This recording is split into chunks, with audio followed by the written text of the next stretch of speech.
Age of 45, go and have a chat with your GP or speak to our specialist nurses. Men, we are with you.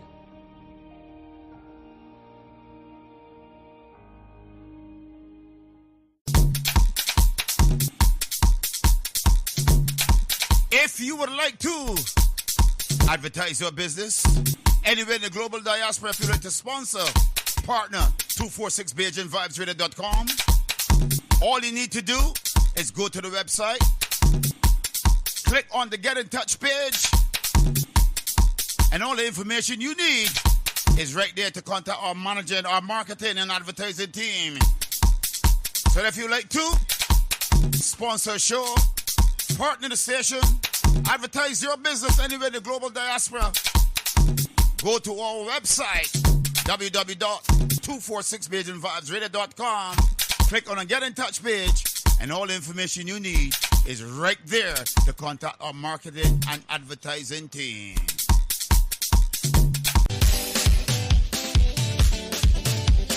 BeijingVibesRadio.com is looking for presenters, male and female. If you want to join 246BeijingVibesRadio.com, you can call, WhatsApp, Signal, Telegram, +44 7956 146 221. You can WhatsApp, message, Telegram, +44 7417 584 733. If you want to be a presenter right here anywhere in the global diaspora, get in touch with us, and we got what it takes to take you to the next dimension. Keep it locked, we got it, baby. Join me, DJ AC, every Sunday and Wednesday at 8 p.m. until midnight, London, UK time, for 4 hours of musical entertainment here on 246BeijingVibesRadio.com.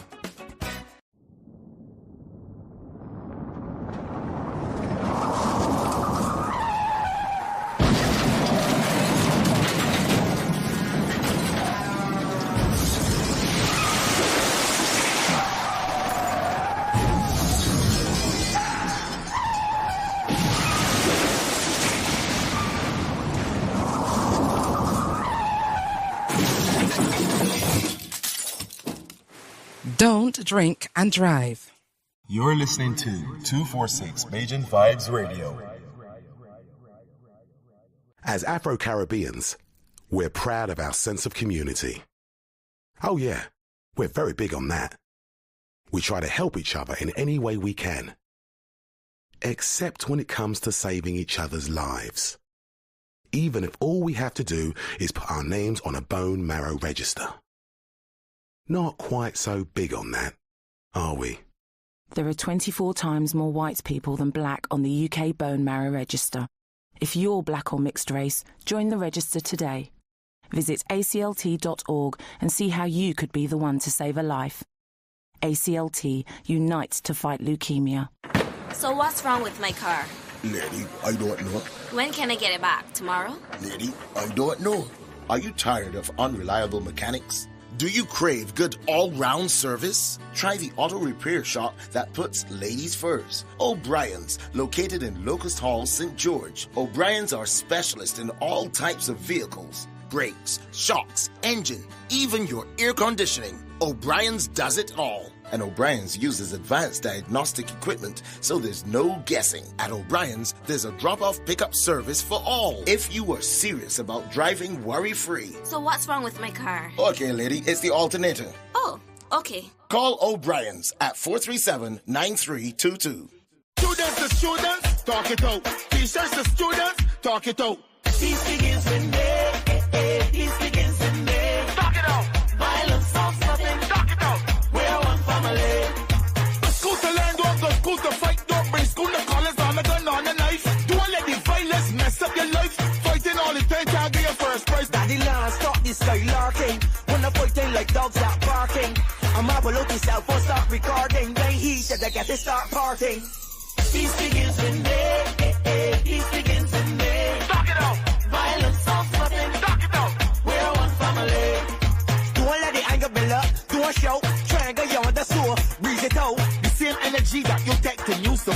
same energy you could talk it out. You could say the wrong reason. Talk it out. Sure that we even. Daddy, this is non-violent season. Talk it out. Don't get in the beef with the body. Talk it out. Violence solves nothing. Talk it out. We're one family. Campaigning against youth violence all over the world. Right now, me I gotta give you a thing called feel up your breast. Whether you have big breasts or some itty bitty titty, to pick up cancer in them would be such a pity. How to prevent that cancer, we're not really sure. And although we are try hard, we still can't find no cure. So early detection is your best protection, and self-examination could be your salvation. So look good upon them appearance and investigate them texture, and appreciate your own breast tissue architecture. In other words, make sure say you utilize your hands to get yourself acquainted with your mammary glands. So the minute there's a change and you notice something strange, you can pay your doctor a visit so them can find out what is in it. And if cancer is the diagnosis, you could have a good prognosis if you catch it before it starts to spread. Cancer no means say you have to dead. So touch yourself, feel up your breast, put your hand them on your chest. Self-examination is the key if you want to catch cancer early. Yeah. 246 Bayesian Vibes Radio, alerting our female listeners to early prevention of cancer. I was shocked to discover that I'm at a high risk of prostate cancer because I'm black.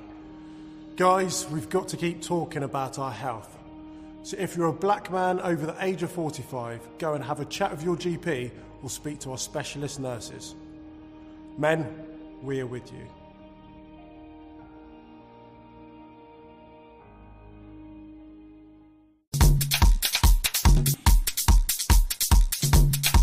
If you would like to advertise your business anywhere in the global diaspora, if you'd like to sponsor, partner 246BayesianVibesRadio.com.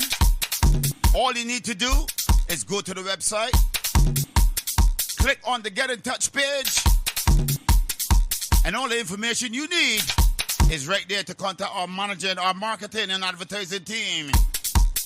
So if you'd like to sponsor a show, partner the station, advertise your business anywhere in the global diaspora, go to our website, www.246BayesianVibesRadio.com. Click on the Get in Touch page, and all the information you need is right there to contact our marketing and advertising team.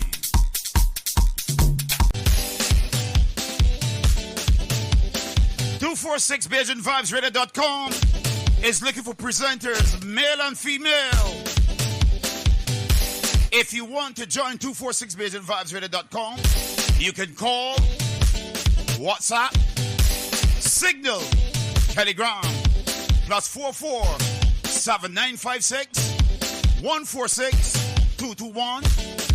You can WhatsApp, message, Telegram, +44 7417 584 733. If you want to be a presenter right here anywhere in the global diaspora, get in touch with us, and we got what it takes to take you to the next dimension. Keep it locked, we got it, baby.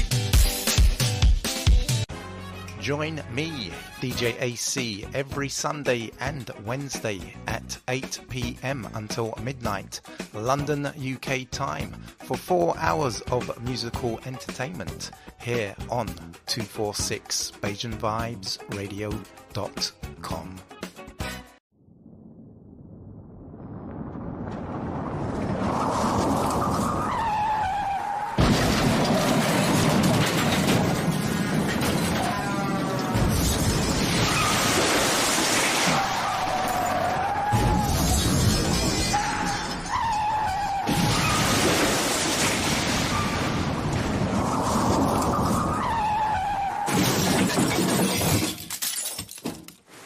Don't drink and drive. You're listening to 246 Bayesian Vibes Radio.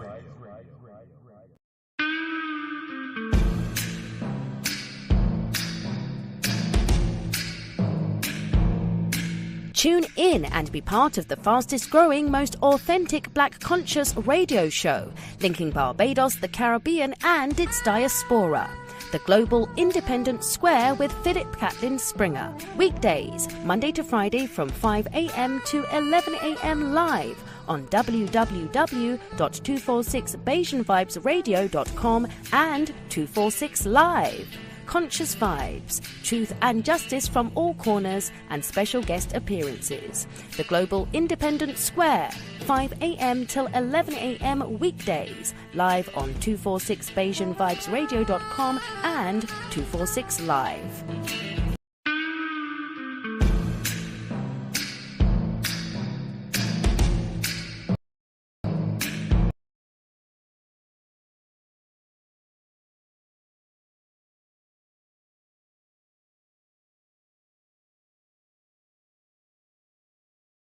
Parades in New York's history. As a young boy, to see my father in the parade was one of the greatest things in the world. I would be right there to see him put on his tunic, and I loved to see that sword that he carried. It really made me feel very proud of him. Mills was one of 100,000 black people marching under the red, black, and green flag of the Universal Negro Improvement Association. The world had never seen anything like it. It was all the work of one man, Marcus Garvey. Every window that you looked at, people's heads were out to see the Marcus Garvey parade. Most of them wanted to see Marcus Garvey. And he was very well decorated, his hats and the feathers, but he drove always in his automobile, sitting back. At the age of 34, Garvey claimed millions of followers worldwide. His controversial goal, to create an independent black nation, made him one of the most powerful people in America and one of the most hated. The federal government targeted him as a threat to national security. Rival black leaders denounced him as a lunatic and a traitor to the race. But Garvey may have been his own worst enemy. He wasn't one to take advice from others kindly. He made his own decisions, and he would rise or fall by the decisions that he made, because he was a supreme egotist. Volatile and secretive, yet charismatic and visionary, Marcus Garvey changed forever the way black Americans looked at themselves and the world. He started something that became bigger than Garvey himself. He, more than any other figure in the 20th century, symbolizes the turning of the perception of black people into something positive.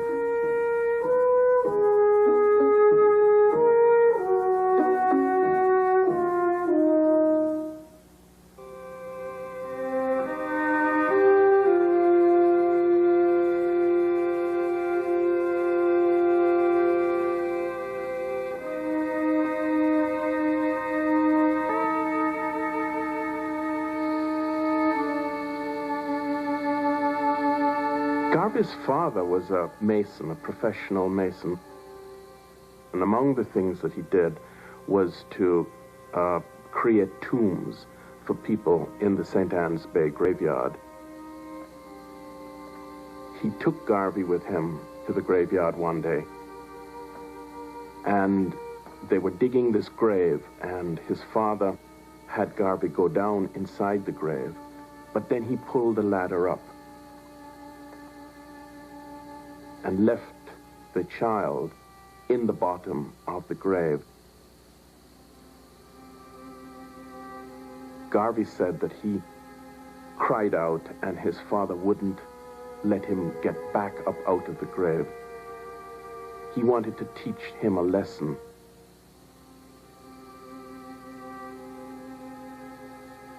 Alone in the grave, young Marcus Garvey learned that he could rely on no one but himself. It was a lesson he would carry for the rest of his life.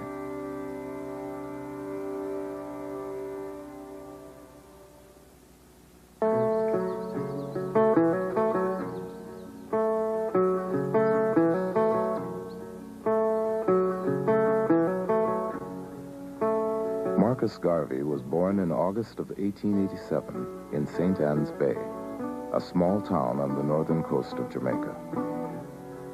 His father, who had been born a slave, withdrew from the family for days at a time and insisted his wife and 2 children address him at all times as Mr. Garvey. My grandfather was a very stubborn man who had to have his way, who he was quite retiring to. He used to, the strange thing about him, he used to have his own little apartment off the main house where they lived. And he would be by himself there, reading a lot. Now, if you look at it, the thing, Marcus Garvey was like that himself too. He liked to be by himself.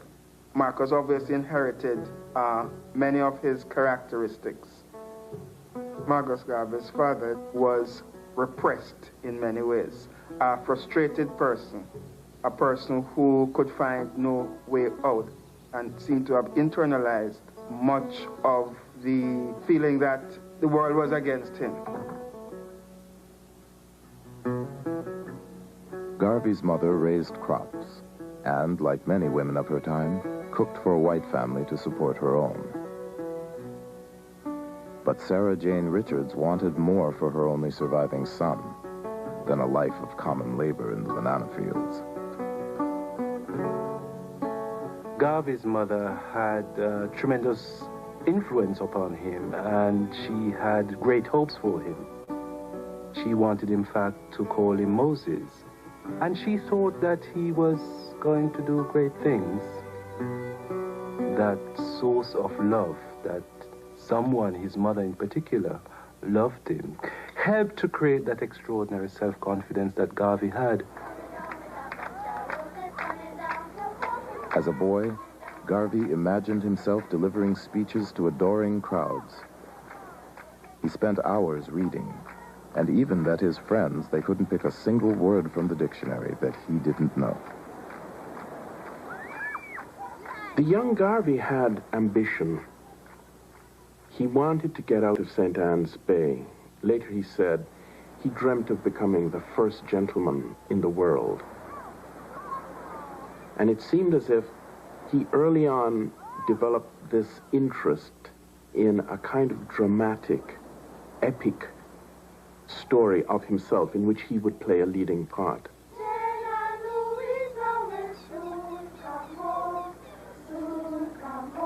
But Garvey's grand ambitions were tempered by reality. As children, blacks and whites mixed easily in his community. One of his closest friends was a white neighbor, Joyce Reary. But as they became teenagers, her father put an end to the friendship. At the age of 14, she was sent away to England and told never to speak to him because he was a nigger.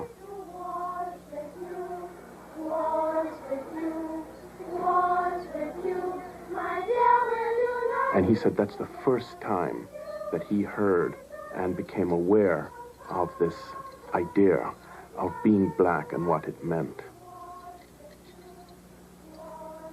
He felt shut out. He felt that he was excluded and made to feel that he was not good enough. And the rest of his life was really an attempt to prove that he was just as good as anyone else in the world. Under the colonial education system, Garvey was forced to leave school at the age of 14. He became a printer's apprentice and quickly earned the status of master printer.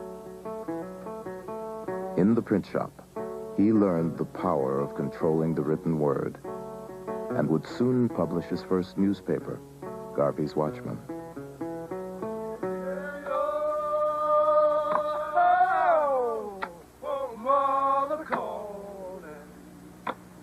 In 1910, 23-year-old Marcus Garvey set out on a journey through Central America. Supporting himself as a journalist and laborer, Garvey saw black workers harvesting plantations, loading ships, and building the Panama Canal. They were the power behind the economy. But in their isolation from each other, black people were powerless.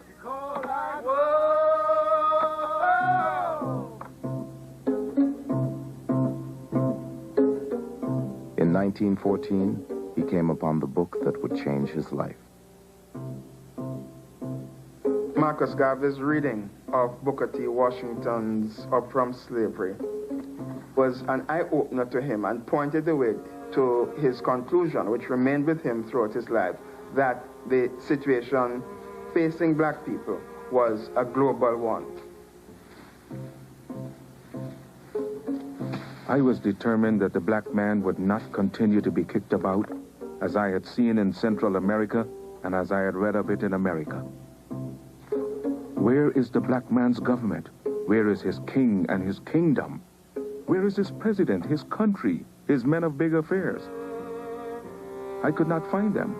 And then I declared, I will help to make them. My brain was afire.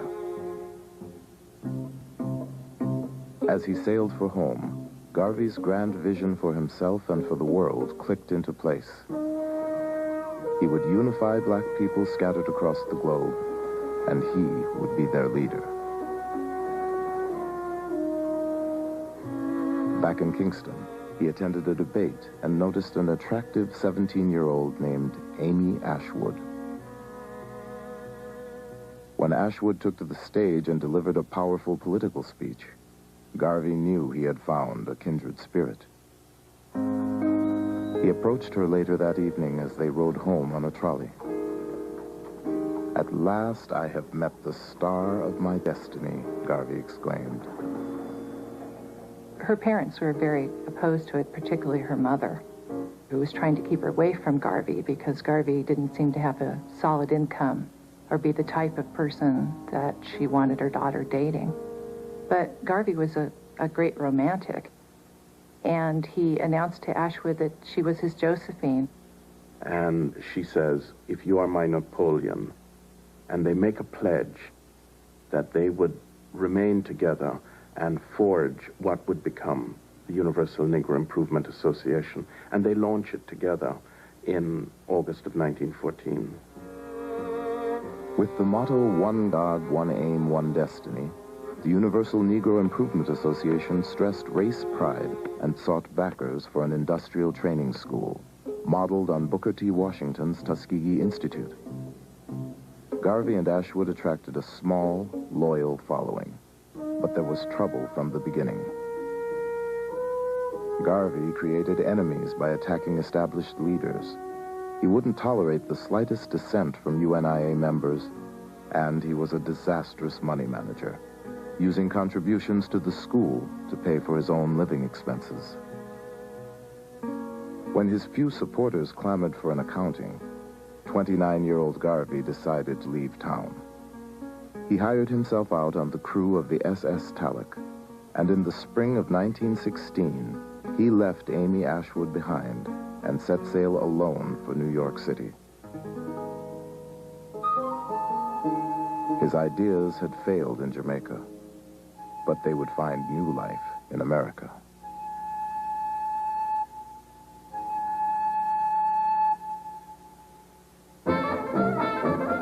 Harlem is a throbbing, bubbling, exciting place. These are fantastic buildings, apartments. The street life is abundant. This is a fast-moving and a very affluent world, and it's a whole new world.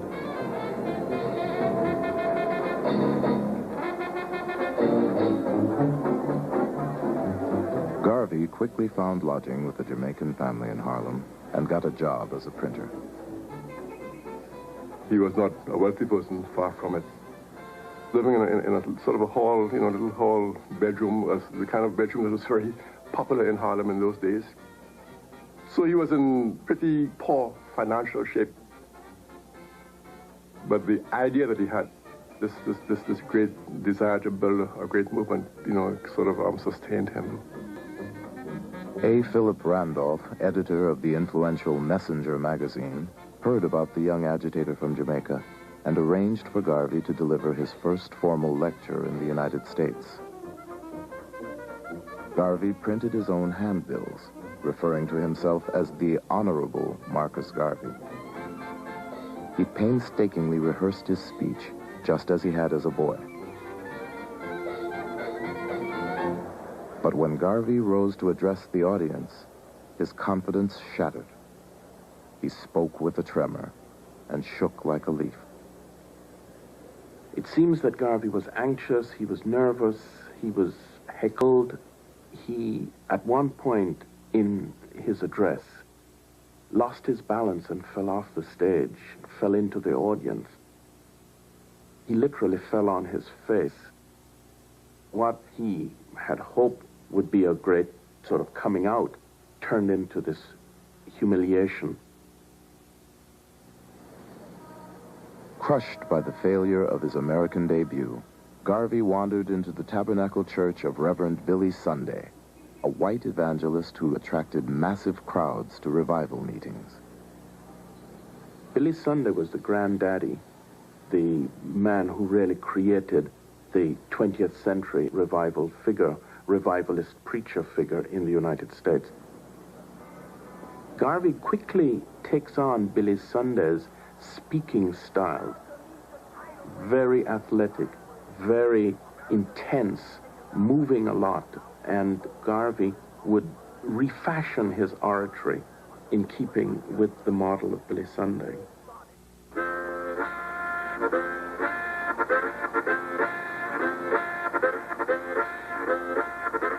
With renewed confidence in his power to move an audience, Garvey set out for a year-long tour of 38 states. His mission was still to raise money for a vocational school in Jamaica. But along the way, Garvey got a first-hand look at the contradiction of race in America, the stunning potential of the most affluent black population in the world, alongside the degradation of Jim Crow and the horrors of lynching.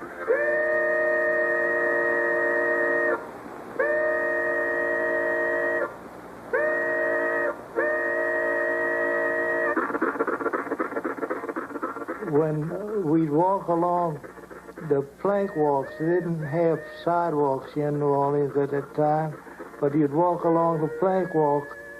But if a white person came along, no matter who it was, a white child, a white man, a white woman, if they came along, you had to get off the plank walk and stand in the mud until they passed. You was oppressed and depressed and disgusted that you were born in the wrong race of people because of your color. Whatever was left, that's what you got. Only what was left. And we were at the lowest ebb at that time. The black people was.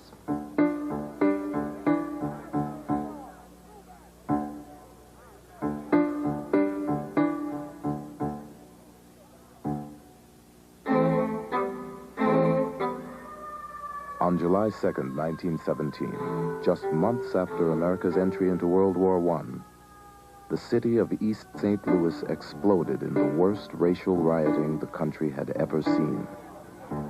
39 whites and hundreds of African Americans were killed.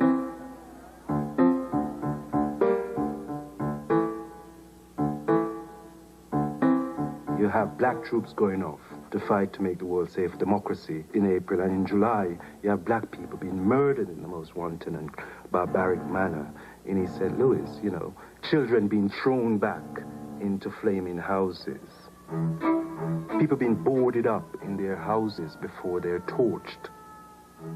So even by American standards, East St. Louis was a horror.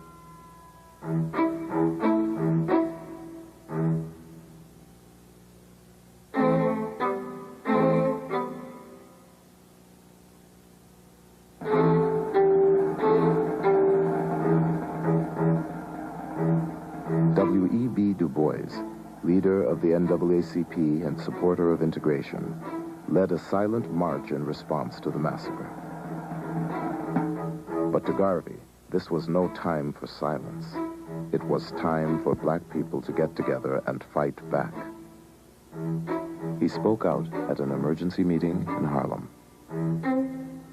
The whole thing, my friends, is a bloody farce. That the police and soldiers did nothing to stem the murder thirst of the mob is conclusive proof of conspiracy on the part of the civil authorities to condone the acts of the white mob against Negroes. White people are taking advantage of black men today because black men all over the world are disunited.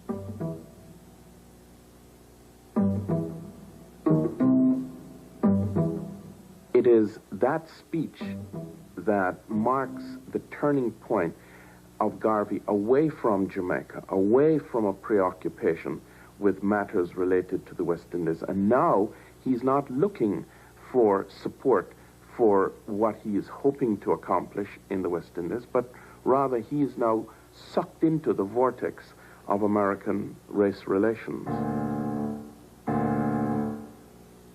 Garvey is deeply suspicious of the efforts of white liberals and of their black peers to bring about the integration of blacks in the United States. He, as a matter of fact, doesn't believe that it's possible. He does not believe that white people can represent the best interest of black people. Garvey opened the first American division of the UNIA in September of 1917. Just as he had in Jamaica, Garvey distinguished himself by calling established black leaders weak and self-serving.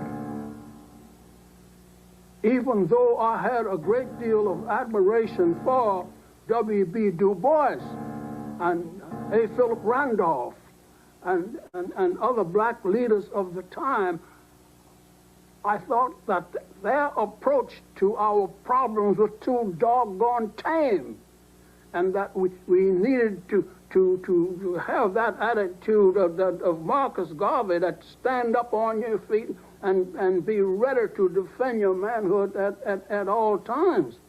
And all of a sudden, this golden voice from the Caribbean came and stood on the corners in Harlem and began to talk about self-esteem, holding up your backbone, you know, no wishbones. And Mr. Garvey gave them hope that there was a dream for black people. Garvey told black Americans that their history did not begin with slavery. Africa's glorious past was also theirs to claim, he said, and people who had once done great things could do them again. Garvey's message was revolutionary because at that time, it told black people that they had to unite. They had to come together as one and believe in their roots, that they came from something greater than they were told.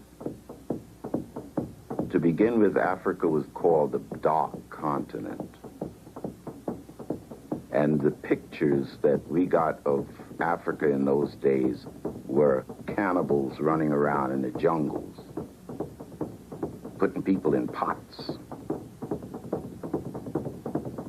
Garvey changed all of that. I am the equal of any white man.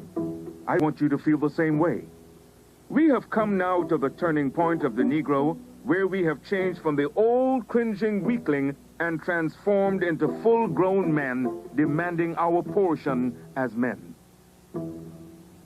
He left the impression that the only way there could be a difference in the way black people of African descent could be treated would be for them to have a powerful nation of their own.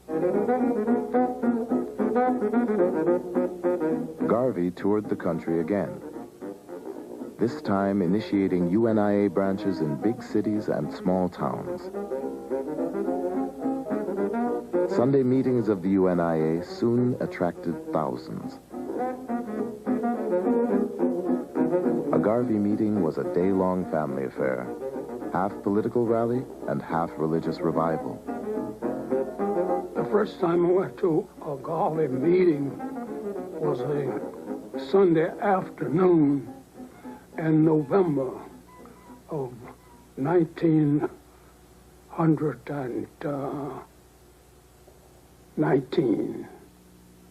It was the first time I had heard the message of the UNIA.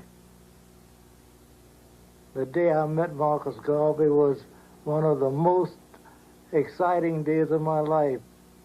It was filled with anticipation from the earliest part of the day, because I knew that I was going with my father to meet Marcus Garvey. And when Garvey came in the door, everybody stood up in one accord and said, "Speak, Garvey, speak." And it was just like a hush on the room. He said that the pen is mightier than the sword, but the tongue is mightier than them both put together. Before addressing the crowd, Garvey would inhale through a perfumed handkerchief to focus his concentration. The man who once shook like a leaf on stage could now hold an audience spellbound. When he spoke, it was as if you were speaking yourself. It was not like somebody speaking to you, but like he was you, or you was he. And it just was a connecting link, and it was something like fire, like lightning, like something that went through everybody at the same time. Be as proud of your race today as our fathers were in the days of yore. We have a beautiful history, and we shall create another in the future that will astonish the world. I can advise no better step toward racial salvation than organization among us. We have been harassed, trampled upon, and made little of because of our unfortunate condition of disorganization.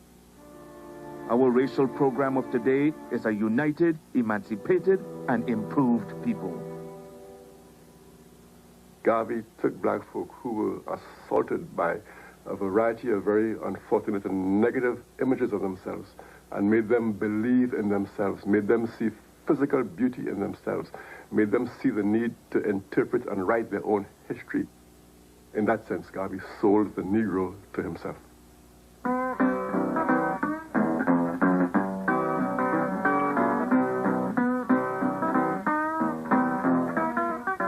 With 35 cents, a photograph, and a pledge to support Garvey's nation-building program, any person of African descent could join the Universal Negro Improvement Association.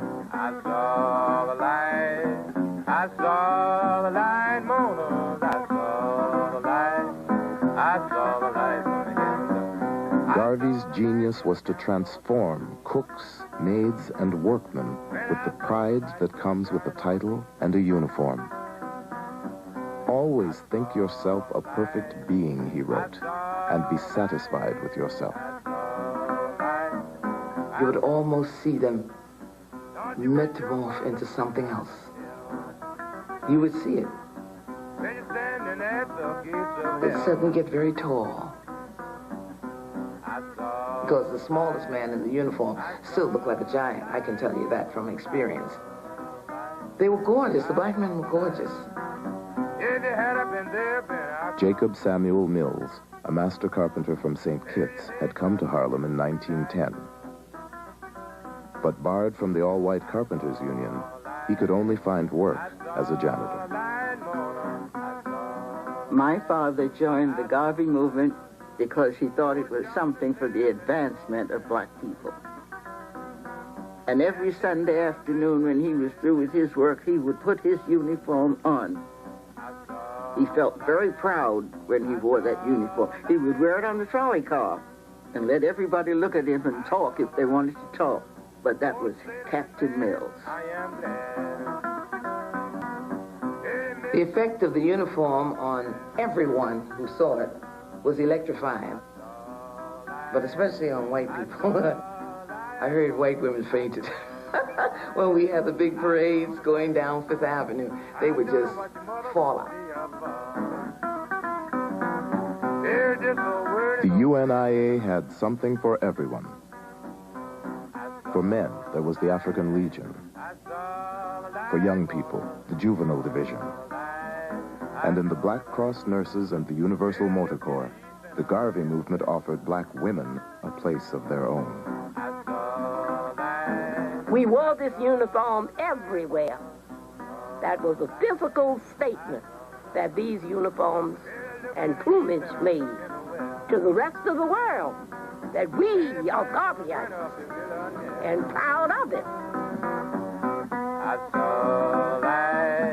I saw light morning. My father at one point said that the organization would have been able to develop farther and faster if we had more women in the organization in comparison to some of the wimpy men that we had.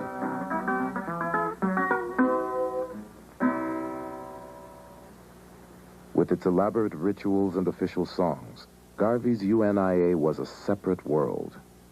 Members pledged allegiance to the red, black, and green flag, which Garvey himself designed as a symbol of a black nation in the making.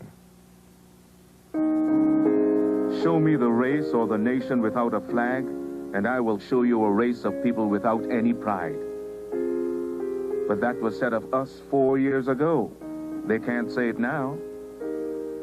Ethiopia, the land of our fathers, thou land where the gods love to be, as storm clouds suddenly gather, all armies come rushing to thee. And then the chorus went something like that. Advance, advance to meet the foe, let Africa be free. That's, women would sing that, and men would reply, advance, women, advance to victory. Men, advance, advance to meet the foe, advance. And everybody, with the might of the red, the black, and the green, advance. With the might of the red, the black, and the green.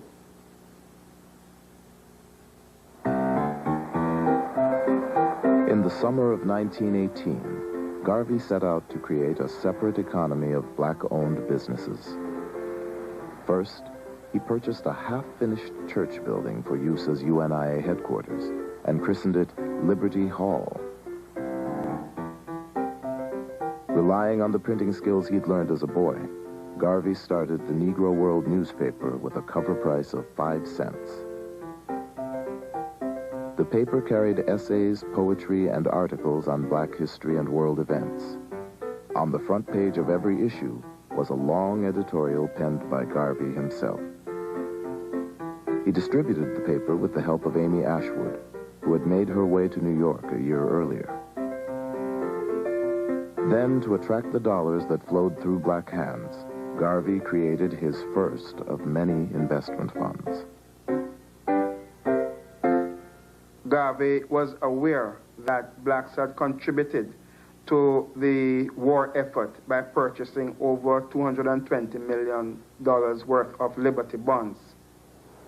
And this contribution to the war effort indicated that there was some wealth within the black community in the United States.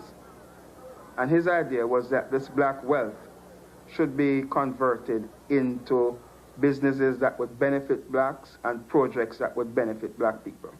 Garvey's idea of the UNIA was that it would teach success. It was going to be a vehicle to communicate and demonstrate that black people could be successful. This idea of success was now translated into a whole series of commercial ventures. Laundries, restaurants, newspapers.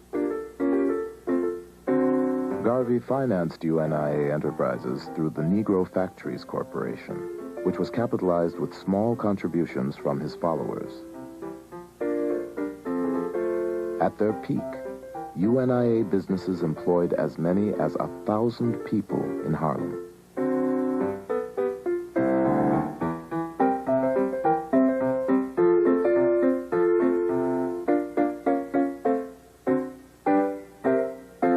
But UNIA businesses quickly began to flounder.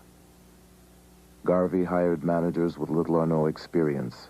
He shifted funds from one company to cover mounting losses in another. And he insisted that his followers play by his rules. When an early member of the Harlem branch challenged his leadership, Garvey physically assaulted him. Garvey was very authoritarian and very anti-democratic in the way he ran his organization. His primary concern was in loyalty, not in competence, because he does not attract around him people who are particularly competent, and they therefore would not tell him or try to stop him from using those monies to finance other endeavors in the UNIA. In October 1919, resentment against Garvey boiled over. A disgruntled investor named George Tyler pushed his way into UNIA headquarters, where Amy Ashwood was now working. Amy Ashwood didn't really want to let him in. He seemed disturbed. Garvey came forward, said, "What do you want?" Whereupon George Tyler pulled out a gun and began shooting. Amy Ashwood threw her body between the shooter and Garvey to protect her lover. George Tyler said, "I don't want to shoot you," trying to aim around her.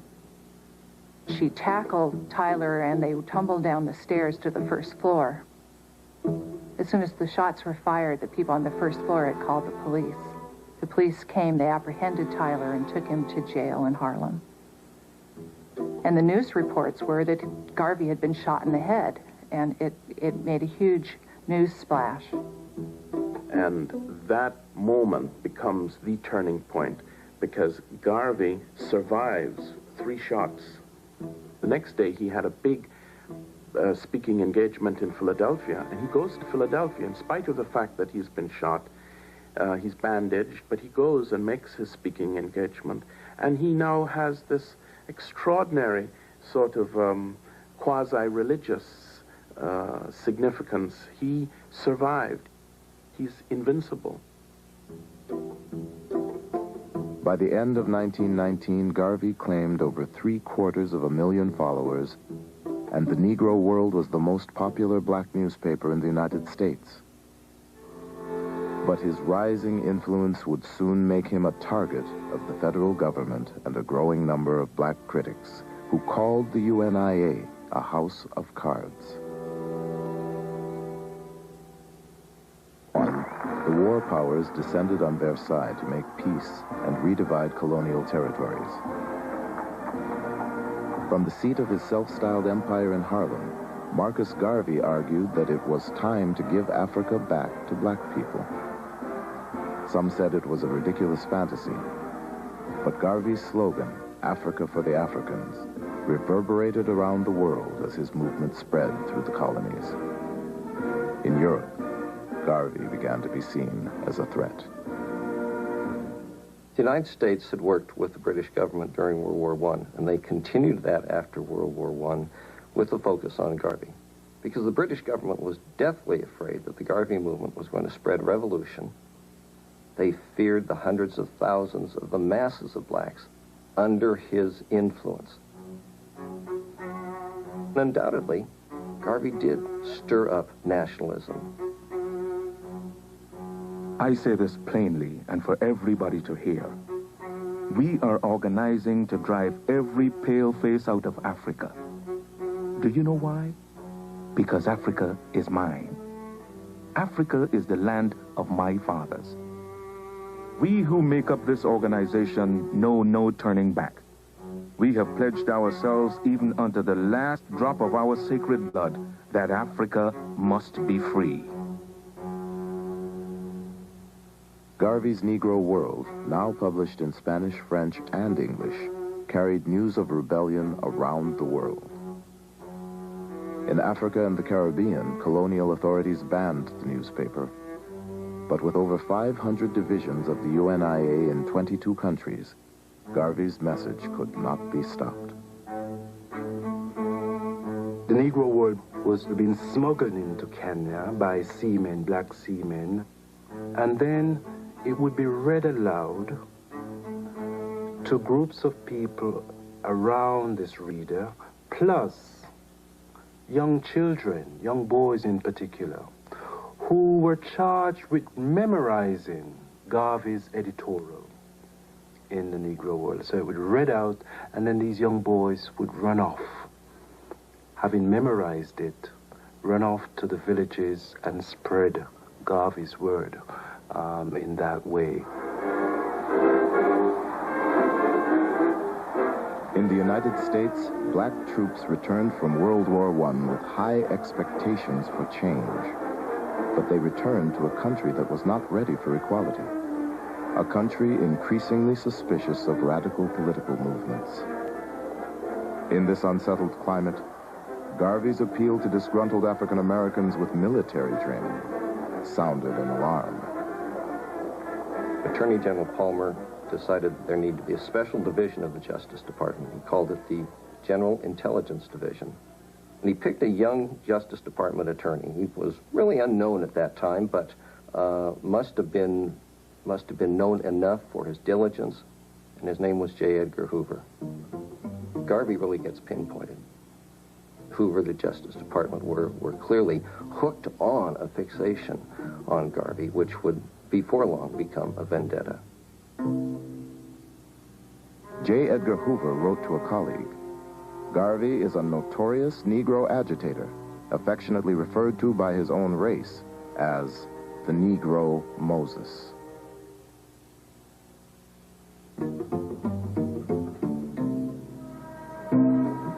Hoover's agents were in the audience at Carnegie Hall when Garvey bragged that the UNIA would soon be strong enough to exact its own form of justice. When those crackers lynch a Negro below the Mason-Dixon line, since it is not safe to lynch a white man in any part of America, we shall press the button and lynch him in Africa. The agent reported that Garvey's address was met with great applause and much excitement.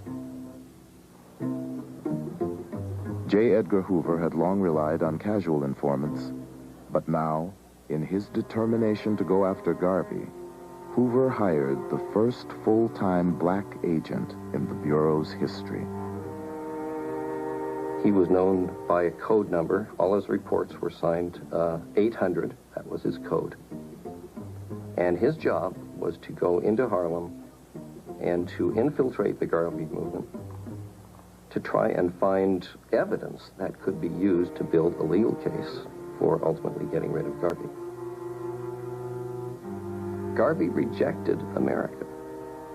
They could no more agree to and accept a militant rejection of America by blacks than they could accept a militant demand for full inclusion by blacks.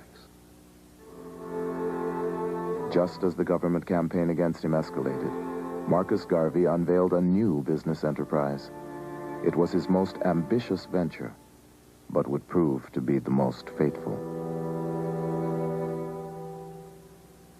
Get on board, countryman, get on board, lazy none, get on board, countryman, wine home on the Black Star Line, wine home on the Black Star Line. The idea comes to Garvey that black people need a shipping line. And he bases his idea on the fact that the Cunard family has the White Star Line, and the Irish have the Green Star Line. And he says, why shouldn't blacks have the Black Star Line? So it is a vision of grandeur. Black people were routinely Jim Crowed on ocean-going liners. Black folk paying, say, for first-class accommodation often had to travel in third-class accommodation. Black people on ships had to eat after the white people had finished eating. So all of these problems Garvey was trying to address through a shipping corporation. His ships would carry more than passengers.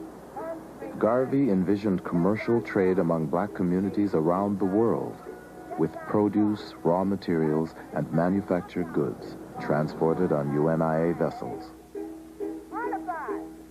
The Black Star Line was in some ways Garvey's Empire State Building. It was this monument to black commerce in the same way that the Empire State Building was this citadel of white capitalism. And it represented the ability of black people to seize the day and to have their own economy. flying home on the Black Star Line. Garvey offered Black Star Line stock for sale in 1919, promising his investors liberation and large profits as they slept. My parents spent a small fortune in Garvey shares. They were $5 a piece in those days, which was a lot of money. And my mother had to remind my father that there was food and things to be bought because he was buying shares. And Daddy had those on his dresser. And I remember reaching out to touch them. And Daddy said, touch them and feel the power that the black man will someday know. Get on board, countryman. Get on board, leave this land. Get on Just months after his first stock offering, Garvey stunned the world with the purchase of the Black Star Line's first ship. Let our steamships sail the high seas. Not one, not two, but hundreds of them. The stronger we become upon land and sea, the more will be the respect shown to us, and the greater will be the glory. Flying home on the Black Star Line. The SS Yarmouth, a 33-year-old wartime coal boat that Garvey planned to rename the Frederick Douglass, would set sail with an all-black crew under the command of Joshua Coburn, a black captain. One bright November morning in 1919, Garveyites assembled on the pier at 135th Street in Harlem to witness the launching of the Yarmouth. A spectator said, "We watched people jump up and down, throw up their hats and handkerchiefs, and cheer while the Yarmouth backed from the wharf and slowly glided down the North River." The ship appeared to embark on a spectacular ocean voyage, but because Garvey had not finished paying for it, the Yarmouth went only as far as the 23rd Street Pier. But when the Yarmouth finally made its maiden voyage, it was cause for an international celebration. The president of Cuba threw a banquet in honor of the crew, and members of his cabinet purchased shares in the Black Star Line. In Costa Rica, workers descended on the docks to shower the Yarmouth with fruits and flowers. It was announced that one of the ships of the Black Star Line would be coming to Panama and going through the canal. I was a very small boy at the time, and my brother and I were given packed lunches, sandwiches, and drinks, and were packed off to a place called Christchurch by the Sea, waiting to see this Garvey ship arrive. We got there at about 9, 10 in the morning. Midday, no ship. 3 o'clock in the afternoon, no ship, but we were still there waiting. 9 o'clock, no ship. At about 9:30, 10, my brother put me on his back and we were on the way home. But the ship never actually came. There's no denying the fact that Garvey's Black Star Steamship Line was a wonderful symbol. It was a powerful symbol. But it was nothing more than that, I think, a symbol. The fact that people would come down to the docks waiting for these ships, in some ways is metaphoric for the wishful thinking that was largely at the heart of the Garvey movement. Garvey was betrayed by the few people he trusted to get the Black Star Line afloat. The man he asked to inspect the Yarmouth turned out to be an informant for J. Edgar Hoover. And his hand-picked captain, Joshua Coburn, convinced Garvey to pay 6 times what the ship was worth, and then took a kickback from the purchase price. Yet Garvey quickly raised and spent $200,000 on 2 more ships. And making a purchase of those liners without being led by experts. He was deceived about the condition of those ships and overpaid for on what their value should have been. It It was a disaster for the movement, and turned out to be a disaster for Mr. Garvey.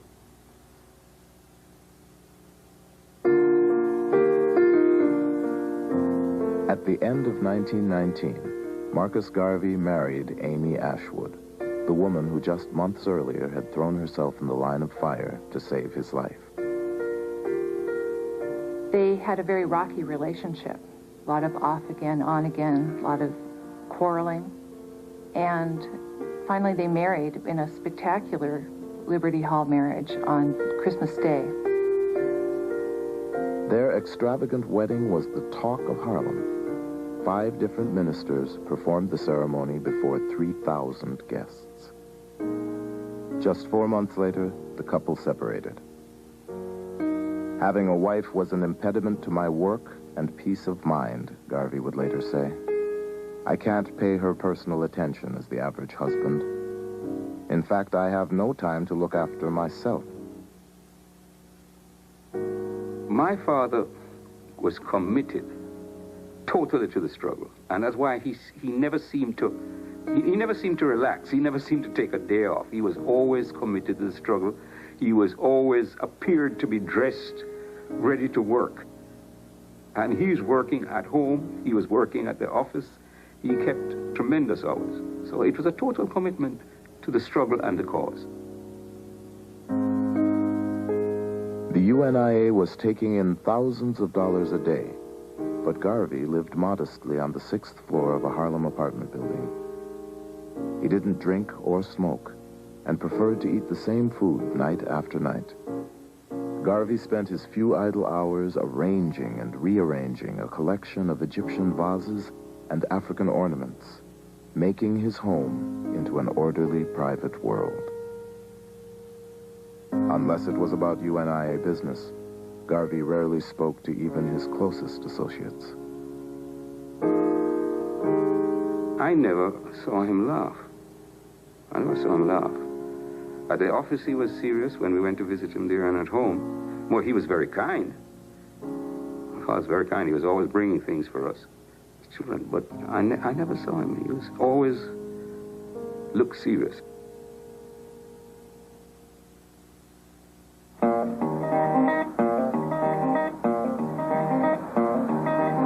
On August 1st, 1920, thousands of UNIA delegates from 25 countries assembled at Liberty Hall and Madison Square Garden.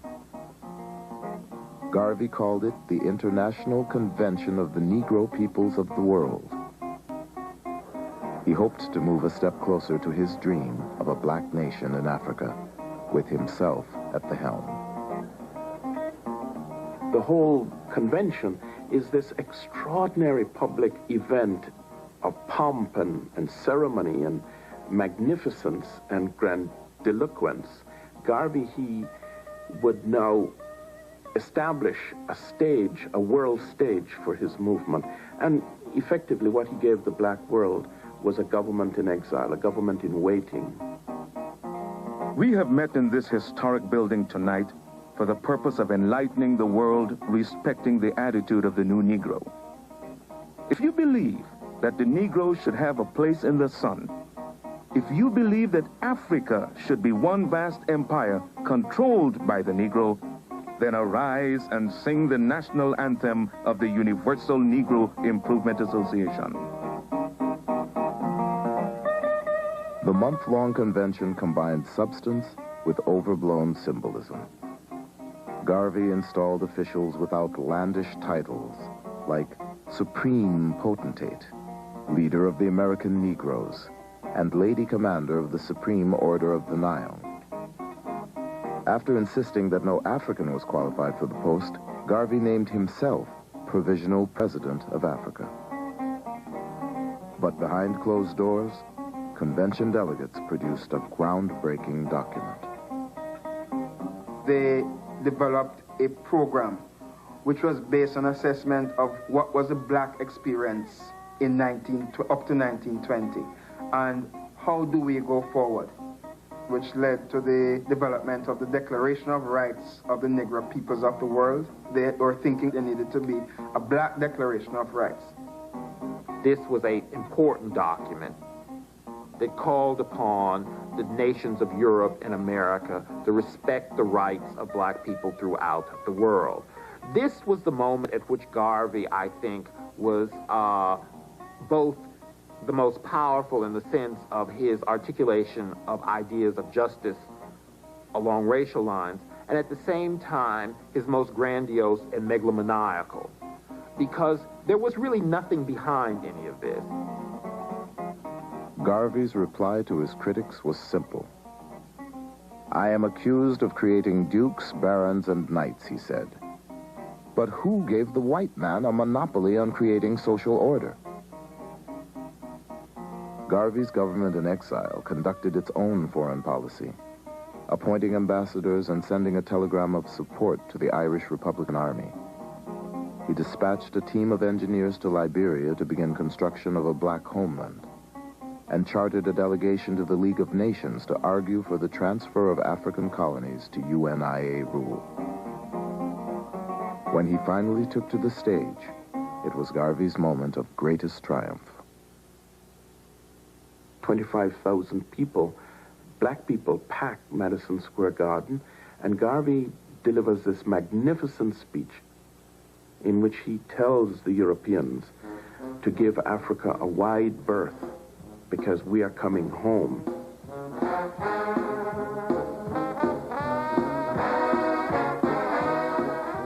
The day after Garvey's speech, a massive UNIA parade stretched through Harlem.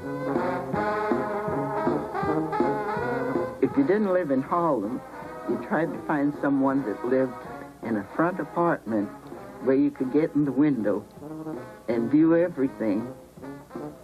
Everybody seemed to be out there to see the Garvey parade. To be a part of the Marcus Garvey movement, it made me feel that I owned one half of the world, and I didn't own the other half because I didn't want it. One Irish woman observing the parade remarked, "And to think, the Negro will get his liberty before the Irish."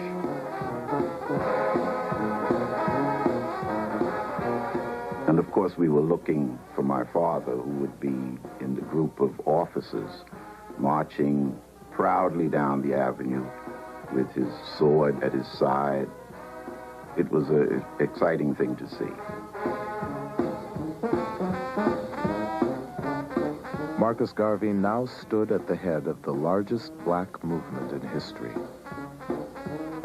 He claimed millions of followers around the world. But with the Black Star Line hemorrhaging money and his black critics and the U.S. government on the attack, Garvey's fast-rising star would soon begin to fall.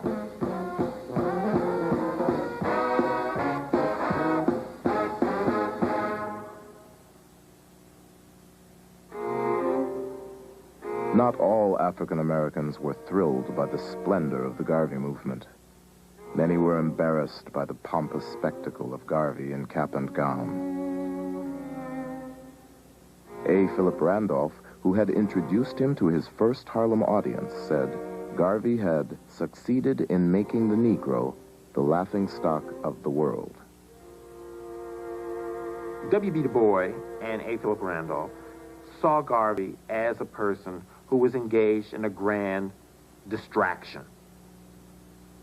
Garvey's emphasis on a program of African redemption, his pretensions to some kind of imperial posture as the provisional president of Africa, they thought of as either charlatanry or just pure buffoonery.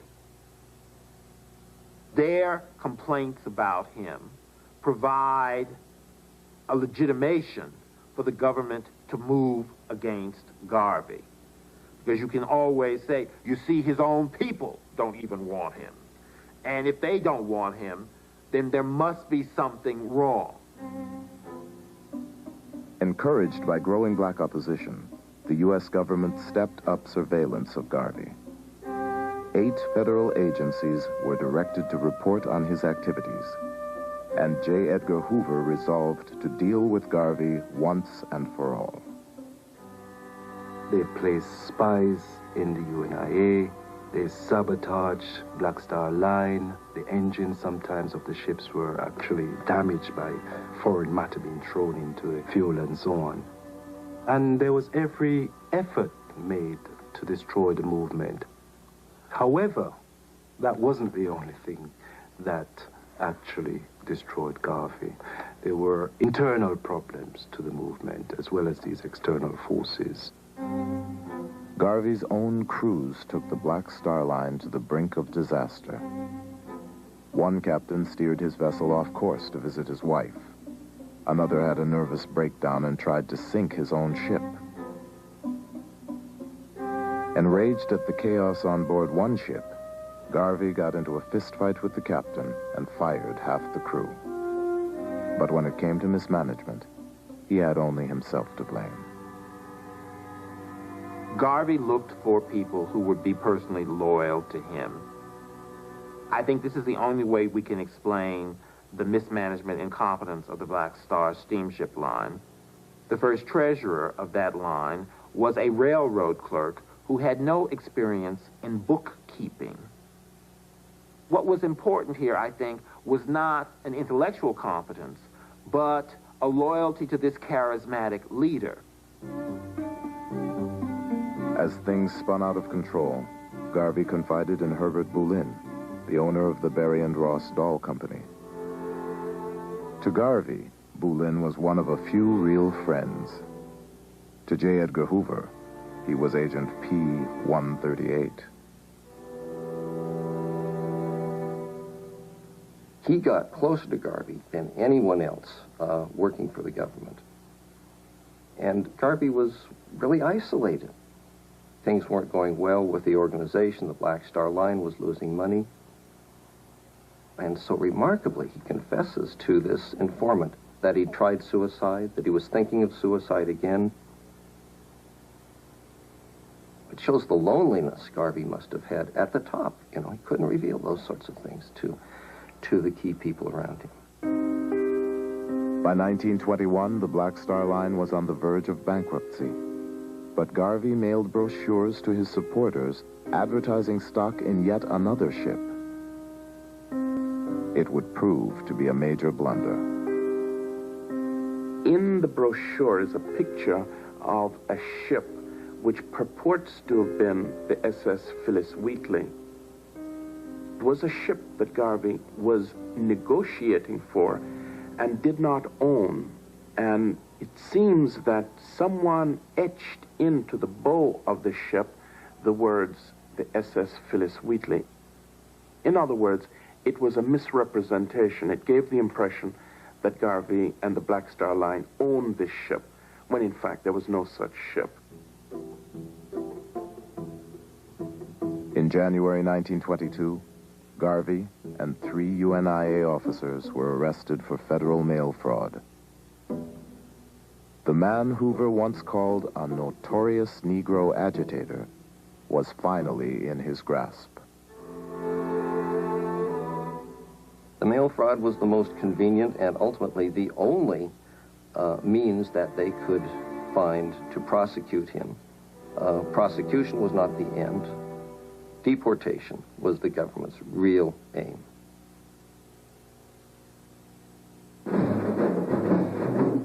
In July 1922, while he was out on bail, Garvey made a move that would lead his black critics to question his sanity. He held a meeting with Edward Young Clark, the Grand Wizard of the Ku Klux Klan. Garvey felt that the Ku Klux Klan represented the invisible government of the United States. That's the real source of power in America, Garvey believed. And Garvey felt that as provisional president of Africa, he was entitled to meet with the counterpart of white American power. And so Garvey didn't feel that he had done anything wrong. In fact, Garvey thought that what he had done was a diplomatic stroke of genius. After he met with the Klan leaders and had them speak at his rallies, he was viewed as an enemy of black people. for a so-called responsible black spokesman to be having anything to do with these people was viewed as the complete and utter betrayal. This was too much. In a letter to the Attorney General, 8 prominent black critics said the UNIA was composed of the most primitive and ignorant element, Negro sharks and Negro fanatics. They called for Garvey's deportation, but Garvey fought back. When W.E.B. Du Bois called him the most dangerous enemy of the Negro race, Garvey said Du Bois was a rabid mulatto who needed a horsewhipping. A. Philip Randolph, who had once befriended Garvey, called the UNIA leader a half-wit, low-grade moron. In the midst of that, A. Philip Randolph received a package in the mail, and thinking it was a bomb, he called the police. They opened it up, and they found that it was the severed human hand of a white man, signed with a note signed by the KKK. Randolph believed that it was really the Garvey movement that had sent it. Garvey, now frequently accompanied by 8 bodyguards, denied involvement and said he was the target of violence. But then Reverend James Eason, once Garvey's hand-picked second-in-command, and now expected to be a key prosecution witness, was shot and killed. Before he died, Eason identified his assailants as Garveyites.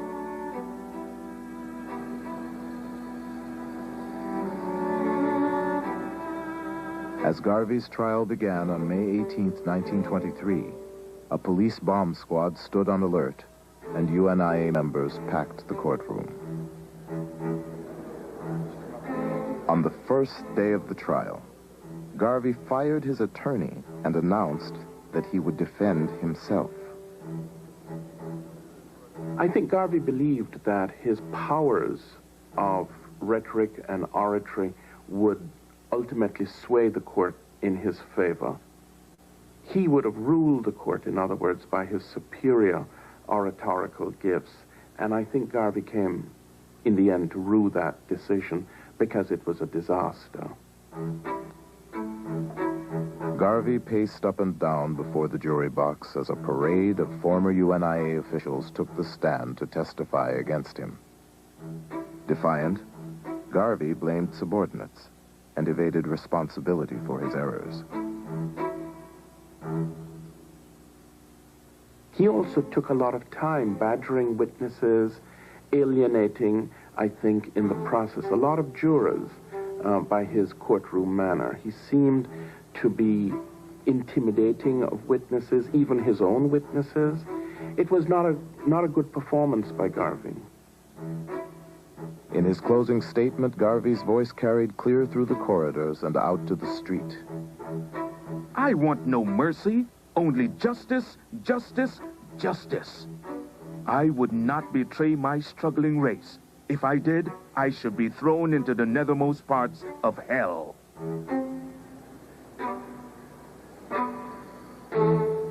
After a 4-week trial, his 3 co-defendants were acquitted, but Garvey was convicted and given the maximum sentence of 5 years in prison. Hoover's agents had the UNIA under surveillance for years in search of damaging evidence. But in the end, Garvey's conviction hung on using the mails to defraud one man, Benny Dancy, of $25.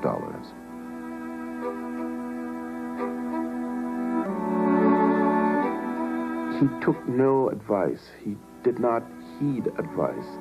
He felt that anything contrary to his view of things was an attempt to derail him or to deflect him from his goals. He had just an overweening confidence in his own ability in areas where he had no expertise, such as in the case of ships, in the case of trying a legal case, in his investment priorities. He just would not take advice. In February 1925, after nearly 2 years of appeals, Marcus Garvey, was escorted to the Atlanta Federal Penitentiary as prisoner number 19359.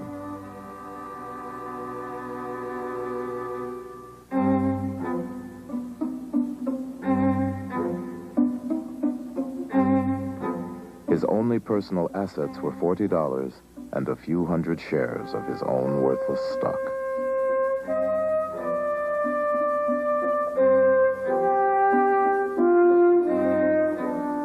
UNIA members believed their leader had been railroaded.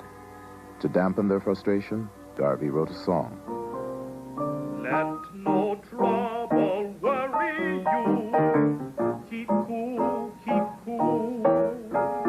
Don't get hot like Timbuktu.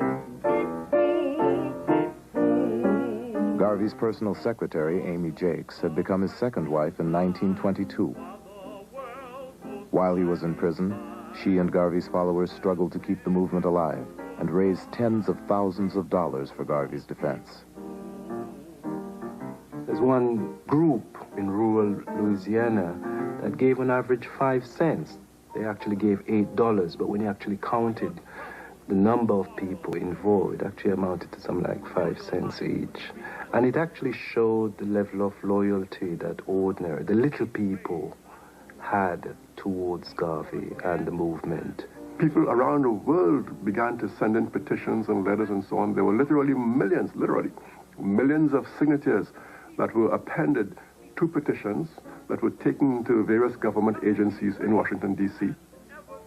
In South Africa, people would have Marcus Garvey Sundays and pray for Garvey and so on. If they put you in a flame, though you should not bear the blame. But the government had its own reasons for wanting to release Garvey. Keep cool. Garvey had very weak lungs, and he also suffered from heart disease. He suffered from bronchitis and a series of asthma attacks, was often put in the prison hospital. They feared that he could die or become severely ill, and it would just add to the martyrdom aspect of the Garvey movement and increase his following.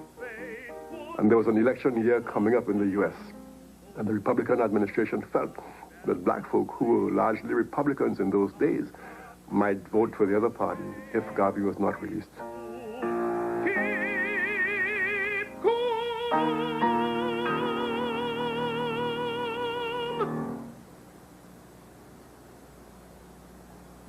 On November 18th, 1927, after serving 2 years and 9 months, Garvey was pardoned by President Calvin Coolidge.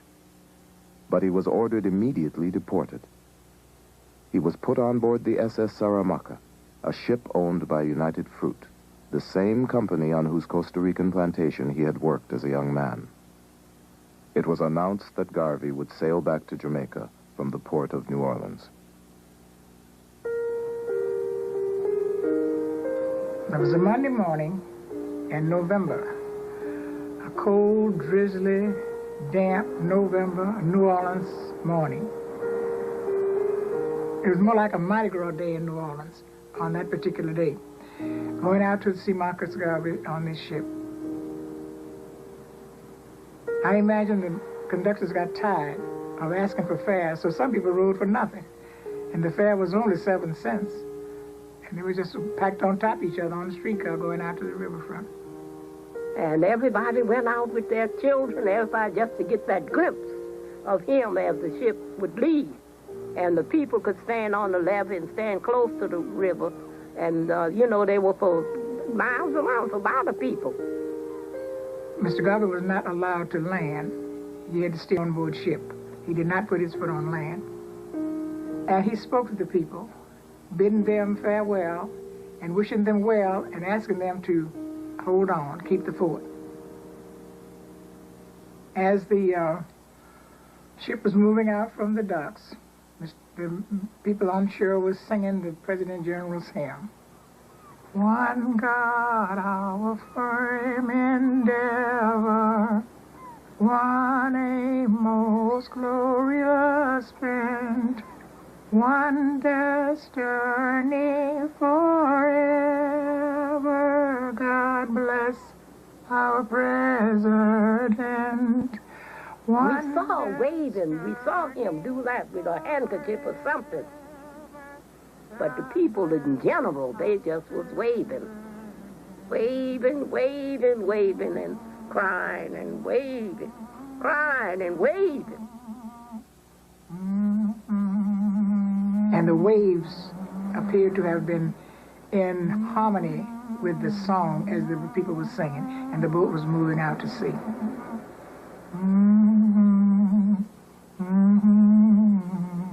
They felt they was losing their father. Somebody so close to them. Or losing themselves. What are we going to do?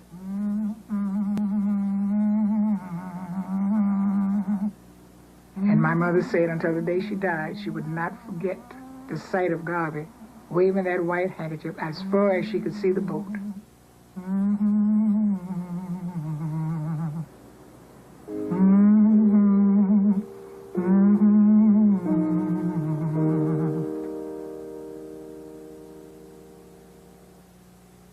Back in Jamaica, Garvey received a hero's welcome.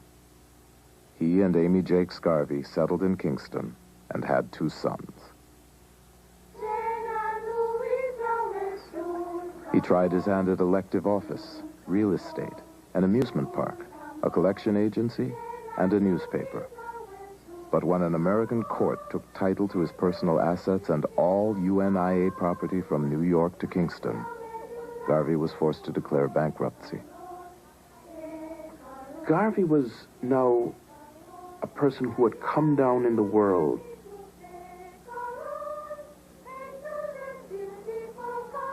And Garvey would be followed by children on the street, and they would heckle him, and Garvey felt very humiliated by this.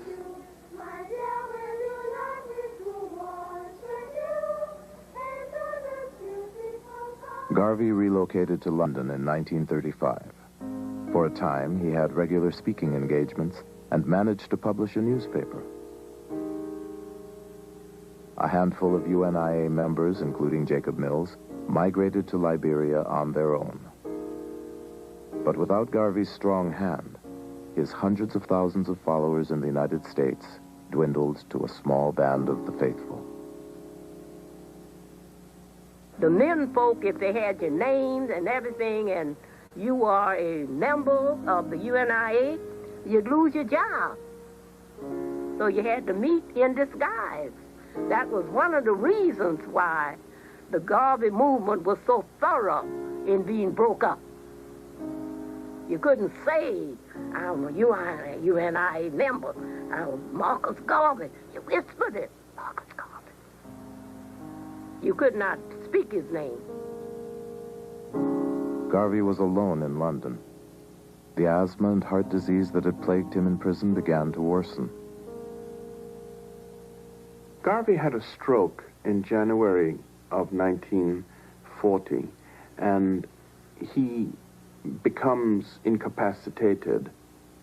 George Padmore, who was a columnist for the Chicago Defender, had heard a rumor that Garvey had died, and instead of confirming this, he published a premature obituary.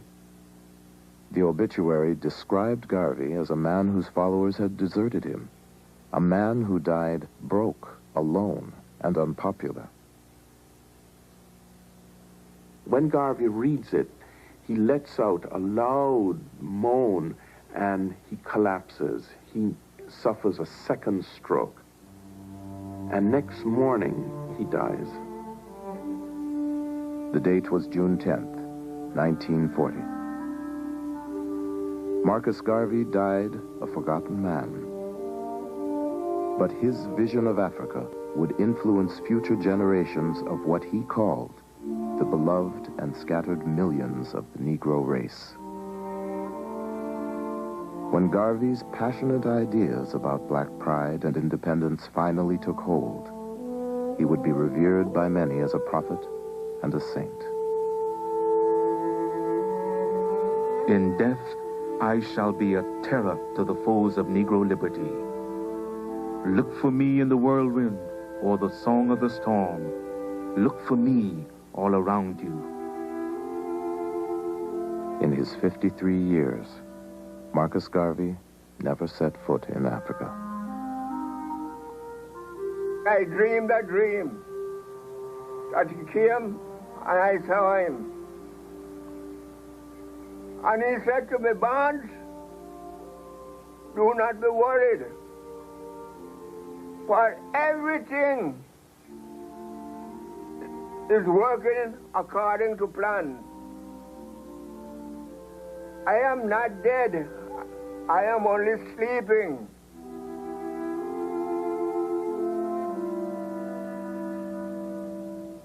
The organization left a legacy of I am.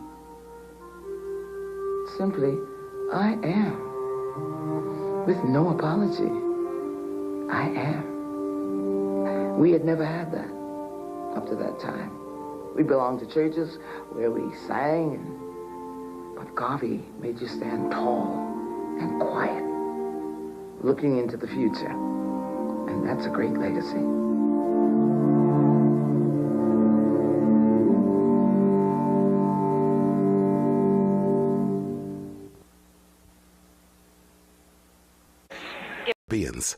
We're proud of our sense of community.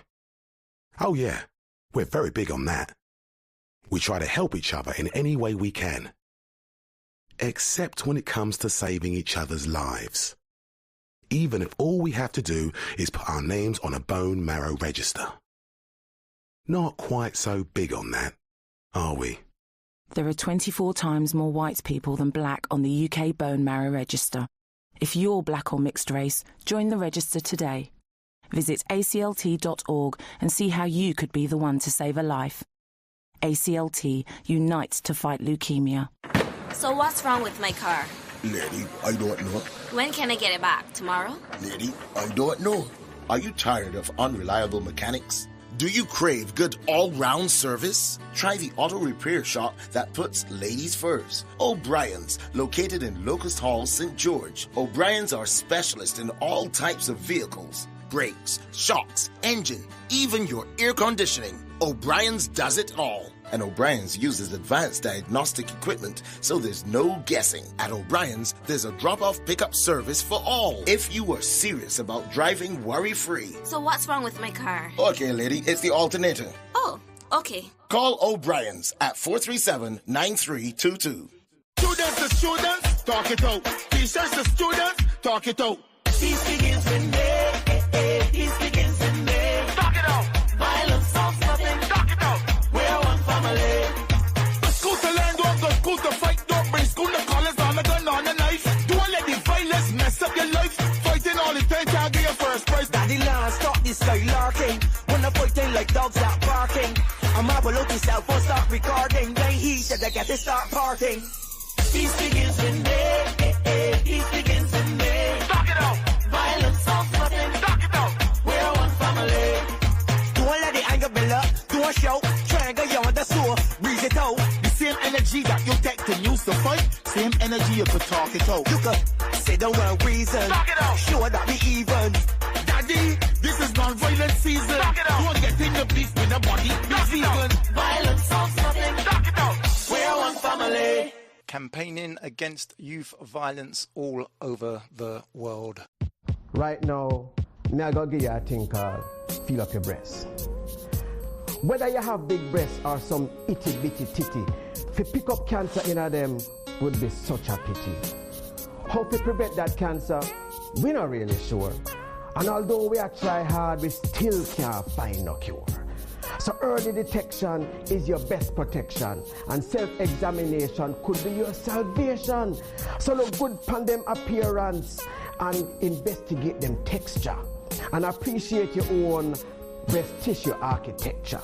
In other words, make sure say you utilize your hands to get yourself acquainted with your mammary glands. So the minute there's a change and you notice something strange, you can pay your doctor a visit so them can find out what is in it. And if cancer is the diagnosis, you could have a good prognosis if you catch it before it starts to spread. Cancer no means say you have to dead. So touch yourself, feel up your breast, put your hand upon your chest. Self-examination is the key if you want to catch cancer early.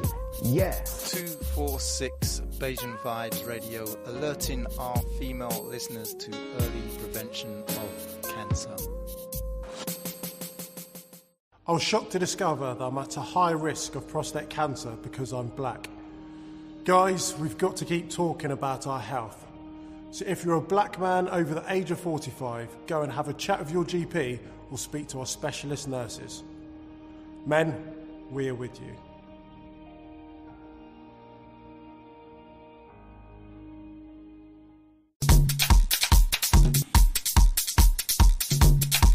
If you would like to advertise your business anywhere in the global diaspora, if you'd like to sponsor, partner 246BeijingVibesRadio.com.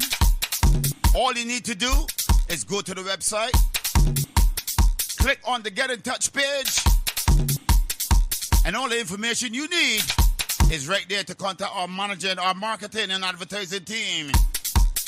So if you'd like to sponsor a show, partner the station, advertise your business anywhere in the global diaspora, go to our website, www.246BeijingVibesRadio.com, click on the Get in Touch page, and all the information you need is right there to contact our marketing and advertising team.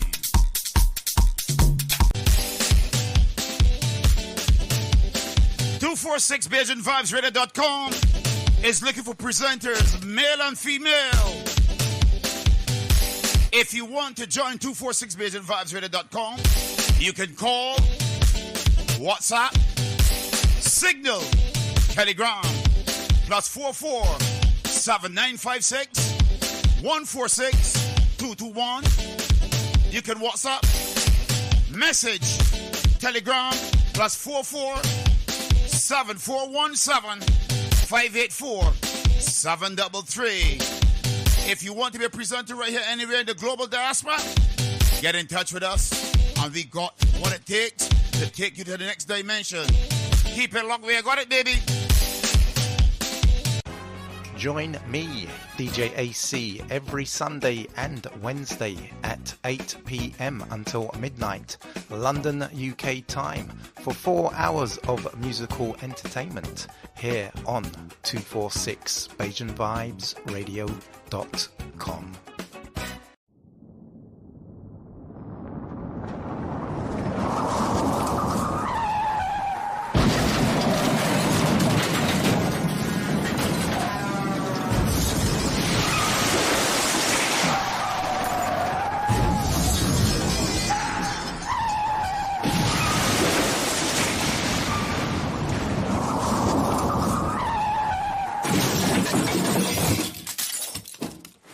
Don't drink and drive. You're listening to 246 Beijing Vibes Radio.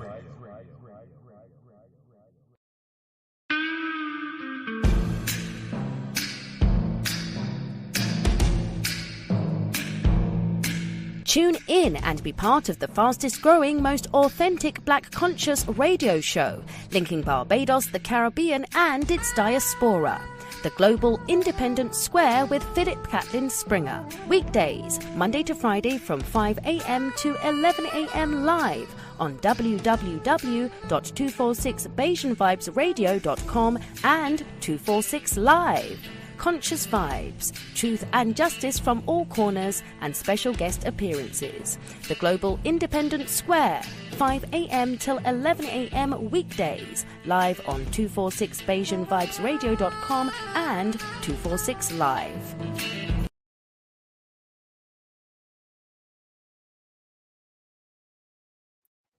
Greetings and welcome to 246 Beijing Vibes Radio, 246 Live.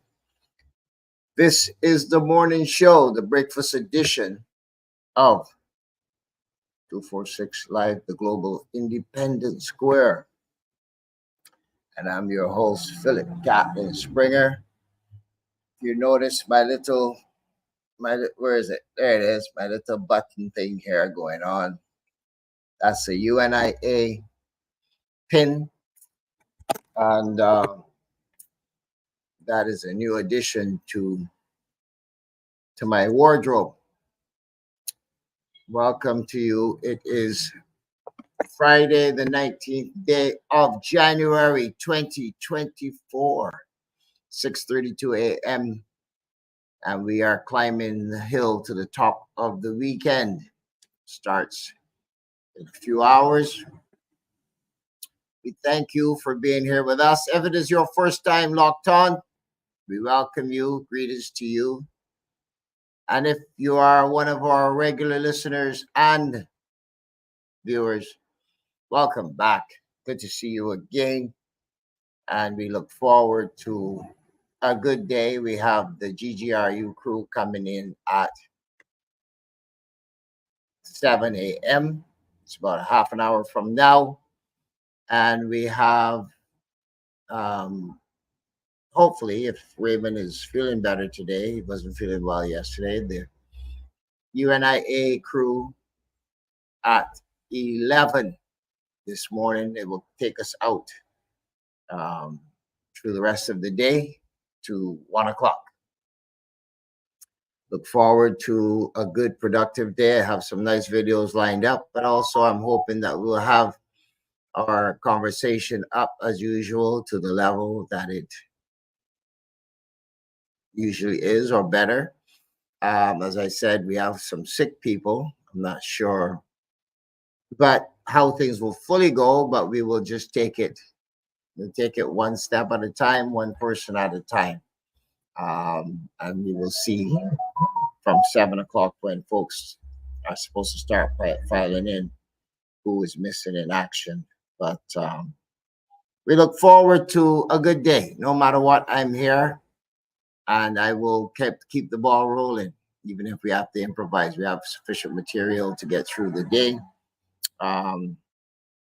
But as I said, at least two of our persons that were supposed to be on are not in the best of health today.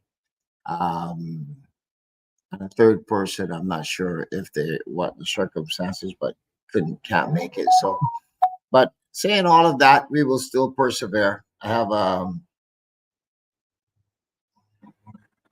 just getting a message here. Yeah, okay. Dr. Savarol is saying he will be in shortly. So we are still batting very close to the 100, maybe at this point 80% or so. But let us go to a video that I've had for some time now. And I've read the book a couple of times. I've given away a few dozen of them. The Willie Lynch manifestos. And for those of you that are Black conscious, I think this is recommended reading. I read this book the first time when I was fairly young, actually. No, I was very young, not fairly young. I read this book probably for the first time more than 40 years ago.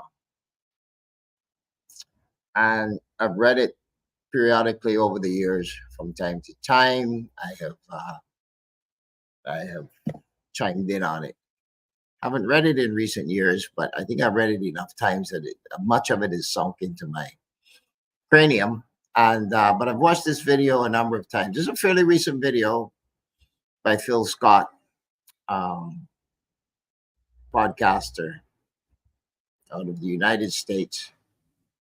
And I found it interesting. I discovered it probably about 3 or 4 months back. And I've always had it in my library. I've watched it once or twice privately. But this morning, in lining up my videos for the day and keeping in mind with the UNIA theme of the week and who may be watching based on that, I thought I would slip this one in and let's see how it resonates. Anyway, without further ado, Phil Scott presenting the Willie Lynch Manifesto. Saying, oh, that's not a real letter. Well, why is it so accurate to how Black people have been divided here in America and also throughout the world? Why is so accurate? Very, very accurate. Well, I want to read through this just a little bit and just point out the power of division and how we as, black people, even globally, participate in this particular division. And if you want to strip away the ability of racism, white supremacy to keep controlling black folk, the key is to get rid of the division and how division is used. So in the letter, as we looking at here, he said, in my bag here, I have a foolproof method, it said, for controlling the black slaves. He said, I guarantee every one of you that if it's installed correctly, in which it has, he said, it will control the slaves for at least 300 years. He said, my method is simple. Any member of your family or your overseer can use it. He said, I've outlined a number of differences among the slaves. He said, and I take these differences and make them bigger. I use fear, distrust, and envy for control purposes. Now listen to that. Fear, distrust, and envy. What do they do with the police? Why do they use the propaganda with police, right? They show a police officer gunning down a black person and running on a loop every day in the media. Now the police, actually, if you do the research, they shoot more white people than even black people. But based on the media propaganda, is why I say it's propaganda, it will make you think that they're only doing it to black people. So they show this in a loop, and what is the loop supposed to do? Make you fear. You understand? That's part of the tactics of Willie Lynch. It's to get you to fear. Same thing during slavery.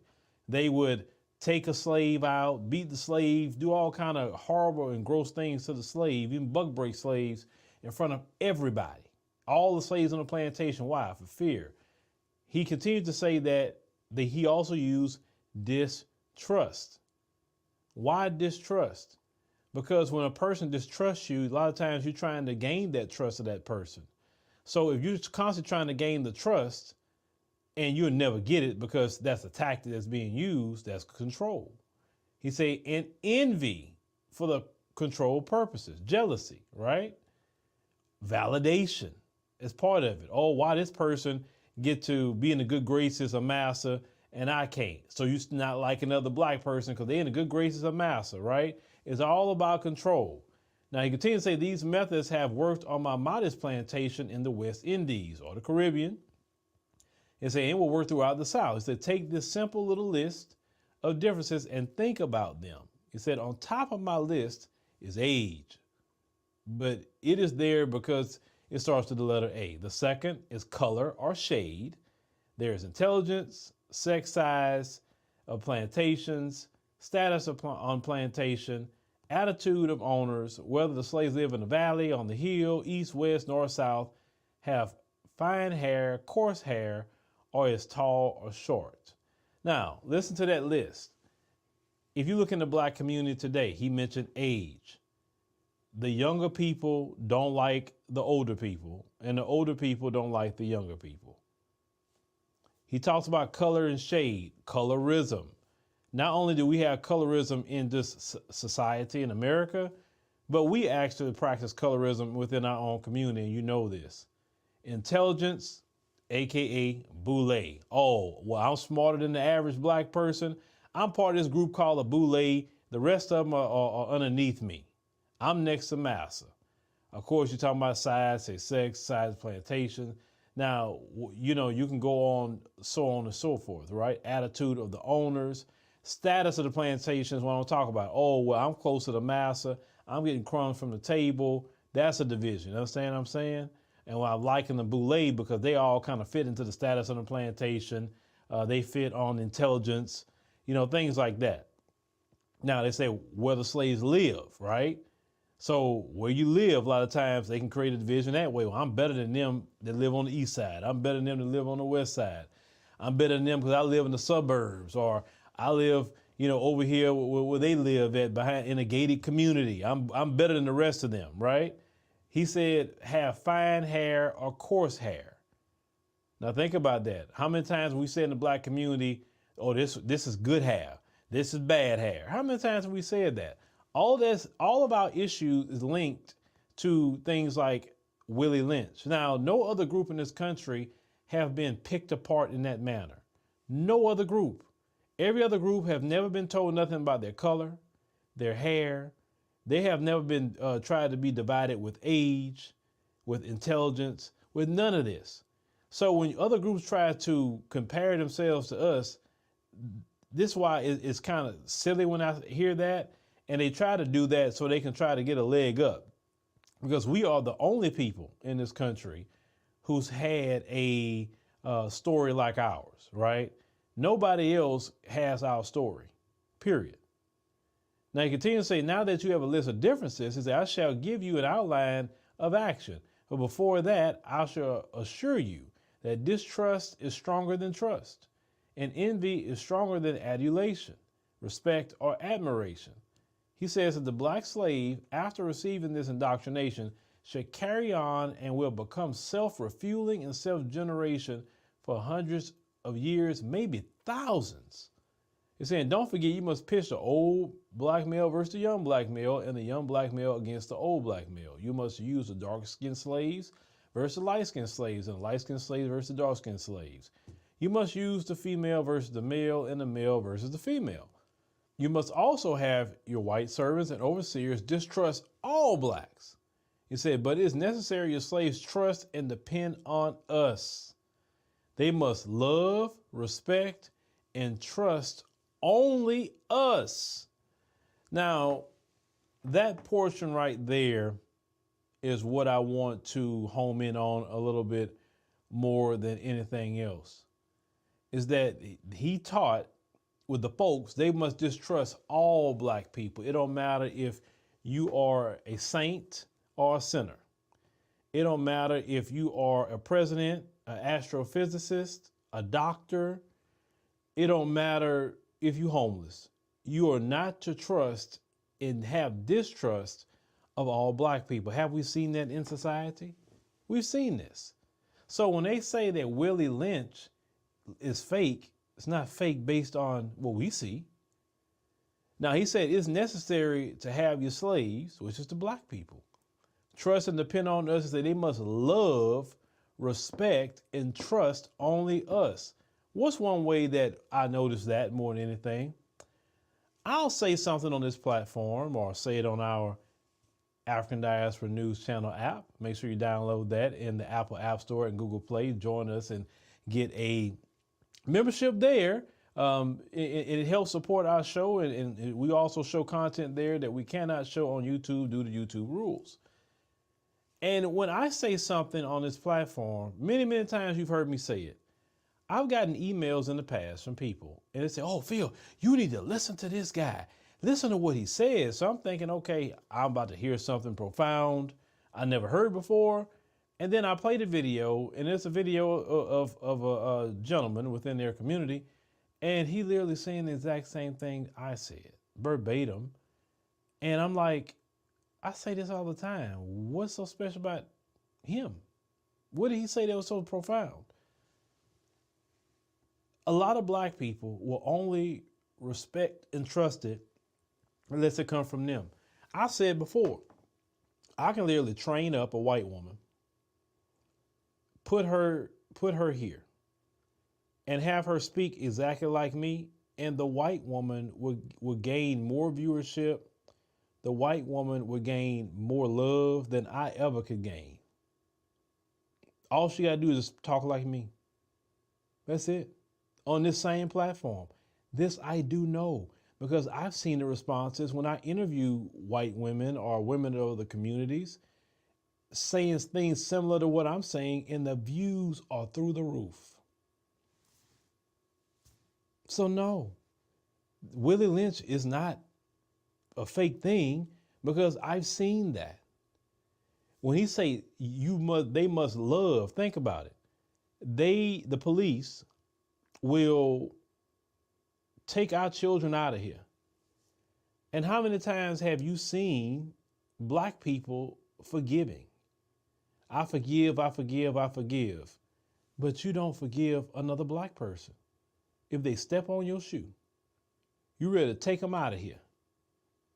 But with the folks, you love them, you forgive them, you have a definite respect for them.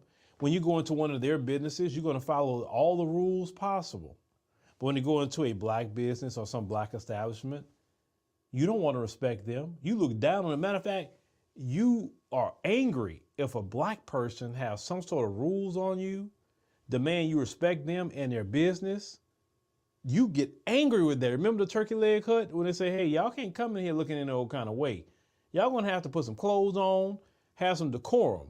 Black folks right here in Houston and also throughout the country got upset with that brother and sister for having some sort of rules to come into their establishment.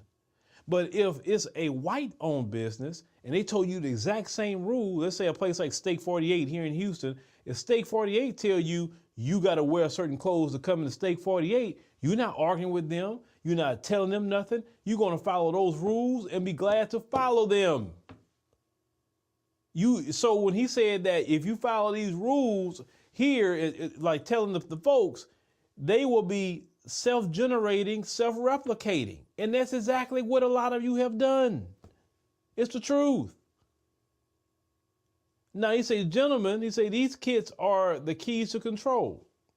He say, use them. Have your wives and children use them. Never miss an opportunity. He say, if used intensively for 1 year, the slaves themselves will remain perpetually distrustful. Thank you, gentlemen. But there's also a part that, I want to talk about eventually, maybe a little bit more down the line with it. It always talks about, but there always will be a one or a few that will see right through what we're doing. And that's our greatest fear. In other words, a black person that's, say, wait a minute, I see what they doing. But the key to this is division. Okay. Divide, divide, divide. But at the same time, we have to be realistic, because I remember when we even talked about, the African Diaspora News Channel app and how important it is, to us to have our own and support our own is very, very important. Some people say, well, why can't all of y'all get on one app or one website? Well, the folks don't even do that because it's a diversity of thought. That's like telling the folks, get on ABC, CBS, Fox, all y'all have one website, one app. No, because it's a diversity of thought.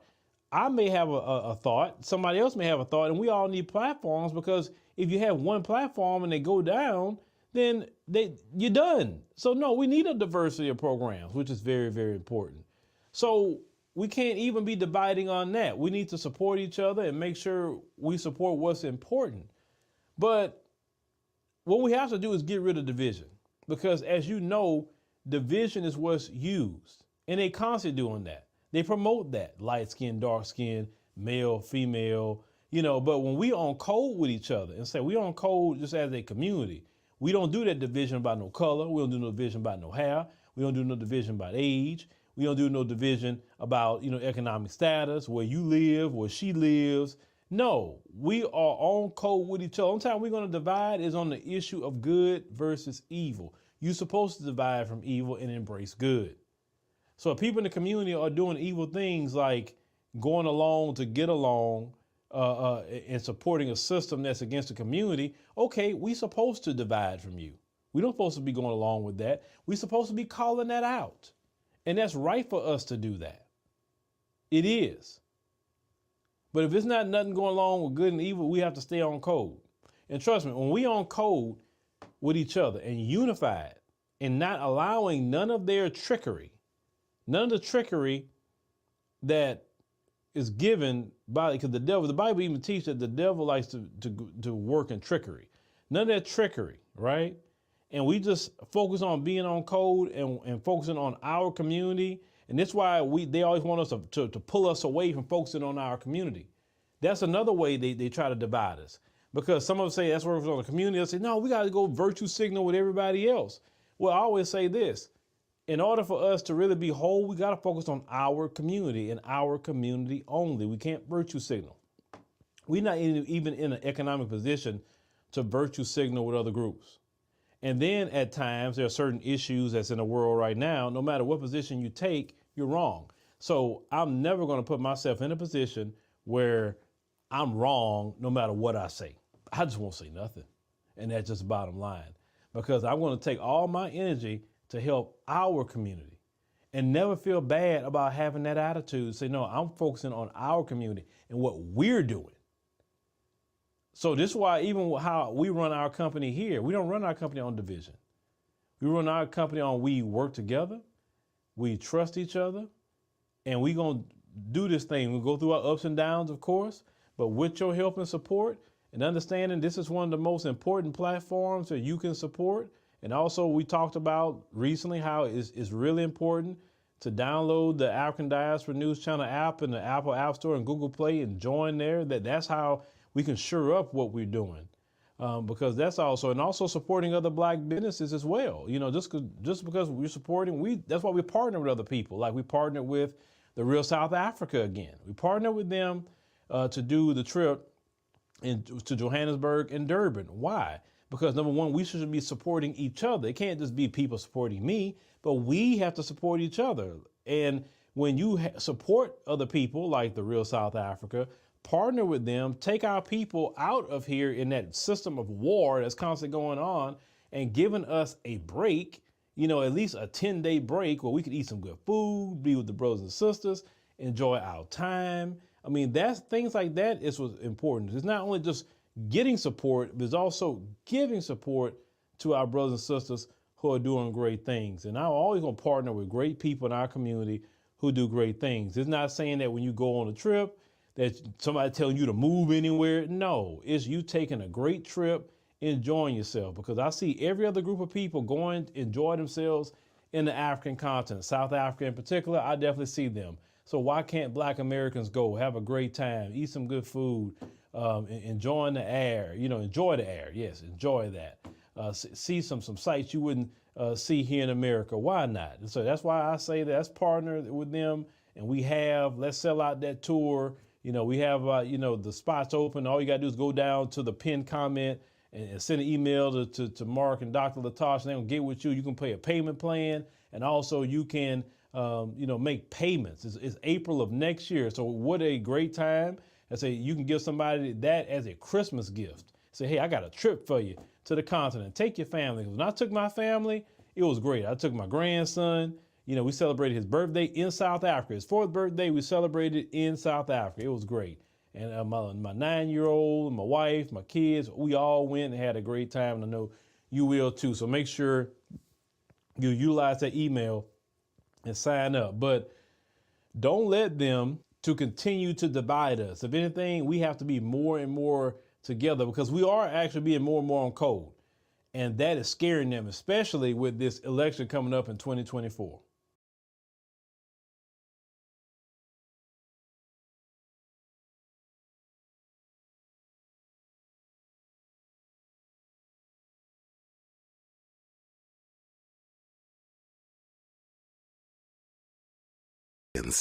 We're proud of our sense of community. Oh yeah, we're very big on that. We try to help each other in any way we can. Except when it comes to saving each other's lives. Even if all we have to do is put our names on a bone marrow register. Not quite so big on that, are we? There are 24 times more white people than black on the UK bone marrow register. If you're black or mixed race, join the register today. Visit aclt.org and see how you could be the one to save a life. ACLT unites to fight leukemia. So what's wrong with my car? Lady, I don't know. When can I get it back? Tomorrow? Lady, I don't know. Are you tired of unreliable mechanics? Do you crave good all-round service? Try the auto repair shop that puts ladies first. O'Brien's, located in Locust Hall, St. George. O'Brien's are specialists in all types of vehicles. Brakes, shocks, engine, even your air conditioning. O'Brien's does it all. And O'Brien's uses advanced diagnostic equipment, so there's no guessing. At O'Brien's, there's a drop-off pickup service for all. If you are serious about driving worry-free. So what's wrong with my car? Okay, lady, it's the alternator. Oh, okay. Call O'Brien's at 437-9322. Students to students, talk it out. Teachers to students, talk it out. Peace begins with me. Peace begins with me. Talk it out.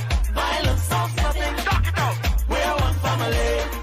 The school to learn, don't go school to fight. Don't bring school to college, on a gun, on a knife. Don't let the violence mess up your life. Fighting all the time, can't get your first prize. Daddy land, stop this skylarking. When I fighting like dogs that barking. I'm up looking south.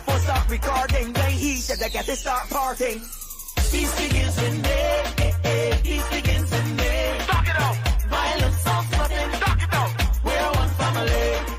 Don't let the anger build up. Don't shout. Triangle you on the soul. Breathe it out. The same energy that you take to use to fight. Same energy you could talk it out. You could say the word reason. Talk it out. Sure that we even.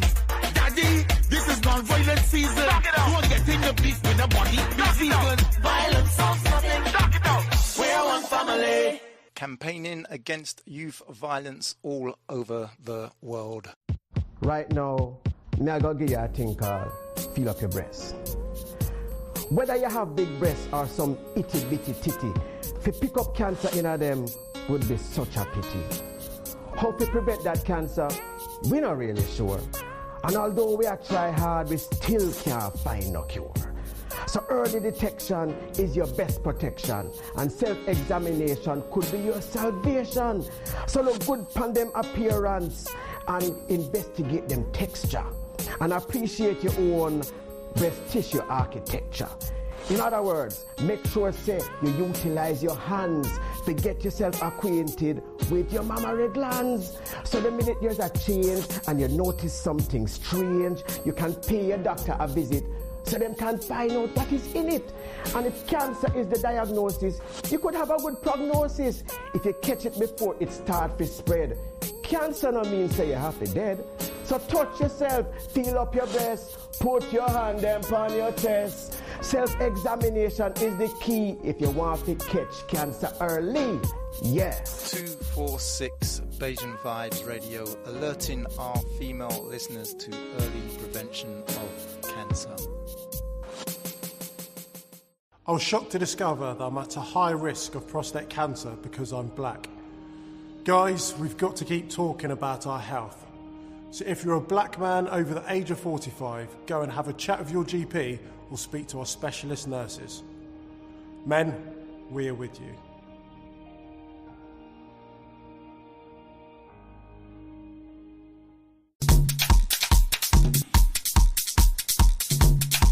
If you would like to advertise your business anywhere in the global diaspora, if you'd like to sponsor, partner 246BajanVibesRadio.com. All you need to do is go to the website, click on the Get in Touch page, and all the information you need is right there to contact our manager and our marketing and advertising team. So if you'd like to sponsor a show, partner the station, advertise your business anywhere in the global diaspora, go to our website, www.246BajanVibesRadio.com. Click on the Get in Touch page, and all the information you need is right there to contact our marketing and advertising team.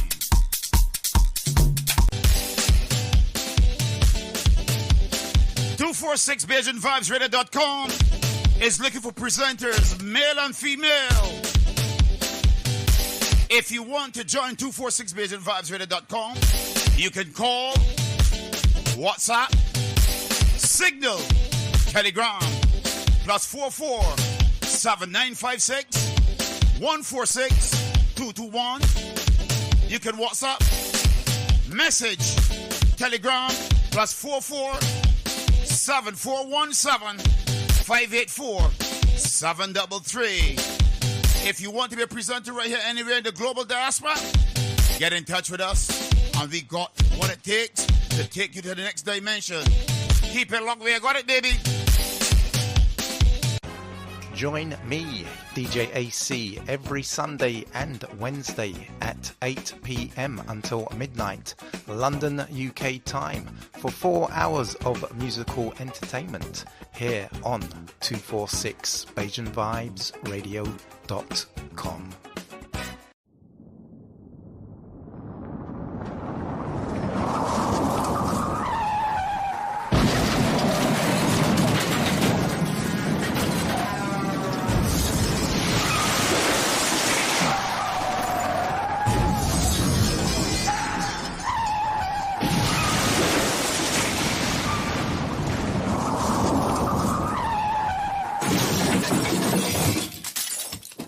Lose those keys when you drink. from 246 Beijing Vibes Radio. You're listening to 246 Beijing Vibes Radio.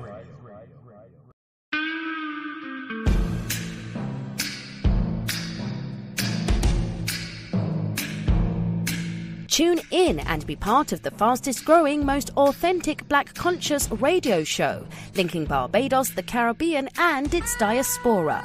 The Global Independent Square with Philip Catlin Springer. Weekdays, Monday to Friday from 5 a.m. to 11 a.m. live on www.246BeijingVibesRadio.com and 246 Live.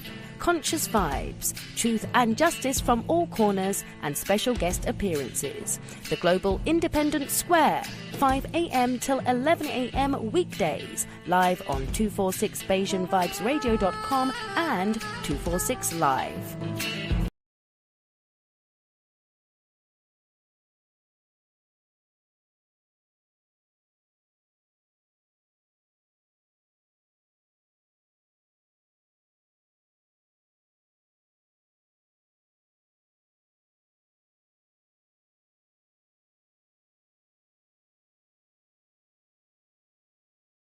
You may ask, what organization is that?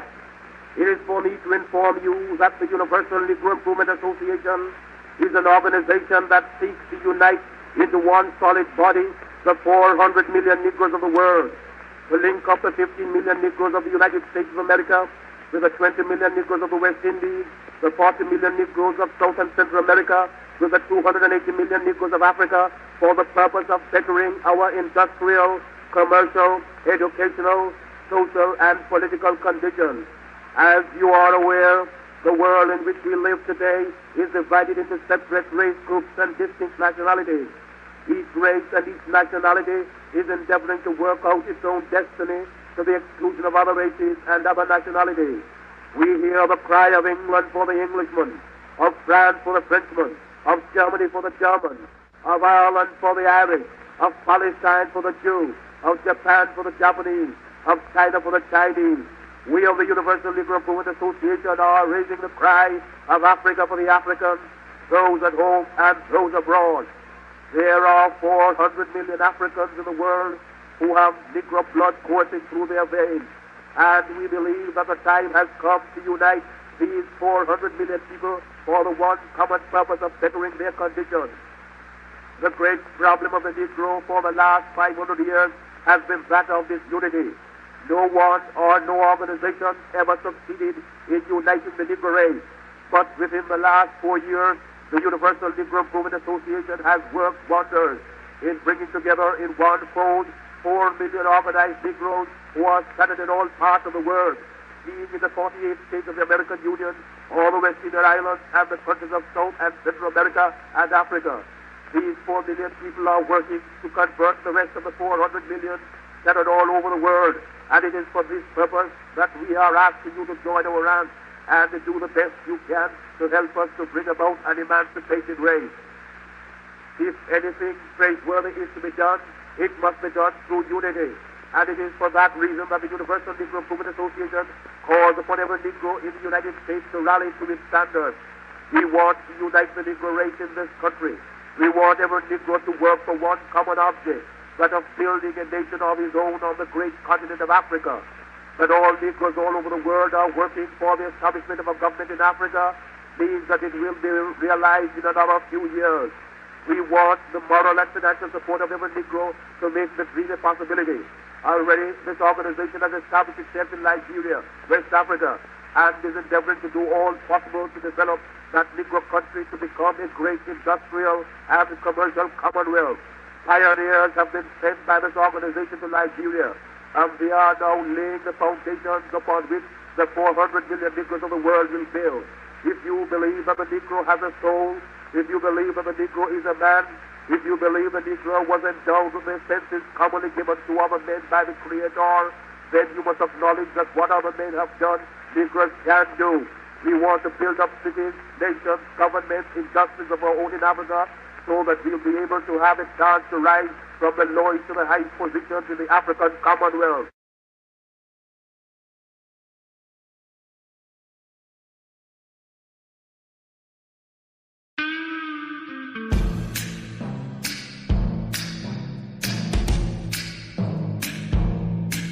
Tune in and be part of the fastest growing, most authentic black conscious radio show, linking Barbados, the Caribbean, and its diaspora. The Global Independent Square with Philip Catlin Springer. Weekdays, Monday to Friday from 5 a.m. to 11 a.m. live on www.246BajanVibesRadio.com and 246 Live. Conscious vibes, truth and justice from all corners, and special guest appearances. The Global Independent Square, 5 a.m. till 11 a.m. weekdays, live on 246BajanVibesRadio.com and 246 Live.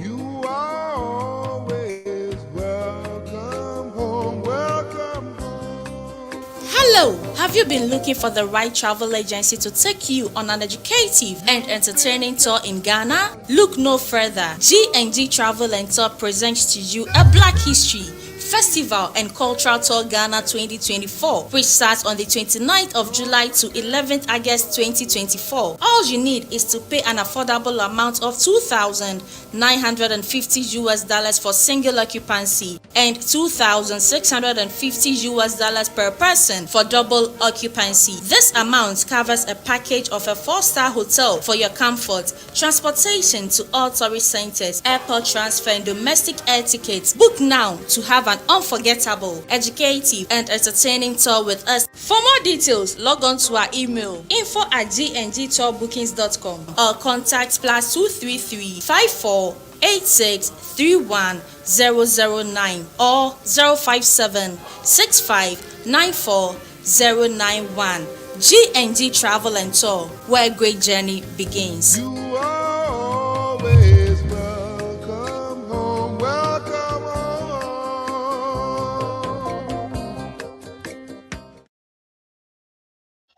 Welcome back to 246 Bajan Vibes Radio, 246 Live.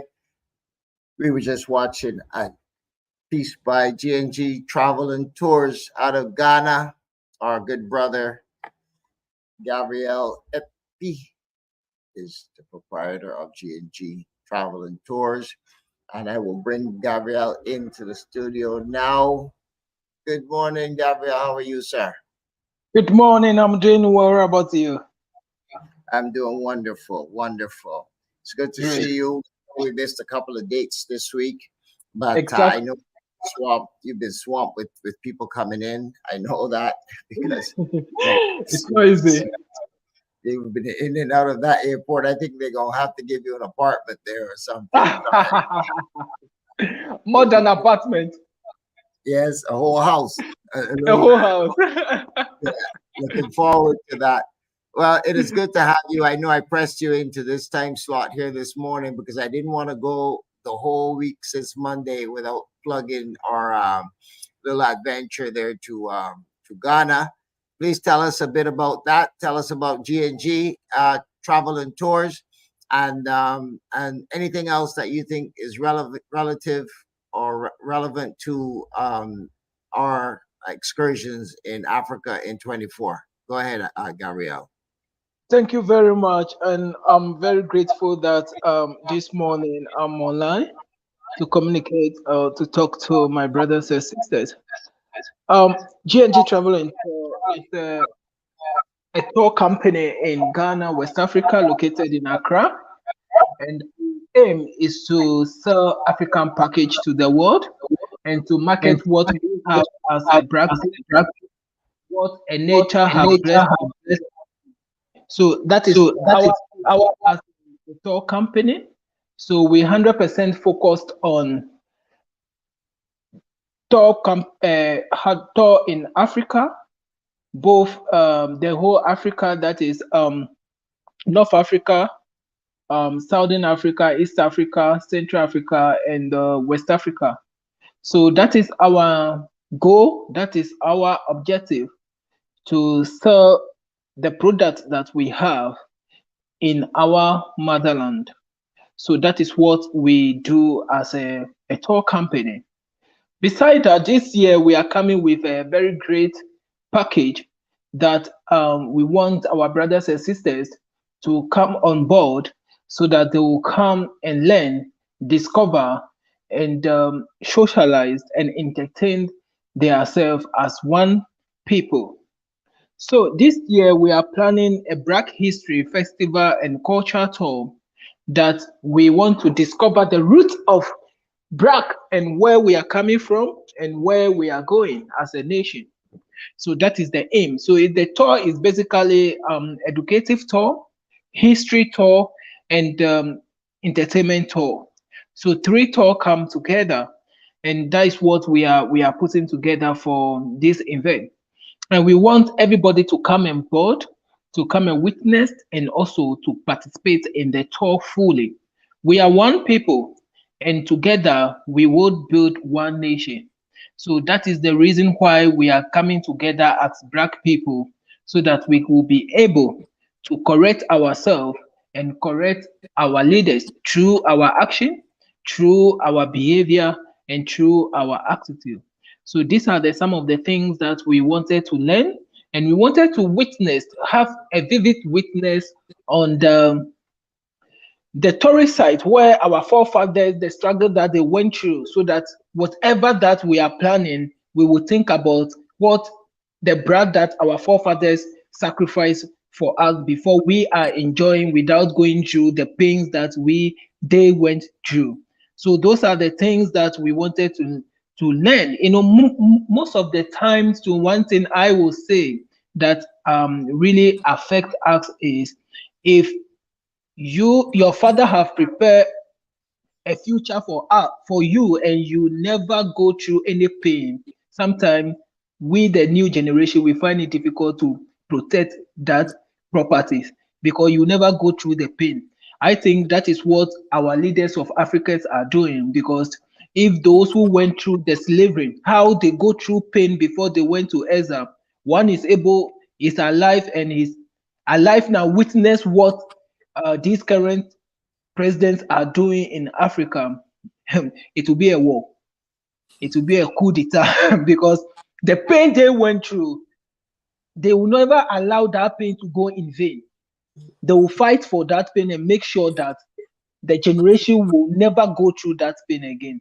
So what I'm trying to put across is, because of we did not go through that pain, we don't know what we have and we don't know how to manage it. That is why we are selling ourselves to the world.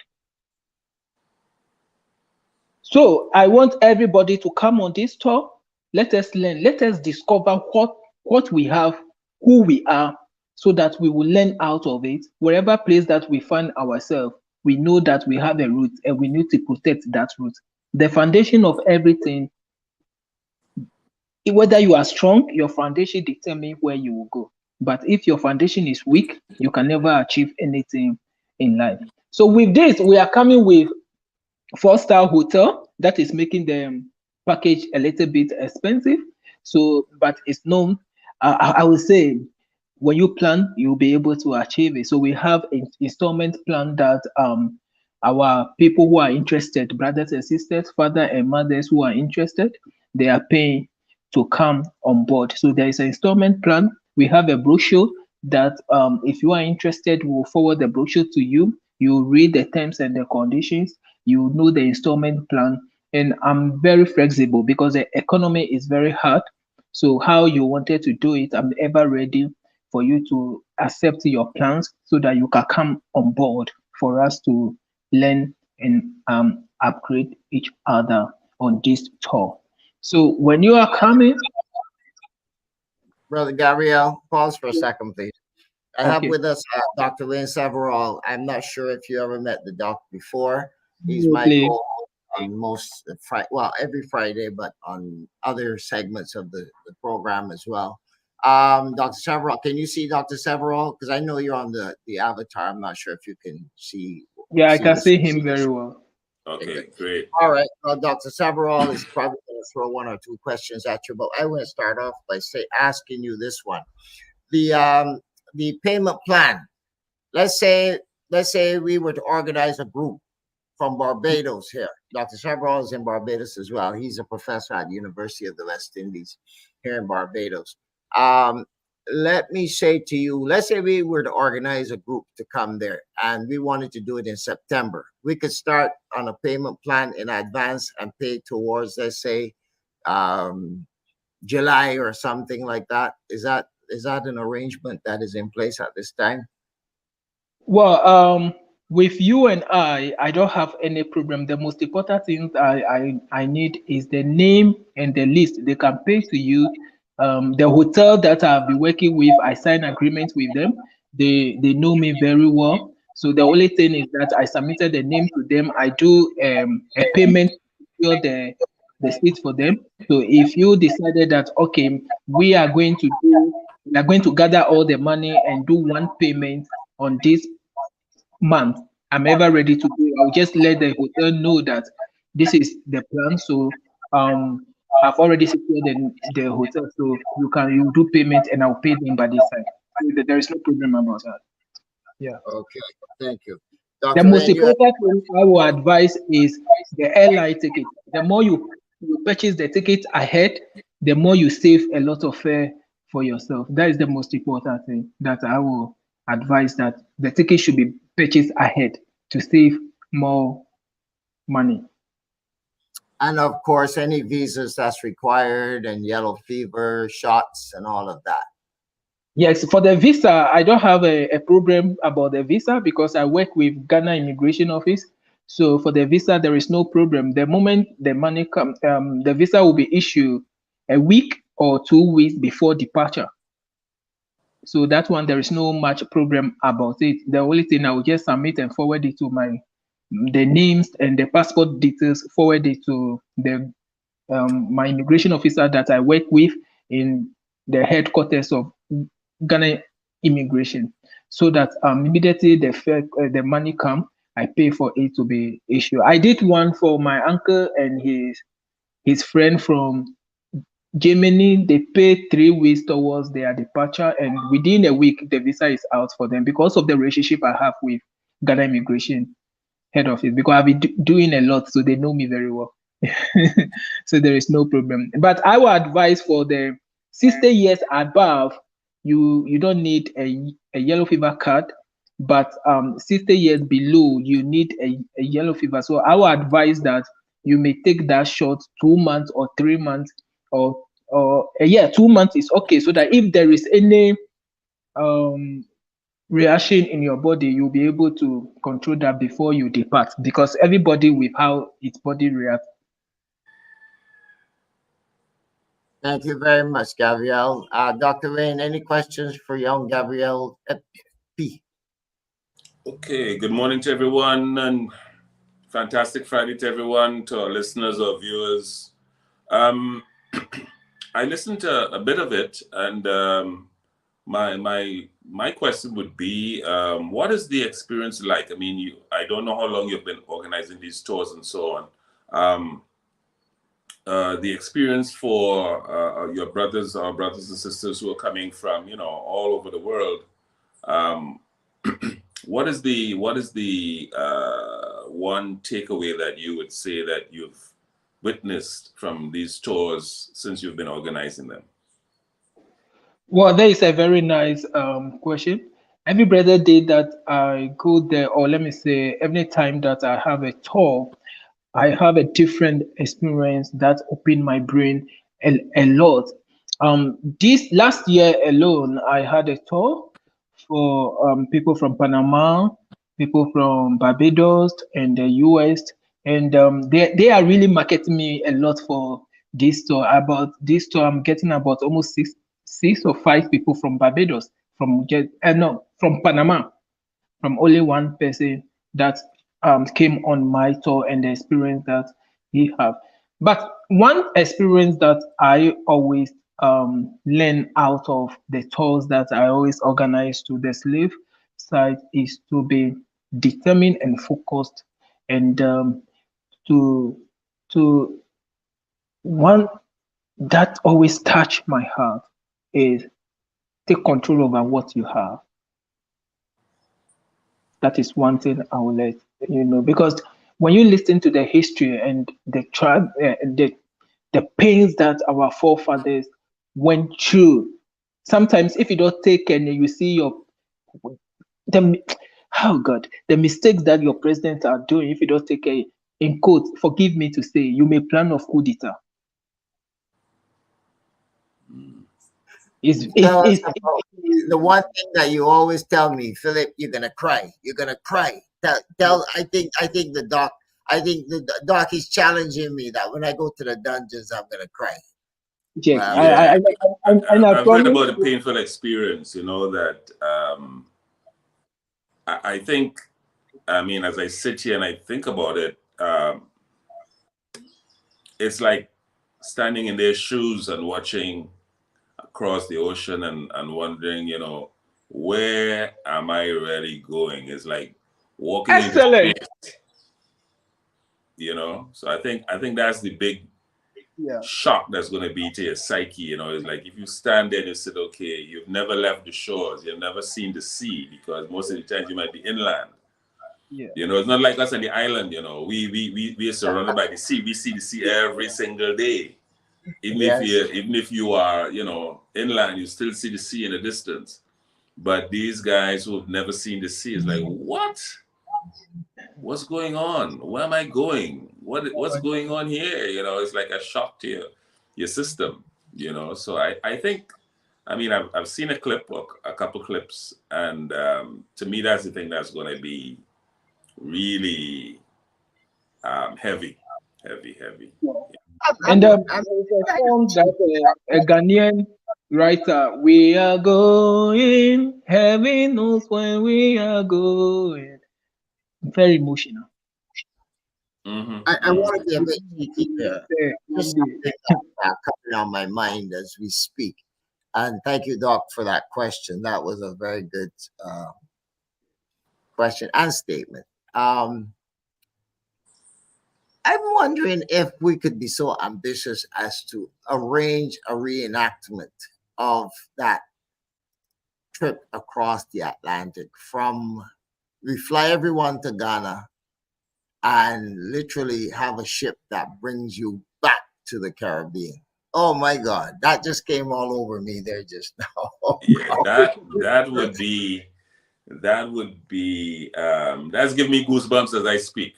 That's right. why I'm telling you, I just had a reaction. That would give you I wish goosebumps. I wish that ship would be the wooden ship that they use, so that you feel the pain. Not the that would be too real. We'll tie one on. We'll tie one on to the back of the real ship. You understand?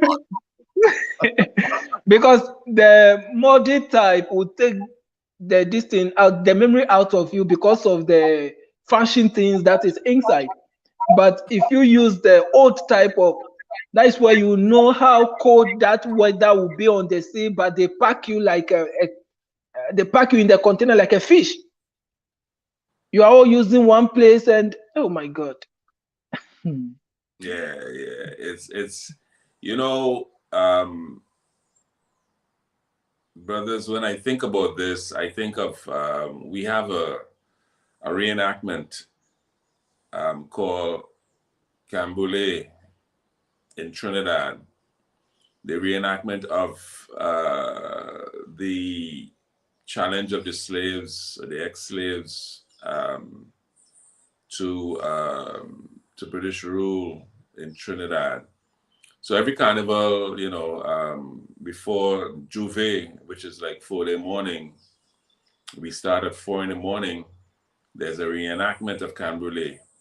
So they go through this reenactment to keep it alive, to keep the memory alive so people don't forget. And I guess the Ghana experience is something similar where you're trying to keep that memory alive by reenactment.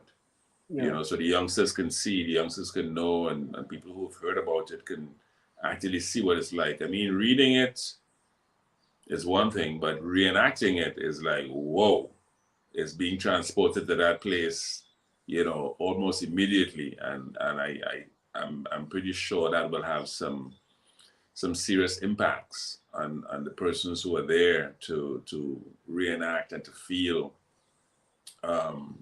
what that moment was like, you know, in addition to the journey, which is going to be even more, could be it could be traumatic, you know, if depending on how rooted you are in the history and the moment, because knowing that you're leaving and you're not sure where you're going, you're not sure even if you're coming back. Well, you probably know that, hey, once we go out here, we're not coming back. You know what I mean? So I mean that is scary, and bear in mind, you're leaving without even telling people you're leaving, because nobody knows you're gone. Leaving your children, your Yeah, nobody wife. knows you're gone. It's not to say you said bye bye and you had hugs and I'm going to go and remember me, and it's none of that. You were just snatched from wherever and you're gone. That's And it. you are removing naked with a lot. Oh God, very painful. Yeah.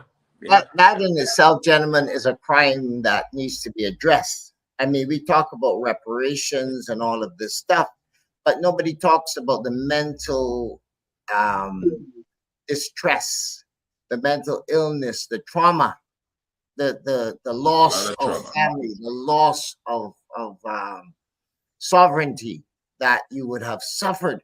We need restoration we need reinstatement before we even talk about reparations, because we have no idea the extent to which we have suffered loss. And Gabrielle, I think this tour helps in a very small way to bring us to that conscious place. But carrying it further, I mean, I never thought of it before, but sitting here listening to both of you, the idea of reenacting this particular, I think it'd be a sellout. I think it would be a tremendous project to undertake. Maybe we should plan something for a year and a half down the road. Maybe not too long.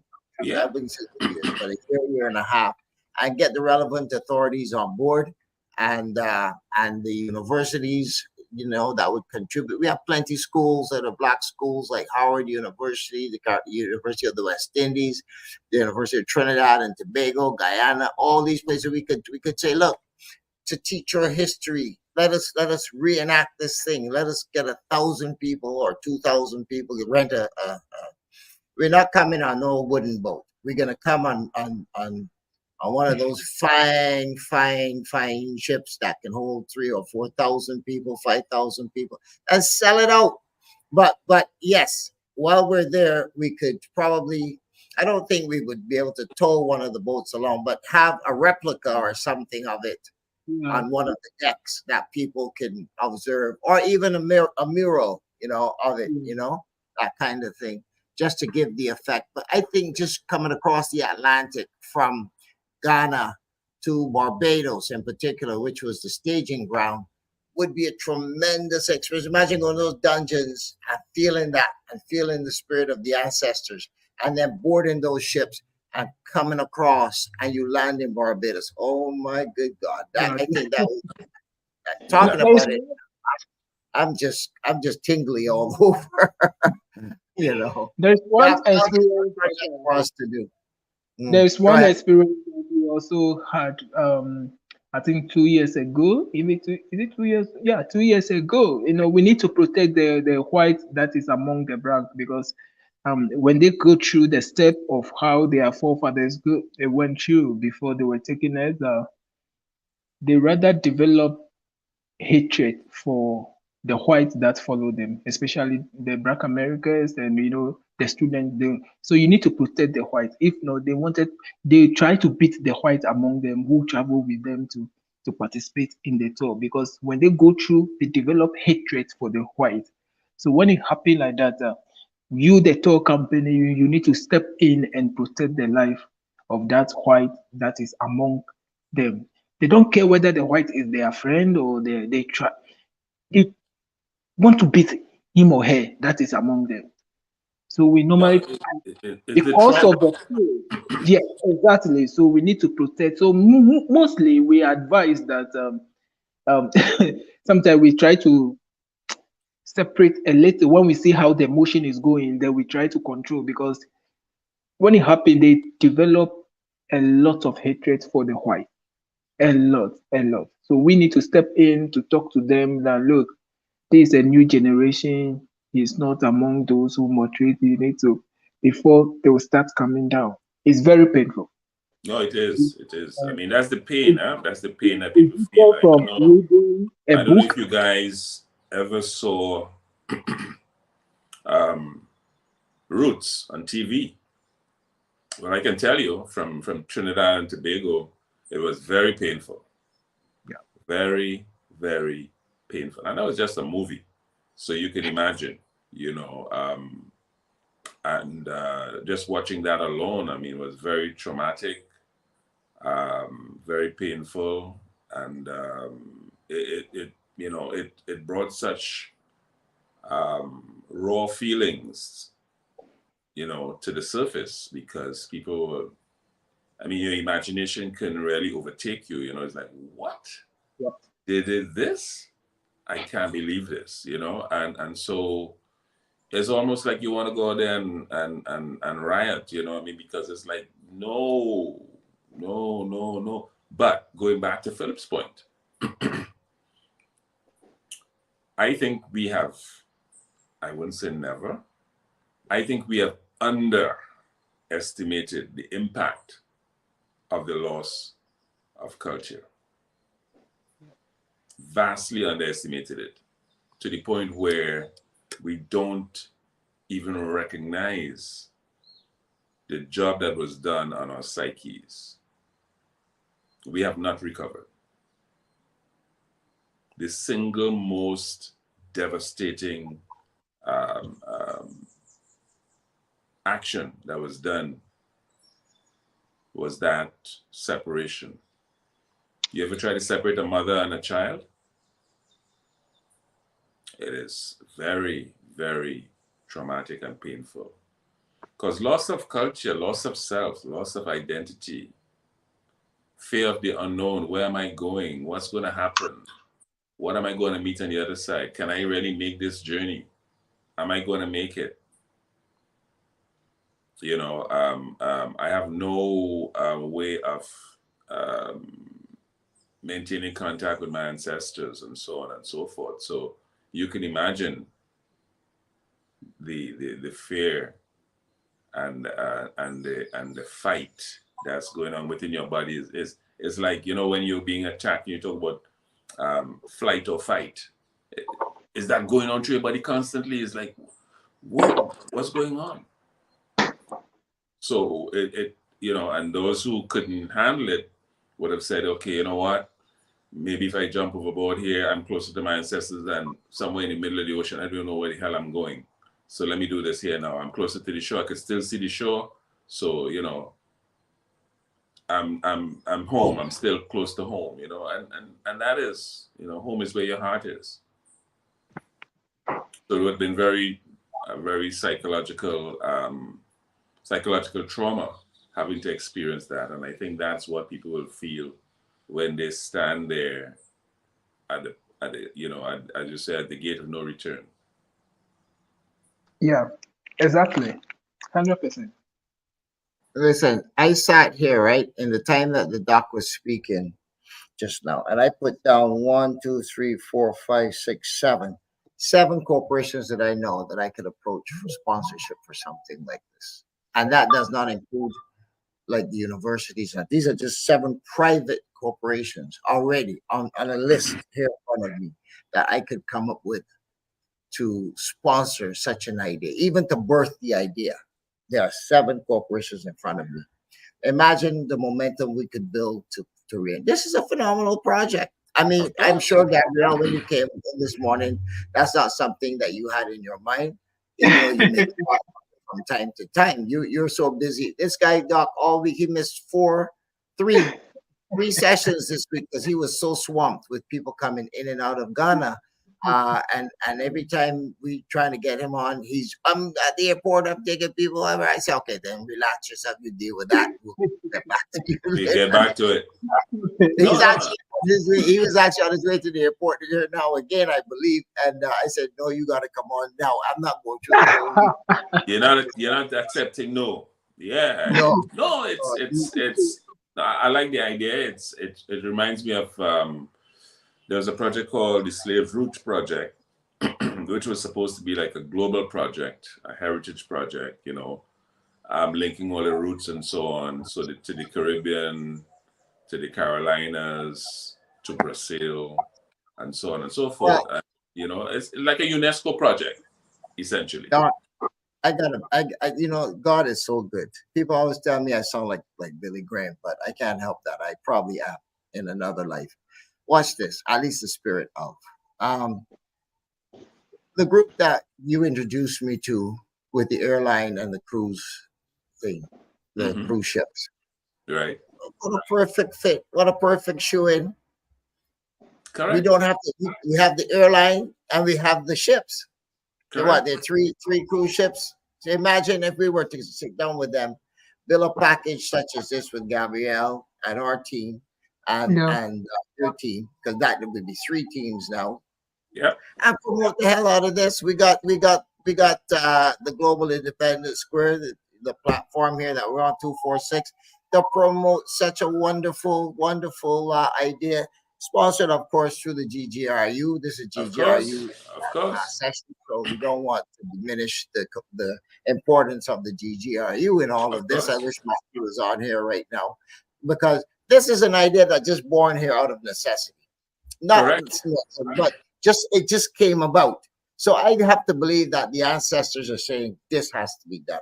In addition to what you're doing already, Gabrielle. Now, Doc Gabrielle, what I probably never told you before, but this is something Gabrielle's been planning for some time. We've been running these ads with Gabrielle for 6 months now or whatever. The ad itself is only probably about 3 months, but the concept, talking about it here on the air for the last 6 months. And he does a tour into Africa called a historical tour, which will take place in July 29th. Okay. These are things that GGRU can be involved in. Not only GGRU, but what about some of, like I said, the University of the West Indies? It's okay to put students in a class and teach them something. It's another thing to actually take them on a field trip. We're not doing field trips no longer to the zoo and no longer to the aquarium and this and that. Exactly. We want to go back home and see where we came from and come back. Not that we're going to stay. This is not a back to Africa movement. This is about seeing our time. So many of us will live and die and never, ever, ever, ever, ever, ever touch the continent in our lives. That is a shame. Mm-hmm. Caucasian people go back and forth. They live in the Caucasian world and they come to our world, enjoy themselves for 2 or 3 weeks, spend a lot of money on themselves, and go back home. We don't get to do any of that. Hence, we lose connectivity to people. Look, I've never met Gabrielle in person. We talk every week, sometimes 3 times a week, and I've never met this man in person. And we're doing business together, and we've never met. That is a shame, Gabrielle. And Gabrielle is a very nice fella. You imagine that. We've known each other for a couple of years now, and but we've never physically met. And this is something we got to stop doing this. We have to make the point. Now, it's not Gabrielle's fault because he is trying to get here. He did. I think when you're leaving for South Africa, I think I just lost him. He's supposed to be heading out to South Africa shortly, but he wanted to come to Barbados and the Caribbean. I'm helping him to do that right now, Doc, so that he can get down here. Because it's okay to bring people in. Like I send a lot of people to Ghana to him, and he makes the arrangements. One of the ladies just returned from Ghana. She's been there since early December. She was there for a whole month. Mid-December she went to Ghana, and she just only returned yesterday to Barbados, and she's a travel agent. Okay. And of course as well, so we can hook her into this. I absolutely agree with you. I think it's a fantastic idea that we should pursue, because it is more than just a history project. It's a reconnection with the source. It's a reconnection with our ancestors. It's a reenactment of what it means to kind of lose self and culture and identity and sovereignty. I mean, you said it. Yes. That's what sovereignty is. Sovereignty is not this political idea that we were sold. It starts with us. Yes. You see what I'm saying? And we have been so divorced from who we are that we are lost forever, and that's our struggle is trying to find self. And that's what we've been doing and struggling with, literally struggling I'm glad against. you brought that up. Yeah. I'm glad you mean this is a moment of learning for me right now, and I thank God for it. But I know Professor Dr. Rodney Worrell at UE. That's a guy I should give a shout out to and say, Dr. Worrell, would you spend a Friday with us on GGRU? Talking about that history, maybe even a Tennyson. I know Tennyson's political science, but Tennyson has a broad enough view. I've known Tennyson now for quite a few years. And let's get a few of these fellas on here from the University of the West Indies. Even Sir Hillary, quite frankly, I know him personally. I've known him for 20-something years. When I first encountered him at Professor Marshall's, we had lunch at That's another guy right there, Professor Emeritus Woodville Marshall. Woodville Marshall, yeah. It's a family of mine. My uncle is married to his sister, so we actually have a lot of interfamily interactions and so on and so forth. So listen, going forward next week, let us make a point of inviting some of these fellas on. This whole thing with Gabrielle here just sparked a whole new direction as far as I'm concerned. And you would know people. Of course, you're in in that field. So you would know people probably from the University of Trinidad and Tobago who could probably chime in there. We could get someone from the University of Guyana, and any other schools that we have in this region. I want to focus primarily on the region to start with and our history. I don't know if we have someone in South America. I don't know what down there, but we'll have to find out. We will find you. You'll be amazed. You'll be amazed that we'll find people because Brother Felipe alone. Okay, His connection. Brilliant. Yes, absolutely correct. Right. He's so well connected across the region and elsewhere, Pan African Congress, this, that, and the other. Let me put him on the phone right now. Yeah. But yes, I forgot Felipe. Yes, that's the man that would be very, very instrumental in putting something like this together. While we're talking, I'm trying to see if I can. We've lost a brother. I don't know if it's because he had to go. I know he was headed to the airport urgently to collect some people. They're 6 hours ahead of us or 7 hours difference. Right. So I like the project. I like the idea of the project, and I think we should explore it because it has great economic, social, political, and psychological import, because it really helps to bring some catharsis to release some of that pain. And to bring, he didn't answer. He didn't answer. He's always very busy. He's always on the road and so on and so forth. He might chime in later on. You never know. Speaking of that, you wrote an article. Which did I send you the article yet? Did I send the email to you last night? I think I fell asleep. Right after you and I talked, I had another call came in right on the heels of that, and I do not remember. Okay. I just went to sleep on the first thing. I was that tired. Yesterday when you and your wife dropped. You were tired, man. You were tired. I had 2 more meetings after that.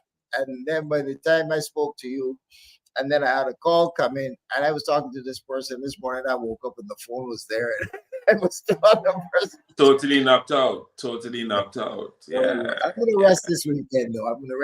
Yeah, I have you should.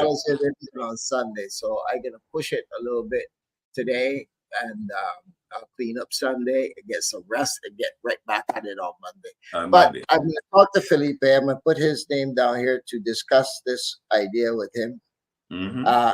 And Gerald, I think they would be yes, right, Gerald, advisors, right? And we can build from this with the brother Gabriel there and Archerine Reese, who is the travel agent on this end. We can talk to Matthew to coordinate with our people for the airline and the cruise ship. Correct. And those ships are big enough that I'm sure they can make it across but of course I'm not an expert. So we have to make sure that there are ships that, and depending on, because we want to put a lot of people on those ships too. If we could do a cruise of of 4 or 5 thousand people. You imagine flying that many people into Accra, loading them on a ship after, say, they spend 2 or 3 days in Accra going through the dungeons and that's what they got the experience. Let's say a week. Putting them then and sailing them back this side of the world. I'm not sure how long that would take, probably a week and a half or so, because in them days it was 3 weeks journey. Our ships are bigger, faster than those were in those days. So let's say a week there and a week journey to Barbados on one of those vehicles. And then when you get back here, you probably need a debriefing or a shrink Yeah, session. debriefing. Yeah. You need another week in Barbados. So it's a 3 week vacation, well, a 3 week tour, folks. Yeah. I'm thinking about, remember there was a show called Gilligan's Island? I don't know. Yes, remember that. Yes. Listen, they went out for what was it, a 3 hour tour, and they ended up a whole lifetime, you know. No, but you made a point earlier where you said that, you know, we don't travel for history per se. We travel for shopping, and you know, we go up to Miami, New York, whatever. We just do something, we run back. But compare that with, let's say, others who travel for history, quote unquote, and they come to the islands and they say, "Wow, okay," and they go on these tours and we take them around and say, "This is a historical site, and this is where you had rum was being made, and you had slaves in the plantation, and so on and so forth and so on." They soak it all in because very often they have no idea. They have had no history of such things. It's new to them.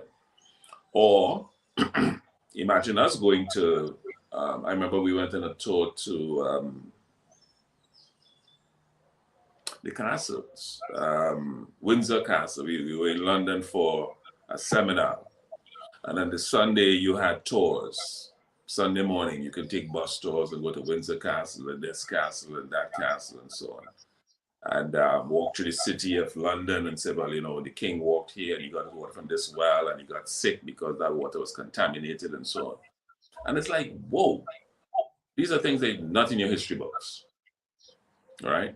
So it's very educational to just get a tour, irrespective of the country you go to. So imagine the significance of organizing something like that, what we're discussing here. It is of tremendous significance. I know that reference to the Slave Route Project, I was in the Ministry of Tourism at the time, and I thought, wow, this is a fantastic project. UNESCO is one of those organizations you can put in your list there because they'd be interested in these kinds of projects, right? And so, yeah, why not? Oh, Gabriel is back with us. Yes, please. My internet went off, so I need to buy a new. Okay. Welcome back. Glad. Thank you. We gotta stop that nonsense. Africa has the poorest internet in the world. Bandwidth. And it's not all the stuff that goes to actually develop and support the internet comes from Africa. All the material for our phones, everything, and yet they even power. It bothers me that in Africa you could have a blackout in Nigeria every 6 or 7, 8 hours. I don't understand that. As experts in Guyana, here in the Caribbean, I've never seen anything like this. You get rolling blackouts, and Guyana has more oil than anybody in the world. Can you imagine that? And the sunshine to boot on top of that, and we have rolling blackouts. That is amazing. Yeah. Anyway, shedding your load at will, we used to call it that in TNT at one point in time. Yeah. So Gabrielle, in your absence, the professor and I was here talking, and we were saying I came up in the time period that the doc was speaking to you with 7 corporations that I could approach for such a sponsorship. That's just here in this region. Then I have connections in Canada and other places where there are people I know I could go to and get additional. So I'm actually making a list. I'm now up to 1, 2, 3, 4, 5, 6, 7, 8, 9, 10. 10 and that's just from talking here. Imagine, Gabrielle, if we were to, the doc has a group of people that he has introduced me to sometime last year. They haven't actually set sail yet, but they're just in the process of setting up an airline, which is already well on the way, and a cruise ship business with 3 ships that they already have secured.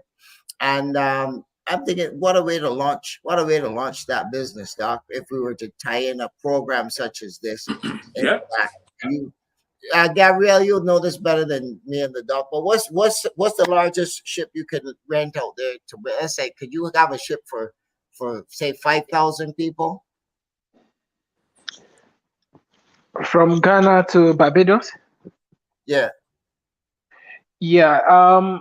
In fact, when it comes to cruise ship, now before Ghanaians are being introduced to cruise ship, they are mostly by air, by land. So when you come here, there is nothing called like how do you call it, a cruise ship that people go and buy ticket of want to board a cruise ship to Nigeria, or we don't have those things here. All those we have some of the passengers cruise ship normally come, but it's not highly. It's 1 or 2 people who are used to it. That those are the people that go on a cruise ship. But we can arrange for there is nothing. I always believe that there is nothing in this world that if you want to do, you cannot do except you tell yourself that I will not do. Yeah. So we can arrange for any number of a cruise ship. The most important thing is that we plan ahead, we put things in order, we know the total number that will be coming, and we do that arrangement and plan for it. South Africa is good for cruise ship. They normally have a largest ship that come to the airport. So it is easy for us to plan that tour because 29th I'll be in South Africa for a tour, and I can work on that side and we see how best we can arrange for that. So far as the plan, the vision is there, it is going to be possible. That is one thing I always believe in. There is nothing that we cannot achieve in this life, except we decided that we are not going to achieve it. Agreed.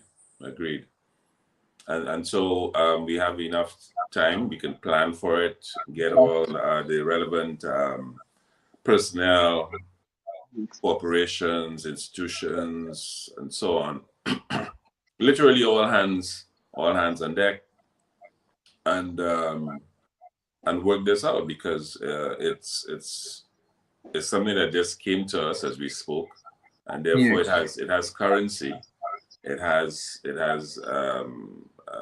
potency because not only is it historical and cultural, but it's very psychological. And I think that is the more powerful element because, as Philip was rightly saying, most people, and I'll tell you this, from the Trinidad and Tobago space, most people who are able, it's almost like a pilgrimage.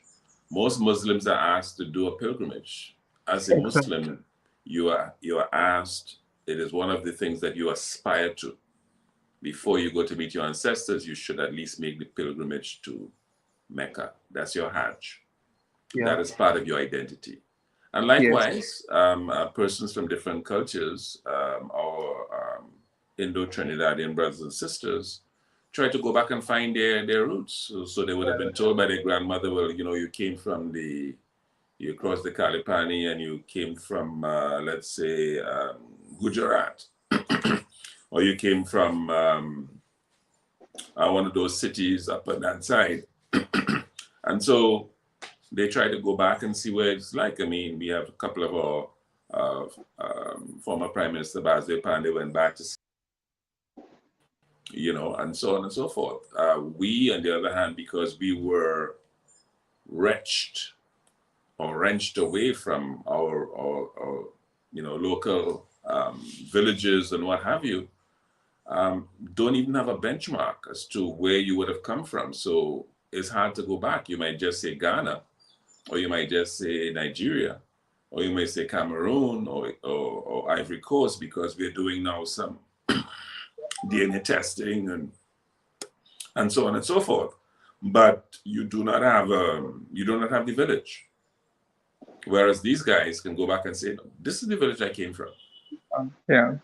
You see? And that loss of identity, that loss of sovereignty, Philip, is so real. And we spend the rest of our lives, one, either fighting it and cursing it, or two, searching to find it. And so I think that gives birth to the concept of return and so on and so forth, because people have been searching for that identity. It's been lost. And we can look at it how serious it is. Your names. I remember very vividly one of our Calypsonians, Brother Maestro. Philip, we referenced 1970s was one of the most powerful times for us in TNT, Black Power movement. It gave birth to a lot of our militant leaders and so on, right? So the Kwame Toures, who was already formerly called Stokely Carmichael, who was leading the Black Power movement in the US, straight out of TNT. And we could go on. We have a long list of militants who came out of TNT. Henry Sylvester, George Padmore, C.L.R. James, Kwame Ture. Sir Williams. What's his first name? I think it's Sylvester Williams. Yes, Sylvester Williams. All of those great Pan-Africanists and so on, right? The first Pan-African Congress, which I was attending number 8, myself as an executive. Imagine that. Little old me wasn't even born back in those days yet. Imagine that. I don't know, but imagine that. So it has a great history, So those are the things, because I remember Maestro's Calypso. I mean, I was a youngster, 70, and the name of the song is I think it was called Black Power. He says, so why my name couldn't be Danjuma, Kazavubu, or even Nkrumah? Change your name from George Weeks to Wakamba. Then we go know that you're serious about Black Power. Da, da, da, da, da, da. And it was a search for identity. It was saying, here's my name. Who knows my name? My name has no meaning. But if I say Nkrumah, if I say Danjuma, if I say Achampong, and so on, I have roots. I can find those roots. Right? And that was part of the research that we have. It has taken a long time. I mean, a lot of people change their names. So Geddes Granger changed his name to Makandal Daga. Kafra Kambon, they changed the name because they wanted to identify with Africa, identify with those roots which were lost, which were cut from under their feet. Because, that's what roots was all about, Kunta Kinte. What's my name?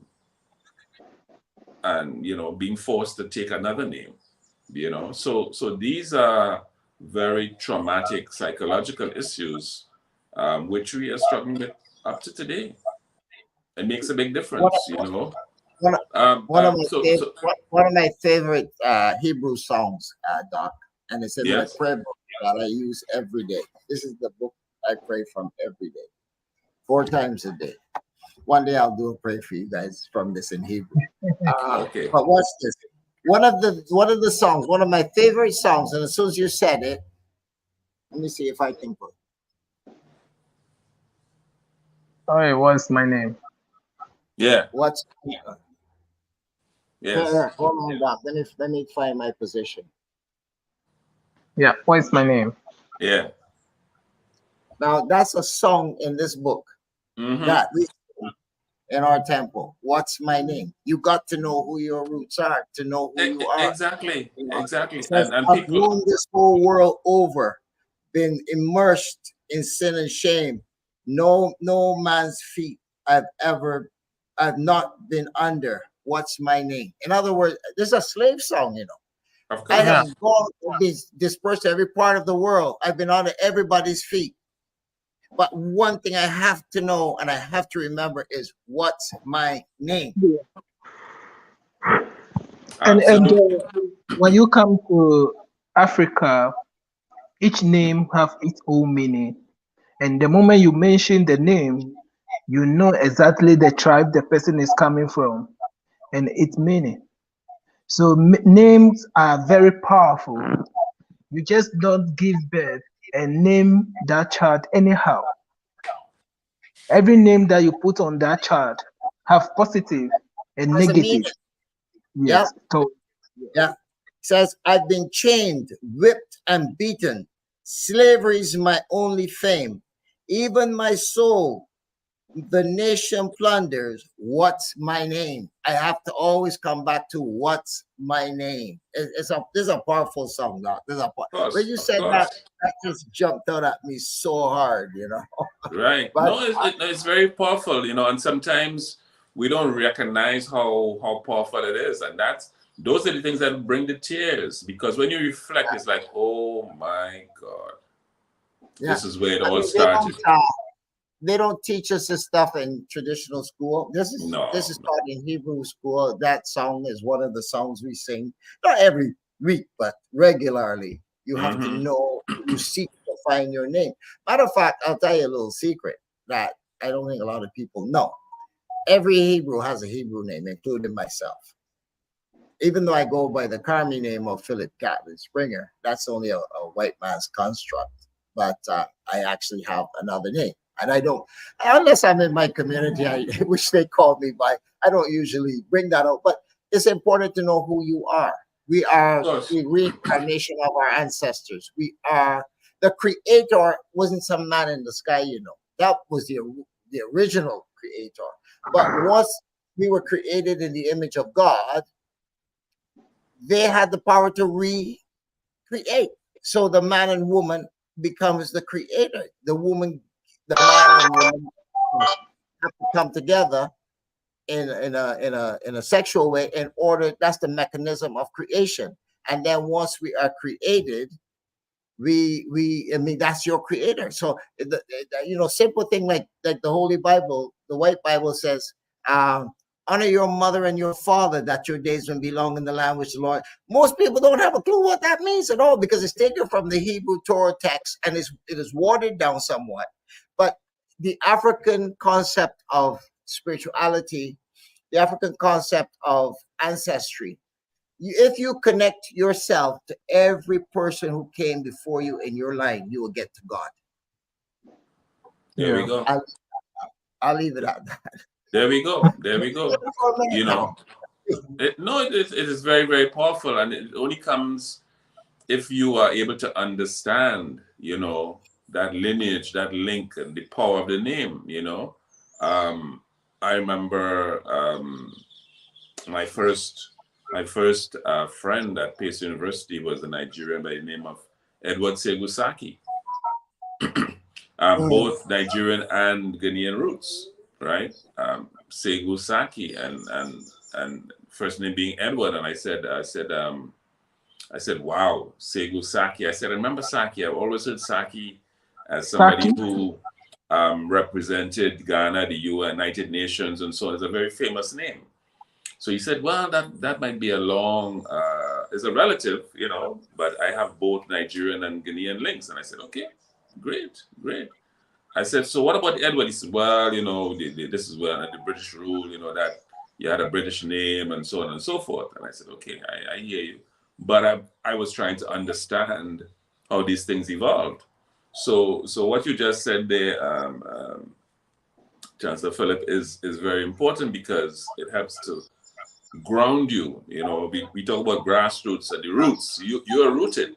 You have an identity. You have sovereignty. You have you understand what's your name, you know. And when we put that, when we juxtapose that against roots, where the name was being deliberately crushed and stamped out, you understand how powerful it is, because they're saying you have to now forget that memory, because you are still very much thinking about where you are and what's your name and where you came from and so on, right? I think that story was based in Gambia. So here you had somebody who's been rooted from that place. Those names he remembered very well, and so they forced him to call himself Toby rather than what his name was, and so on. So from Kunta Kinte and Lamin and Suado, and those names. If you look in that population, you would still hear those names. So it's very, very important, very, very important. So that your revelation Chancellor is very important. Yeah.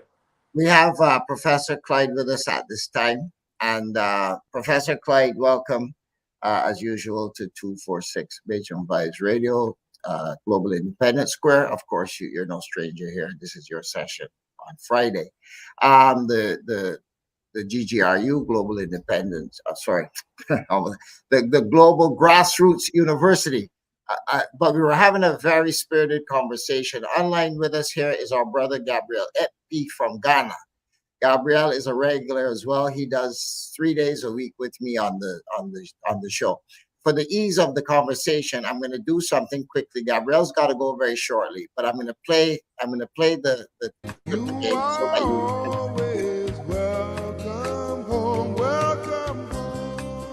Hello! Have you been looking for the right travel agency to take you on an educative and entertaining tour in Ghana? Look no further. G&G Travel and Tour presents to you a Black History Festival and Cultural Tour Ghana 2024, which starts on the 29th of July to 11th August 2024. All you need is to pay an affordable amount of $2,950 for single occupancy and $2,650 per person for double occupancy. This amount covers a package of a 4-star hotel for your comfort, transportation to all tourist centers, airport transfer, and domestic air tickets. Book now to have an unforgettable, educative, and entertaining tour with us. For more details, log on to our email info@gngtourbookings.com or contact +233 54 86 31 009 or 057 65 94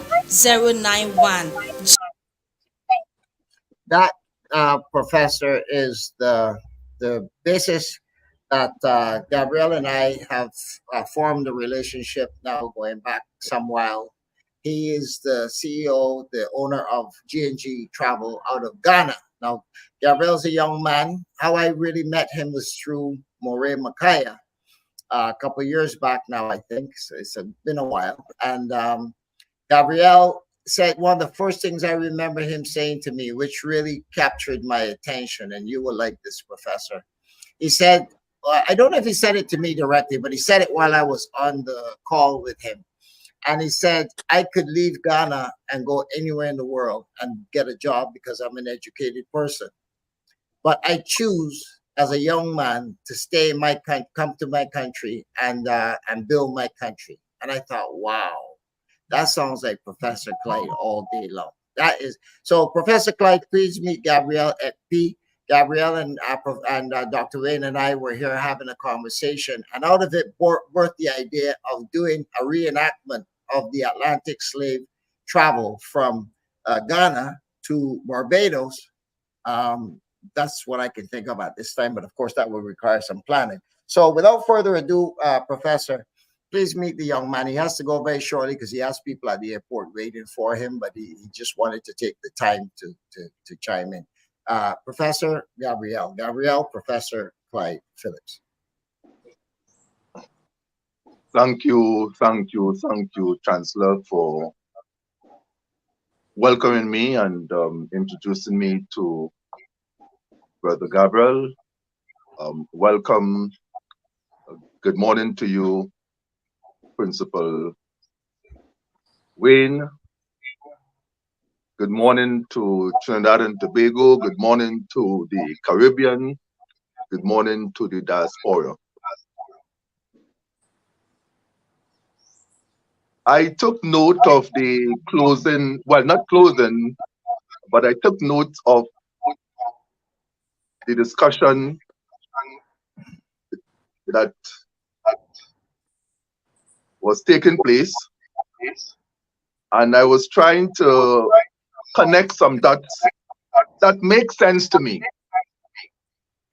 And I will just quickly comment on two things. One thing that Principal Wayne mentioned, and one thing that you, Chancellor, mentioned. Let me start with what you mentioned, Chancellor. What is a name? Oh, yes. A name is everything, and it really connects and identifies people as such. And when you are not connected or related or identify with something, you really don't have any interest in taking whatever it is to the next step as such. When you believe something does not belong to you, you are just there marking time, as we say in Trinidad. You are just there playing games as such. But when you know that this is yours, you put everything to improve it, to take it to the next stage as such. I also heard a comment, honor thy mother and thy father, or honor your parents, so that your days will be long and you are connected to your God. That is also true. And of course, it's part of the African culture. And it is something that the leadership of Trinidad and Tobago, and by extension, the Caribbean, are becoming to realize now, where the solution to our challenges, they are now going back to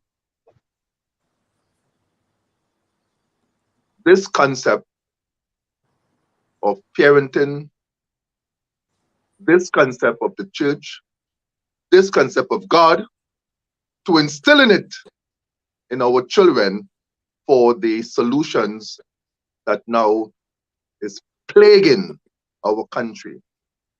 We have recognized and we realized that the changes in our customs yesteryear, because we have ignored those tested customs, we are in the trouble that we are in now. And as of last night, the Prime Minister of Trinidad and Tobago, he has made it quite clear that it is all hands on board, the parents, the churches, and all of the things, to get it right. Bear with me, colleagues, because this conversation is going somewhere, and I hope that the remarks that were made when I came in, it has relevance. Brother Gabriel, or Gabriel, what's the proper pronunciation? We will need to further have the discussions, of course, through the Chancellor. I know you have to leave shortly, because I sent to the Chancellor and the Principal a video about half an hour ago that was sent to me from one of my counterparts in Zimbabwe, whereby the rape of the continent cannot continue. We cannot believe that the growth and development of Africa has to be done by the Chinese and or the Europeans. And I will send that video to you, well, through the chancellor, because I don't have your email, but I'll ask the chancellor to forward it to you. The development of Africa depends on the people in Africa. So I was quite pleased, Gabriel, when the chancellor mentioned that you decided to stay in Ghana to develop Ghana, because the development of Ghana depends on Gabriel, not the Chinese, not the European, not the African, not the American. The development of Ghana depends on Gabriel. And I am going to encourage you, Brother Gabriel, to share this information with every one of your colleagues, the whole of Ghana, to do that. Your development in Ghana depends on you, not the Chinese, not the European, not the American.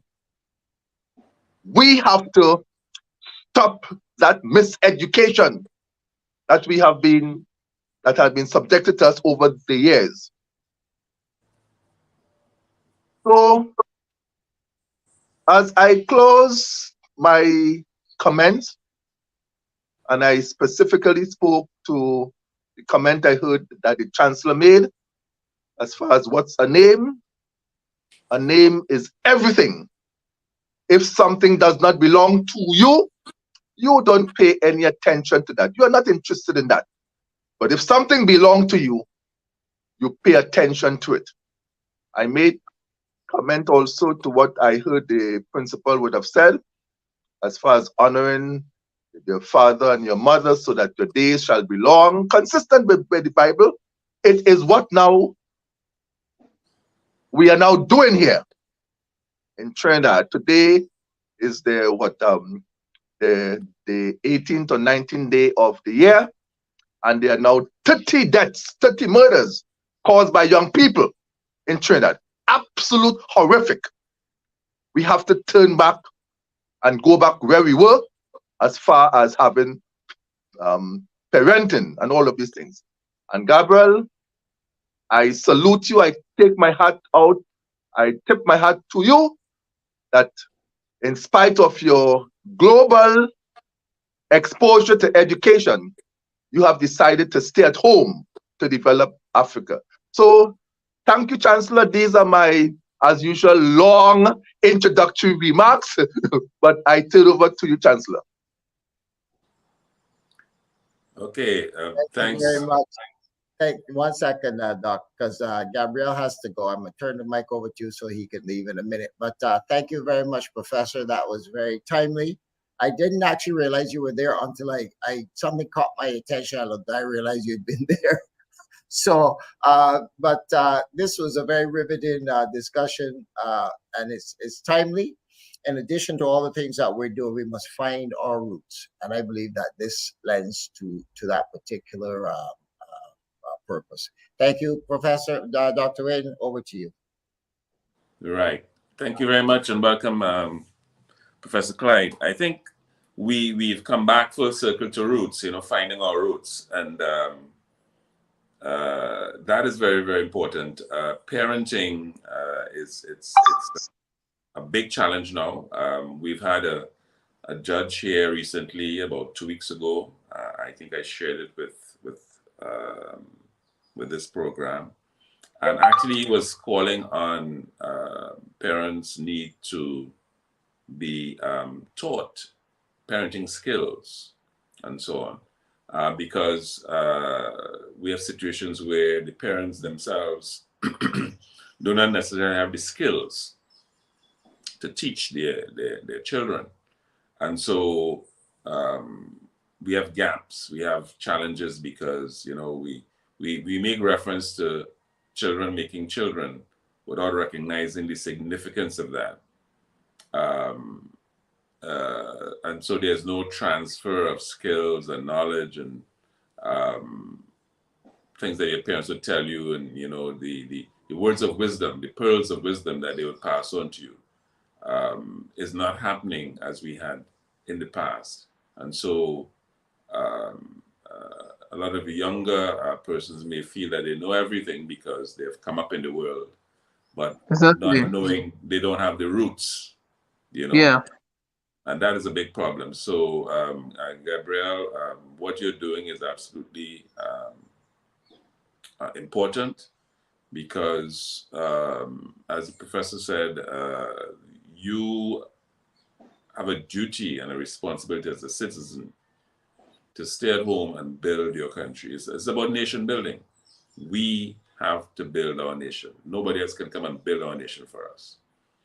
And the flip side of that is where we talk about the brain drain, which we refer to it very casually, but not recognizing what we are saying. If, like you, we don't make that decision to stay at home and build, then we are going somewhere else to build somebody else's country, right? I made a conscious decision when I finished at Pace University. I said, I'm going back. I'm not staying. And here I am. I said, you know, I went back to TNT. It wasn't happening. I said, okay, I will move. I'll go somewhere else. But I'm in the region. The region is my home, right? As Black Stalin said, a Caribbean man. As Peter Shaw said, as long as you're Black man, you're an African, you must know those roots. Where do you belong? A sense of belonging, a sense of identity. The name has meaning, you know? And because we don't have that rooting, cultural identity, sovereignty, and so on, we kind of like, you know, just drifting, blowing in the wind, so to speak, because we don't have that root to anchor us, to give us a home, to give us an identity, to make us be aware of the ancestors, that people went before you and, you know, sort of prepared a place for you. That's what your parents are doing, right? So Gabriel is blazing a new trail for all the youngsters to say, well, listen, you can do this. He made a statement early on. There's nothing we cannot do unless we tell ourselves we don't want to do it. And I totally believe in that. That's what I say every single day. Absolutely nothing that we cannot do. Absolutely nothing. Unless we try it, we will not know, right? And so, nation building, that's the super project, the major project, the overriding project, which we are involved at GGRU, is nation building. And it starts with us doing our little part. It might seem insignificant, it might seem as though it's nothing, but trust me, every little bit helps. And Professor Clyde has just said that here it is, the 19th day of January, and we have already 30 murders in TNT. I mean, absolutely horrific. But it tells you that the youths have no anchor. They've lost their way. Life has no meaning to them. They don't see themselves as building any nation. What is TNT? TNT means nothing to them. What is my name? I don't have a name. I'm insignificant.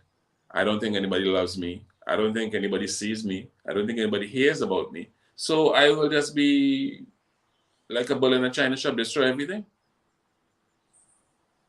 Because if you were rooted in a family and you honored your mother and your father, you would not be doing those kind of crazy things. You would not. Because you'd be bringing dishonor and shame to your family. It is that simple and that powerful. But if you have no such values, no such ethics, no such, then life is meaningless. And that is where we fail because we think it is, no, the teacher has to do this. No, you, the parent, you have to do that. It is your job. There's a video circulating yesterday. I think I sent it. A lady of the Trinidad complained, you know, I think she sent that video. I will send it to you guys. And she talked about that. She said, you know, we've come to a place where everything we want to blame the government. And she went back and she referenced and she said, you know, how could it be the fault of the government? It's your child, it's your life, you make decisions, but then you want to blame the government. It's your choice, you made a choice. you know. And she pointed to that. She said, I always remember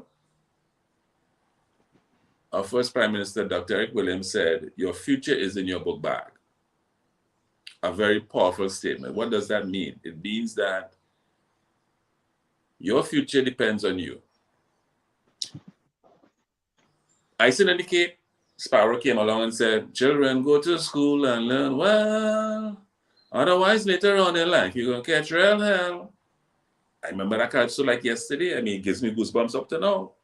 And my mother said, when you hear that? And I said, yes, mommy. The conversation was done. The conversation was over. She said, you hear that? Meaning, you need to listen to that calypso, hear what it's saying to you, and then take decisive action. You are responsible for your learning. And that's your future right there. Professor Clyde, come in. Thank you, Principal Wayne. I know that Brother Gabriel, may I be reminded what is the proper pronunciation, please? Is it Gabriel or Gabriel? Gabriel. Gabriel, yes. So, Brother Gabriel, I know you have to run quickly, but let me make a quick point, and perhaps you may wish to respond to such. But up to yesterday, at a high-level meeting here in Trinidad, the issue of transportation, both air and sea, was also being discussed. And since you are involved, I'm just told that you are involved in this area, perhaps you may have a comment on this. That it has been structurally put in place that once you are below the equator, which we call the global south, you were subjected to the global north. So, for example, I am now speaking physically from Trinidad and Tobago. For I to come to Ghana, I have to physically go up north to either the United States or the United Kingdom and come back down south to Ghana, because the structure was set up that up to about 75% of the cost I pay goes to the global north. That's how the system was, up to about 75%, because we in the global south, we were poor, developing, uneducated nation. As a matter of fact, a former president of the United States, who is now being tipped to be the next president of the United States, listen to me carefully, a former president of the United States, who is now tipped to be the next president of the United States, have called us shithole countries. Oh yes. Go on the internet, it's all there. It's all there. We in the global south were poor, uneducated, developing nation. Now, I don't know, and I'm sure that you know, Brother Gabriel, that if I stand on the northeastern coast of Barbados and I shout loud enough, you will hear me in Ghana. Brother Gabriel, if I stand on the northeastern coast of Barbados and I shout your name loud enough, you will hear me in Ghana as the crows fly.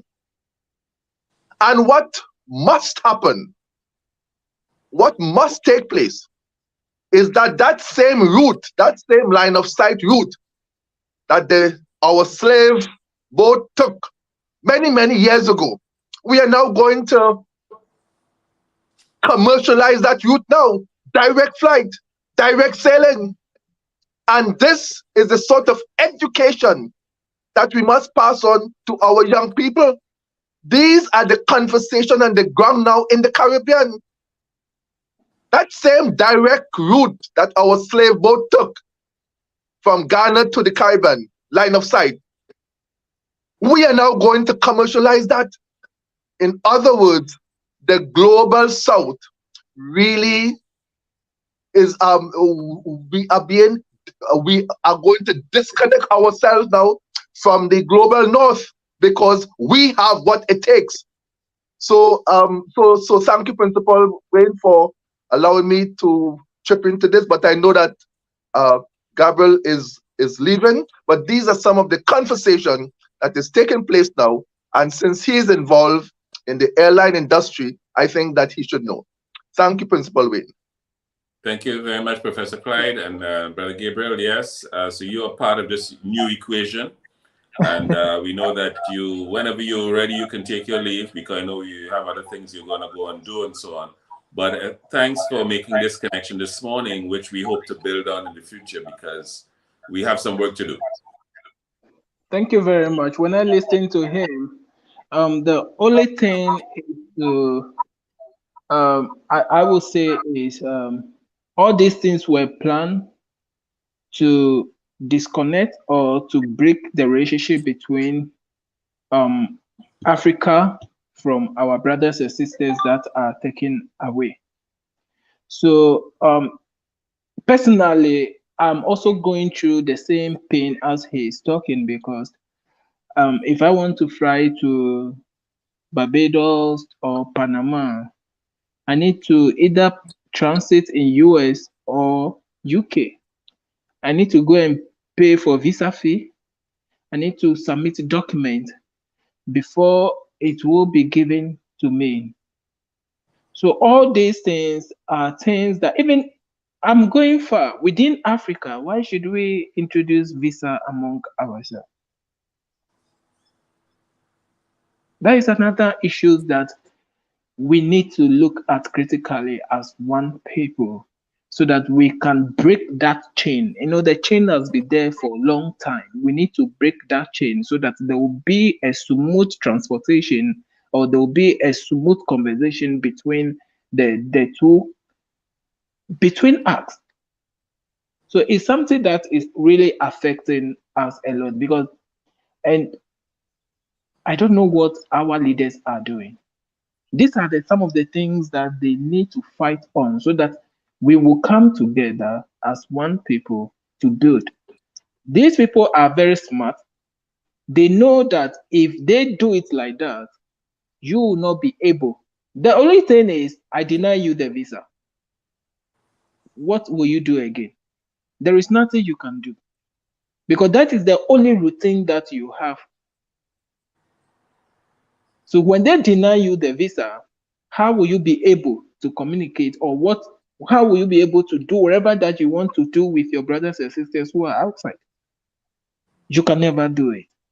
So these are some of the things that they are using to disconnect us so that we will not come together to help each other to grow. Because they know that when we come together, you will be much faster than them. Because you have what you have. You have everything that you have everything that will make you rich super than them. So the best thing is to disconnect. And the worst thing is to give you false education. So they pollute the brain first. So you are done. The only thing that is in the youth of Africa is when you travel overseas, you can make it. But when you are in your house, you can't make it. But ask yourself, when you go there, you are renting a house, you are paying a tax, you are doing whatever that you are doing. And the same time, you are working and bringing their money back home to come and build here. So what is the essence of it? It's better you develop where you develop because when you wake up in the morning, you clean your room first before going to take your bath, before going out. Why are you cleaning your room? So that when a visitor comes to your room will look nice, will be neat. So why don't you clean your home country first before you go and clean someone's room? So these are some of the things that is really, really affecting us. But as I always say, Africa, we don't have leaders. That is why we are always back. If we have leaders, I'm not sure that these things is going to happen. We need a dictatorship leader that will say no, that will say yes. That is all. And the head, when the head is taking a good direction, the leg will follow. What controls the leg is the head. If the head said today I'm moving to Canada, the leg will follow. But if the head said no, I'm not going, the leg will be in the house. So the citizens, we are the leg. But the head that we have, they are not head, but they are rather left hand. They don't they can be moved anyhow. Anyway. So that is our problem. That is our problem that we are facing. I like your analogy, Gabriel. I like that analogy. And I see Professor wants to say something. Yes. So let me quickly chime in here because I may even ask Chancellor to bring back Gabriel again next week because he is touching on some issues that are of relevance, that are important, and it is just in time for what we are doing in the Caribbean. So let me just quickly chime in here.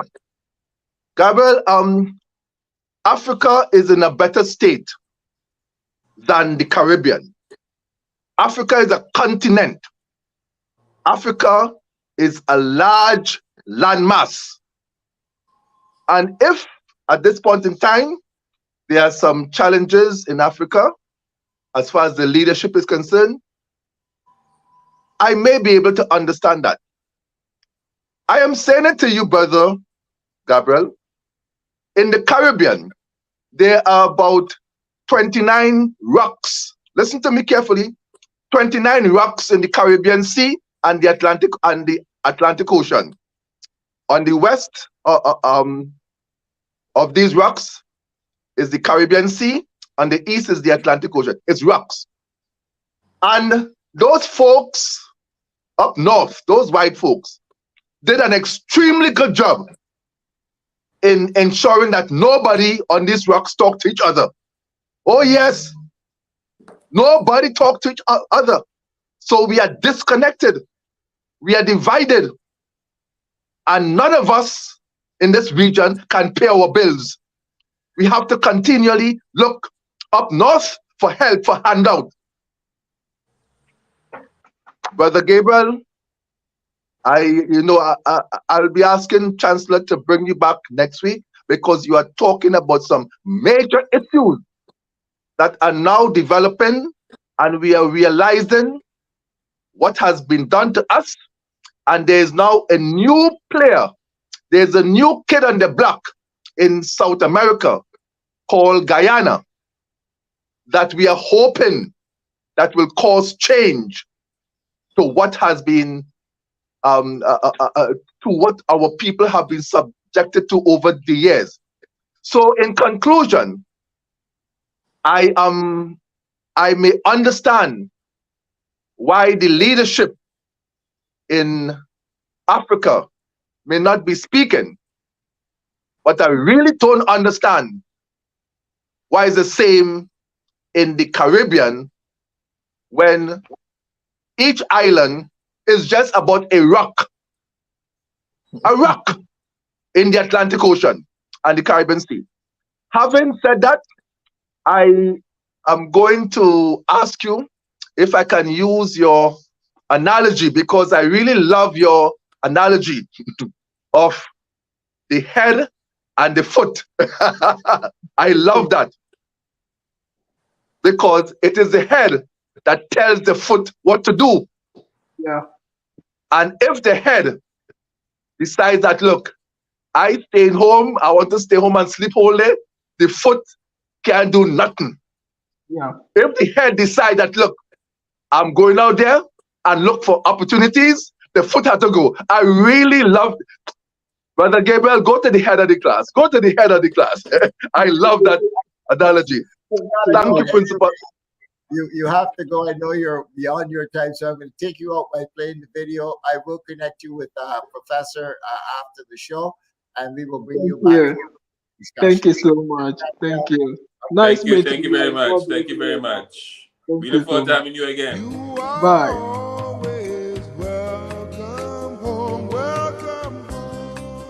Hello! Have you been looking for the right travel agency to take you on an educative and entertaining tour in Ghana? Look no further. G&G Travel and Tour presents to you a Black History Festival and Cultural Tour Ghana 2024, which starts on the 29th of July to 11th August 2024. All you need is to pay an affordable amount of $2,950 for single occupancy and $2,650 per person for double occupancy. This amount covers a package of a 4-star hotel for your comfort, transportation to all tourist centers, airport transfer and domestic air tickets. Book now to have an unforgettable, educative and entertaining tour with us. For more details, log on to our email info@gngtourbookings.com or contact +233 54 86 31 009 or 057 65 94 091. Thank you, gentlemen. I wanted to play that out. I have another clip that I'm going to play to introduce our next session. And it's very similar, ironically, because that part we just finished was not planned. I must admit to you, Gabriel is on here, Professor, at least 3 times a week. He was one of the very first guests I've ever had on this show. I've been associated with him for some time now, a couple of years. And it started with an African group that wanted to do business in the Caribbean. And I met him on that Zoom. And we connected, and like how you did here now, and we've been in touch ever since then. So when we started the show, he was one of the first people I reached out to, and he comes on 3 times a week. The thing is, because they're so far ahead of us, when he's on is like 6 o'clock in the morning, our time 5 o'clock, so you don't get to see him, but he's actually on early because it's already 12:30, 1 o'clock there, and he has to make certain arrangements before the weekend kicks in on him. Yes? But I will introduce you guys. I have a piece here, gentlemen, that I want to bring in. It is very interesting because I had planned to play this during our session, and this whole conversation has led to it. So let me wind this up for you for a minute, and then we'll come back. About being a Pan-African is everybody is a Pan-African when it comes to talking the talk. But when it comes to walking the walk, then that's where most of these people who claim to be Pan-Africans begin walking back on their political ideologies and their stands on global platforms. The latest victim is the president of Ghana, President Nana Addo Akufo-Addo. Anytime he gets an opportunity to speak at global platforms, he always pictures himself as this great Pan-African who is championing for the revolution and renaissance of Black people, until that very renaissance knocked on his door. Then he said, no, not happening here.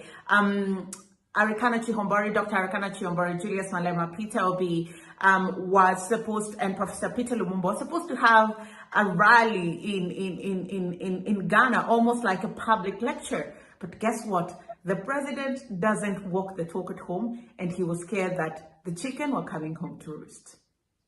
We'll come here again and again.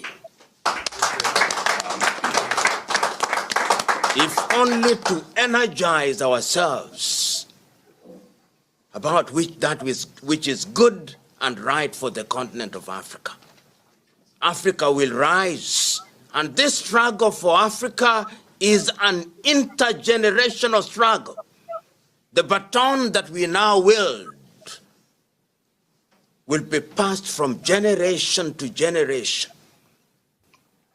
Africa is home to the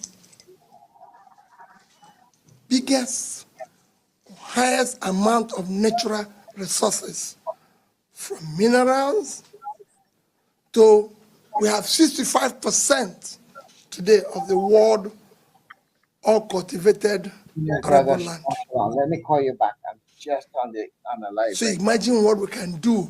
We can feed the world. We can do everything.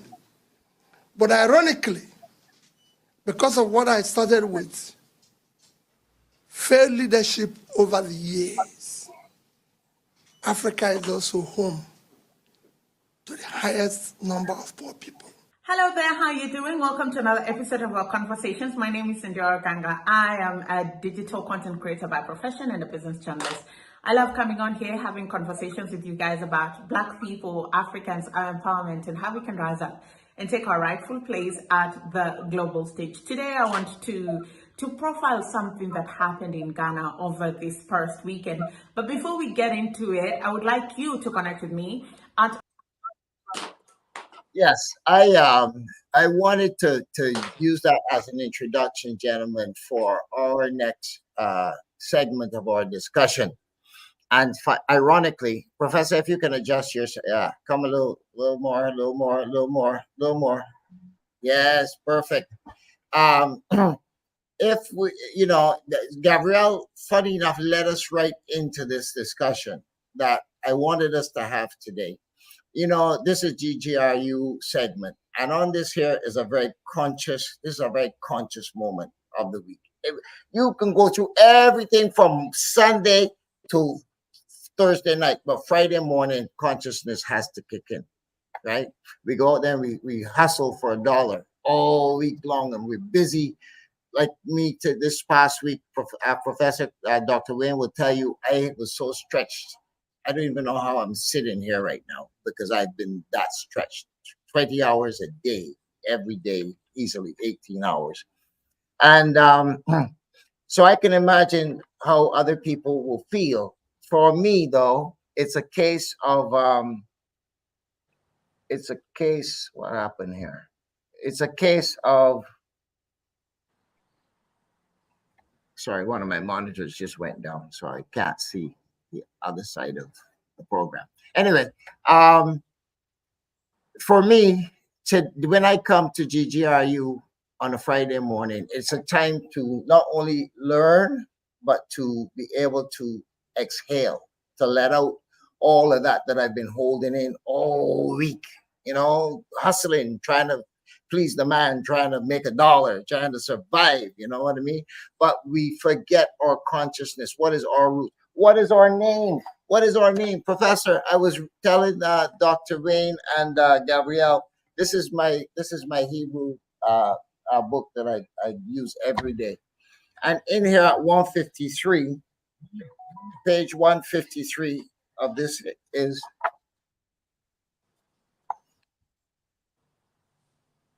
right? And the words go, I've roamed the whole world over, been immersed in sin and shame, under no man's feet I have been under. What is my name? I've been chained, whipped, and beaten. Slavery's my only fame. My soul, even my soul, the nation plunders. What is my name? And it goes on to the next verses. I won't do that. But the point of it is, I tell people what I do is not a religion. I live this every day, 7 days a week. It doesn't separate from me. The only time that I take any exception to the week is between Friday night and Saturday midday. But most people go till 6. But technically, by law, I'm only required to go till midday. It's technically midday Friday to midday Saturday, but we change, society, white man change everything around, mess up your whole schedule. So now you actually serving from 6 p.m. till 6 p.m., which is really to suit their economic frame. But that's not how the prescription was laid out in the first place. It's like going to the doctor. You got a toothache, but the doctor give you a prescription for a leg thing. It doesn't make sense to me. So anyway, Professor, the point of where I'm coming to with all of this is that until we learn who we are, we will always be in a state of confusion. I'm not saying that I got the only answer or that my answer is the only one. I'm saying I have found an answer for me. I didn't find it. I was born like this. This is what I was given when I entered this construct called humanity. And ironically, my first name, which most people don't know, is actually Joseph. But most people know me as Philip. That's my middle name, Philip Nathaniel. But they call me Philip. When I was born, my grandmother, now deceased, gave me that name. I was then adopted, and they changed my name from Joseph to Philip. which was my second name. But then they gave me Yusef ben Yehuda, which is my Hebrew name or Jewish name, whatever you want to call. So most people don't know that either, but I actually am all of the same person in so many, one package, but so many different pieces of that makes who I am.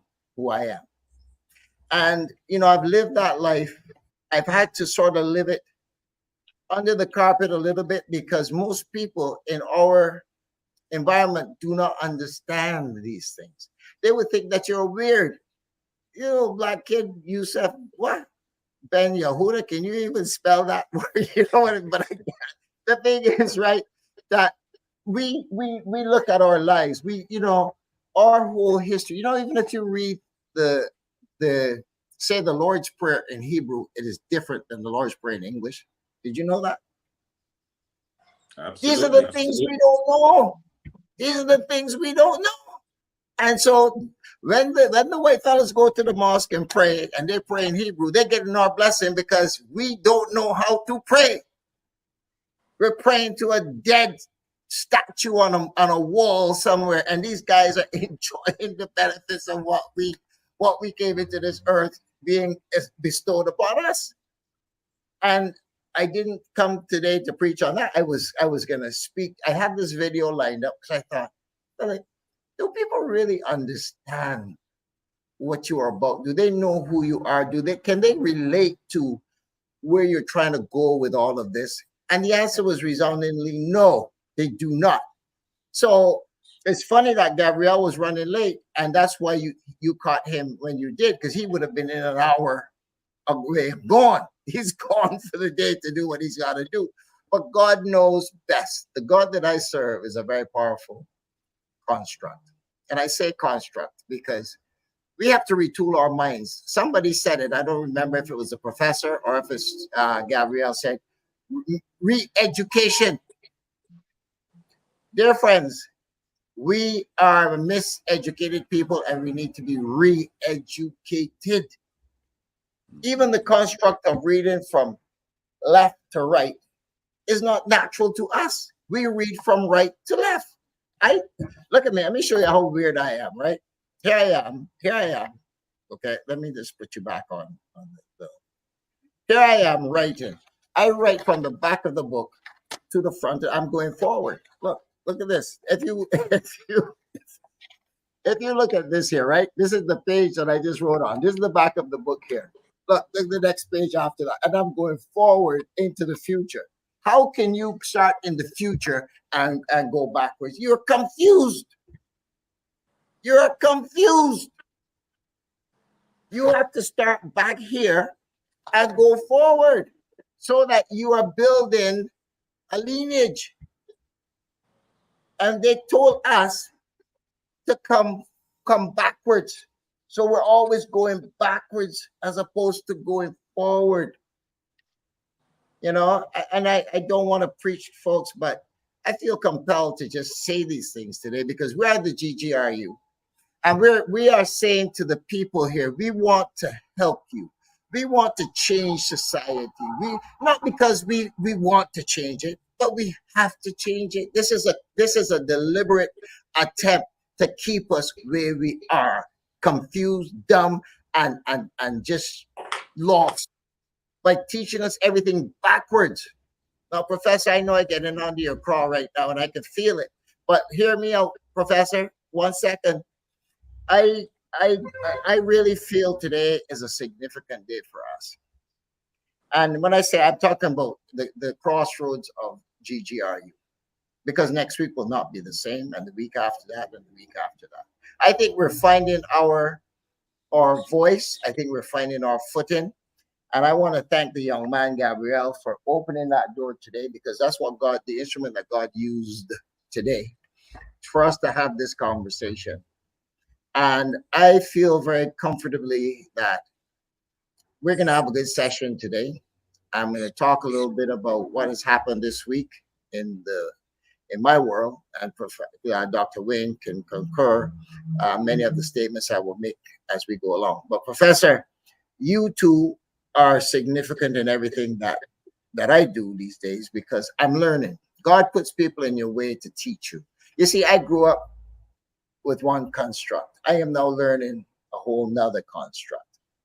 And in order to be complete, I have to learn both in order to be able to properly marry those and be the best that I can be. That's how I see it.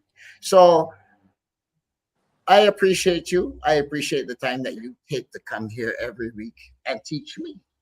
Teach me. I learn from all of this.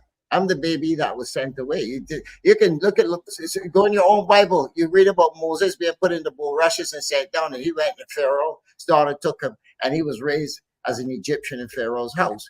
You can also read about Joseph, who was put in the well and then sold, and then grew up in Potiphar's house. Think about it. Life has not changed that much, gentlemen. That is the punishment for our stiff-neckedness, as the Torah would say.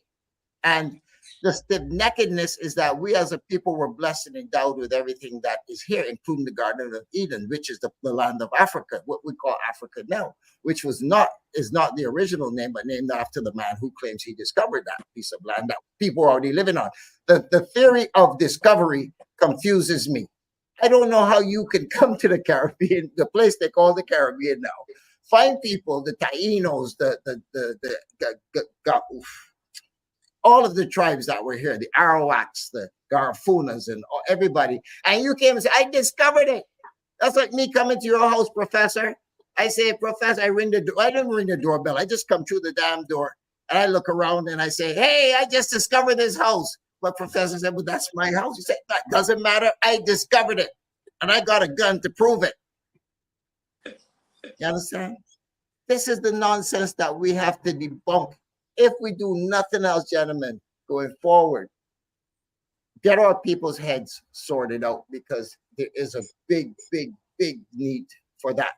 Now, one of the things that came out of this is the idea of doing a cruise, a tour, a reenactment. I got it down here, 530-year return, because it is 530 years, not 428 and all that. If you go back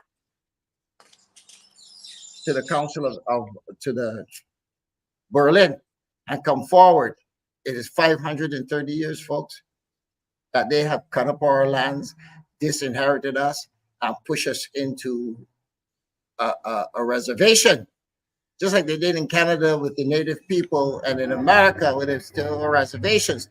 They said they discovered it, but they still created. Why didn't they let the people be free to live in their own country? They put them on little plots in their own places, like me coming in your house. They move in that bedroom there, sir. You're constricted to that. If you want to come out of there, you have to have a passport. You have to have permission from me to come and enjoy your own house. But we're going to change that. And it is very clear to me what happened this week with the UNIA.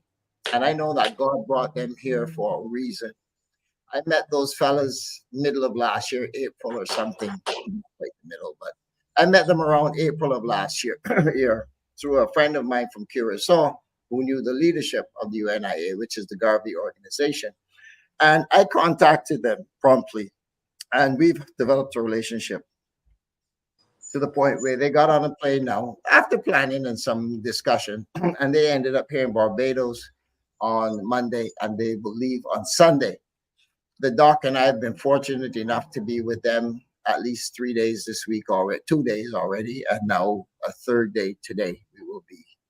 They've now established the first chapter of UNIA here in Barbados on Wednesday, and we had a hand in planning that. They've also now launched a number of chapters that will be coming together throughout the Caribbean, including Trinidad, including Jamaica, which they already have two, but they're going to have some more there. And who else? Dominica, and even in Curacao. These have already stood up. Germany. Am I correct, Dr. Ray? Correct. Germany was on the line. Panama. I can't remember all the countries now, but there were so many countries on there saying, hey, we are ready for this. We are ready for this. Professor Clyde, you're going to like this part. I was saving this one. They don't only come with talk, They got money and they got ideas. They've been in business for over 100 years, Professor. What you and I haven't done, they have achieved because they have had the lineage. They can go back 100 years to Marcus Garvey. Okay? That's what we brought this week to the Caribbean. And that is significant in its own development right there. And I'm very proud to have been part of it. And Dr. Wayne and I, we hosted them here along with some other people. And they were right here in this room where I am 2 nights now, talking to the ones that wanted to show up here. And tonight we will conclude that and move forward with them. These people own supermarkets, Professor Clyde, grocery stores, liquor stores too. And he was very proud to say that. He said, well, if they're going to drink liquor, buy it from ourselves, not from the Chinese or somebody else. I mean, I get mixed signals, but I have to agree with him. Gas stations, hotel, plantations. They're now buying 2 new steamliners, sir. 2 steamliners to replace the 3 that Marcus Garvey tried to buy some many years ago. And they have raised the money to do so. Now, what does all this mean? In conclusion to what I'm saying, gentlemen, God doesn't let anything happen before its right time. If you believe in the God that I believe in, there is an order to everything. And the fact that today is going to conclude our mission with them, Dr. Wade and I will be assembling with them later today and some other faithfuls who will come. Since I've been on the air with you guys here in the last 20 minutes, I've had 2 calls from people asking me if they can attend tonight's session, right? These are people who have seen us talking and so on and so forth and so forth. The point is, gentlemen, Marcus Garvey has done what nobody else has done so far. Developed over 1,400 chapters worldwide, close to 12 million members, if not beyond 12 million members in several countries all over the world. Nobody's done that. You did all that, Professor Clyde, without a cell phone, without internet, without a laptop. He can, what we're doing, you know what he should do? Get the kids to come Sunday instead of having church. He would hold UNIA meetings twice on Sunday and get the young kids to go in the park with flyers and hand out flyers. And that's how he spread the word of UNIA and built such a marvelous organization. This was a standard procedure that they did every Sunday. Today, we sit here in front of 3, 4, 5 million people most days. Most days, there's that many people literally watching. Somebody called me yesterday, ironically, made out a little bit of a lapse of in a moment in a conversation. And somebody call me and say, hey, you realize you're alive, right? And I'm thinking, oh, shoot, yes, I am live. You got to be careful.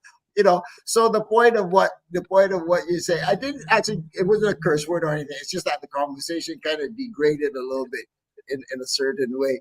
And it was necessary to go that path. But the long and the short of it is, we touch a lot of people's lives. GGRU has a following of its own. I can tell you right now, just looking at certain screens here, I can tell you what's going on. Just basically doing that. And this has developed into something akin to a cult. That's how I would say it. And I don't want to use it. Some people say cult, that's a bad thing. But that's not true.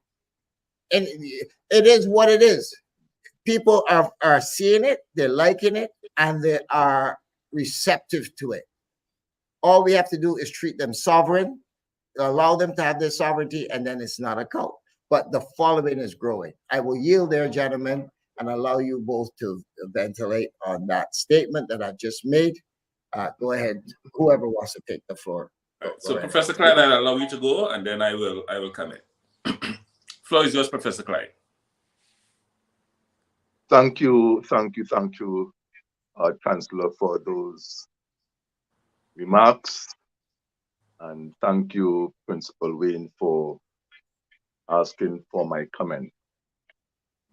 The video that was shown a while ago, the lady, she made a statement that I also like. The statement that she made was, It's time that we start to walk the talk. That's what she said. And that is the mantra that we also have. One of the teams that I'm involved in here in the region, to walk the talk. And it is consistent, Principal Wayne, with what I've been hammering over the last couple of months. Whatever we have, wherever we are, let us do what needs to be done. I say this because for too often, again, this comes again part of the miseducation that had been perpetuated on us. For too often, we are caught up in dotting all the I's, crossing all the T's to get it right. And by the time we finish, what we are planning to do has no relevance, is not appropriate to the solution to the problem that is now faced us. Let me give you a for example, Professor Wayne. And it's something that I'm very familiar with because, of course, you know my background is engineering. The rate of change of technology is exponential. In the past, you know, we used to say that it is after every 5 years, there's a breakthrough in whatever exists as far as the technology is concerned. So when you buy a piece of equipment, when you have a system, you kind of have it for the next 5 years because, you know, by that time, there may be a new something, there may be a new kid on the block. That had been changed now, was changed now to 3 years. So this 5 year span that you were hoping to have that piece of equipment, whether it's a computer, whether it's a motor car, it has been reduced by 3 years. Then it comes down to 1.5 years. Oh yes. So that new piece of equipment that you bought have a lifespan. And listen, and I put lifespan quote unquote, yeah? Quote unquote, and I'll explain afterwards. So that piece of equipment has a lifespan of 1.5 years. Now, Professor Wayne, whatever new piece of equipment you buy or whatever new tool you bought, rest assured, in the next 6 months, there will be an advertisement to buy a new improved one. And I'm talking about new improved. Professor Wayne, you see the system, the commercial system has been set up in such a way that we are the consumers. We are the consumers. And because we don't know, we will always be buying the latest. Oh yes. This miseducation that had been perpetuated, and I'm pointing a finger at myself also, I have been caught up in that. I have been caught up in that. That is why, you know, there's this joke, Professor Wayne, for the last 10 years, 15 years, I have been trying to empty out my brain with the nonsense I've been taught and trying now to see how I can re-educate myself now with what is more relevant, appropriate, and makes sense. Because the mission that my team is involved in now is to show the young people that once it is relevant, once it is solving your problem, once it makes sense, once it's no additional cost to you, use what you have to solve that problem. Don't be caught up with the miseducation and the misinformation and all of the advertisement and branding and all of things for you to throw away your existing system to buy a new, improved one. No, no, no. Why am I making this most important statement, Professor Wayne? Because I have made it quite clear. We have sufficient tools that are available to us now that we should be using to begin to solve our problems, and our problems are many. We are not going to wait until we have some other new somethings, or some other new concept, some other something that come from away in order for us to deal with issues. The Prime Minister of Jamaica, and please look at that clip. The Honorable Holness have made it quite clear that the government of Jamaica is not going to deal again with any gangs, with any people who are community leaders. Jamaica now has put its foot down with regards to reforming, re-educating, and taking hold of the challenge that exists in Jamaica now. Because as you're well aware, one of the main income drivers in Jamaica is the tourism and hospitality industry. And crime and gun violence and all of these negative things, the Prime Minister made it quite clear, should not be affected again by the challenges that exist there now. Similar statements have been made by Prime Minister Keith Rowley last night as it relates to the uncontrollable direction that is taking place now in Trinidad. Yesterday or the day before, the president of Guyana has rolled out a multi-trillion-dollar budget. Yes, multi-trillion-dollar Guyanese dollar budget as far as Guyana is concerned. Quite a large part was focused on training, development, use, etc., etc. We have to make that work, Principal Wayne. We have to ensure that we fix the system down here, because the system was so set up to create chaos, confusion, and all of these negative influences. We have to ensure that our children, our youths, don't get caught up in throwing away what exists, what makes sense, what is working, because the global north has a new one in place with extra features. No. Whether it is your household appliances, and I'm now speaking to the housewives now, because the housewives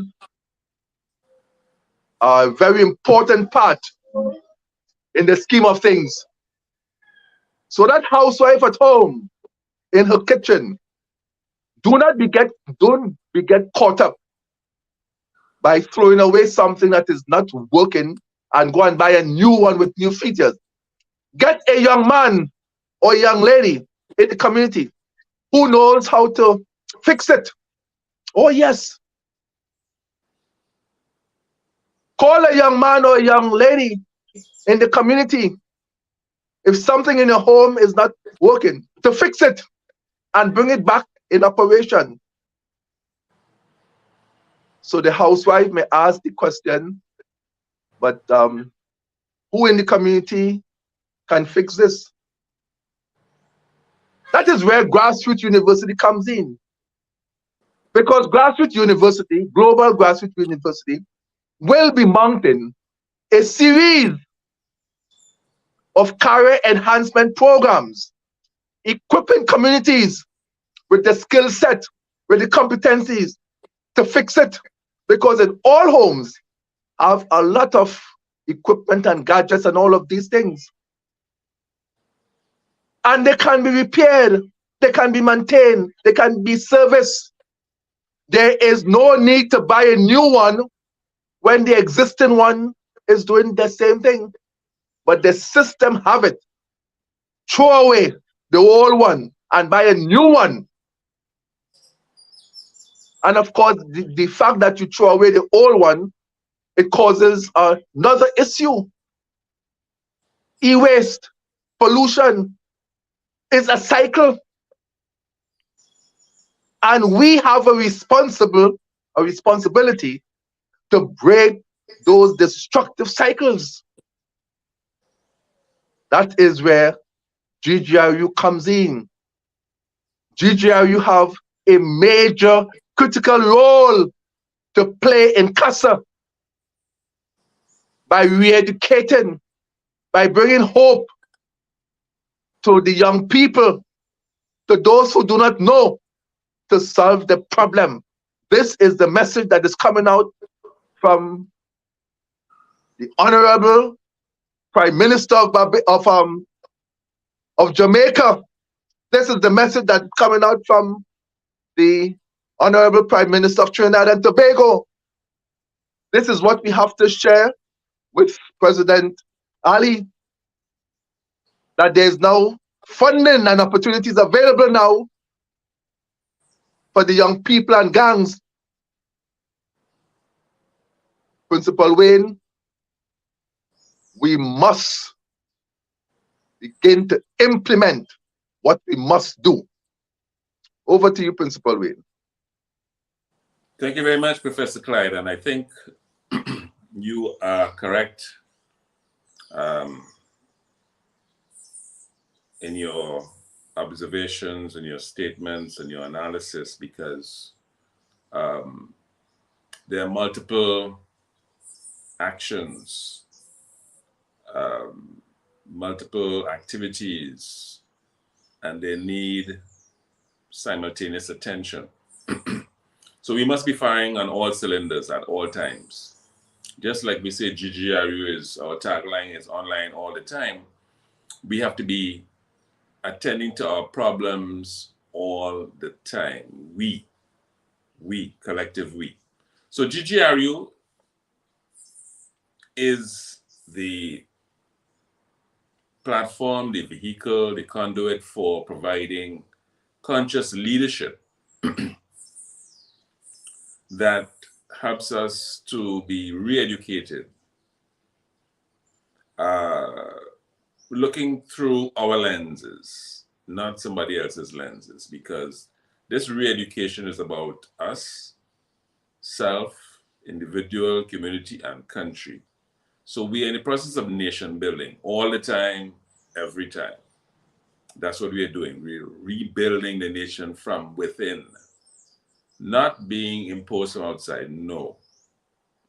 That is their development, that is their history, that is their story. What is ours? So Chancellor Philip revealed a number of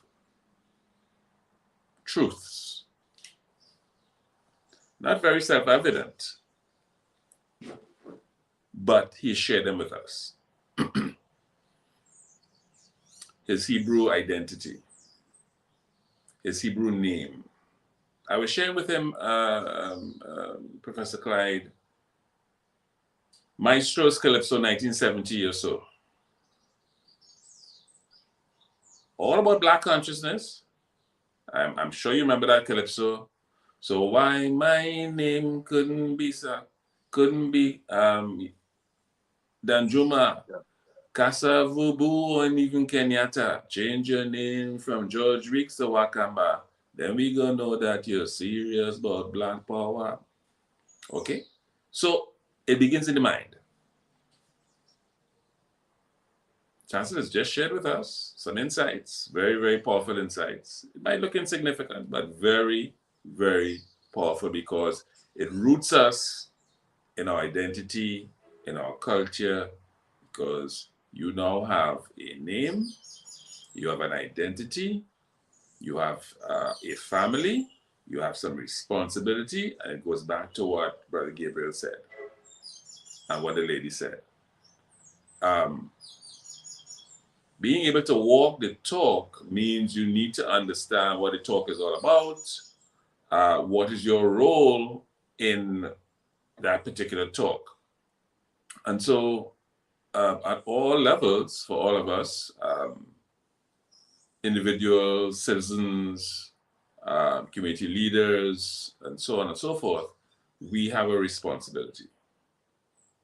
First, a responsibility to ourselves, to our parents, to our communities, and then to our nations. You talked about the 29 rocks. Visualize it, see it. But 29 rocks separately would have very little power compared to 29 rocks collectively. Very good analogy. I like the analogy from Gabriel too. The legs and the head. Very, very powerful. It reminds me of Brent Nancy. Those Nancy stories are words of wisdom. That's where we got them from. And he's just showing us. Legs and head. It's very simple, but very, very powerful, right? And he's using it. The ancestors have taught him that he could see it. So right away we can, in terms of our re-education, you gave a very good example of the technology. So we chase this thing every 6 months. You want to get a new iPhone, a new iPad, no need. Absolutely no need. But that is to feed the consumption patterns. That's to feed that pattern which says, I will need your money every 6 months. And we give it to them, right? Because we want to be with, the in crowd and the Joneses, as we used to say back in the day. We want to be part of that crowd. So I'm the newest fan, the newest phone, and the newest this and the newest that. Absolutely no need. But because we have been caught up and so socialized, we feel that is the best thing to do, right? So this re-education and walking the talk means now we have to stop and reflect and reevaluate who we are, where we are, what we're doing, and who's leading whom. What kind of leadership do we want? And so GGRU is here to provide that leadership, conscious leadership. We are conscious of the fact that we have been disconnected, miseducated, mistreated, misaligned, everything totally messed up. And so we are trying to recalibrate, to use your engineering terminology, to re-engineer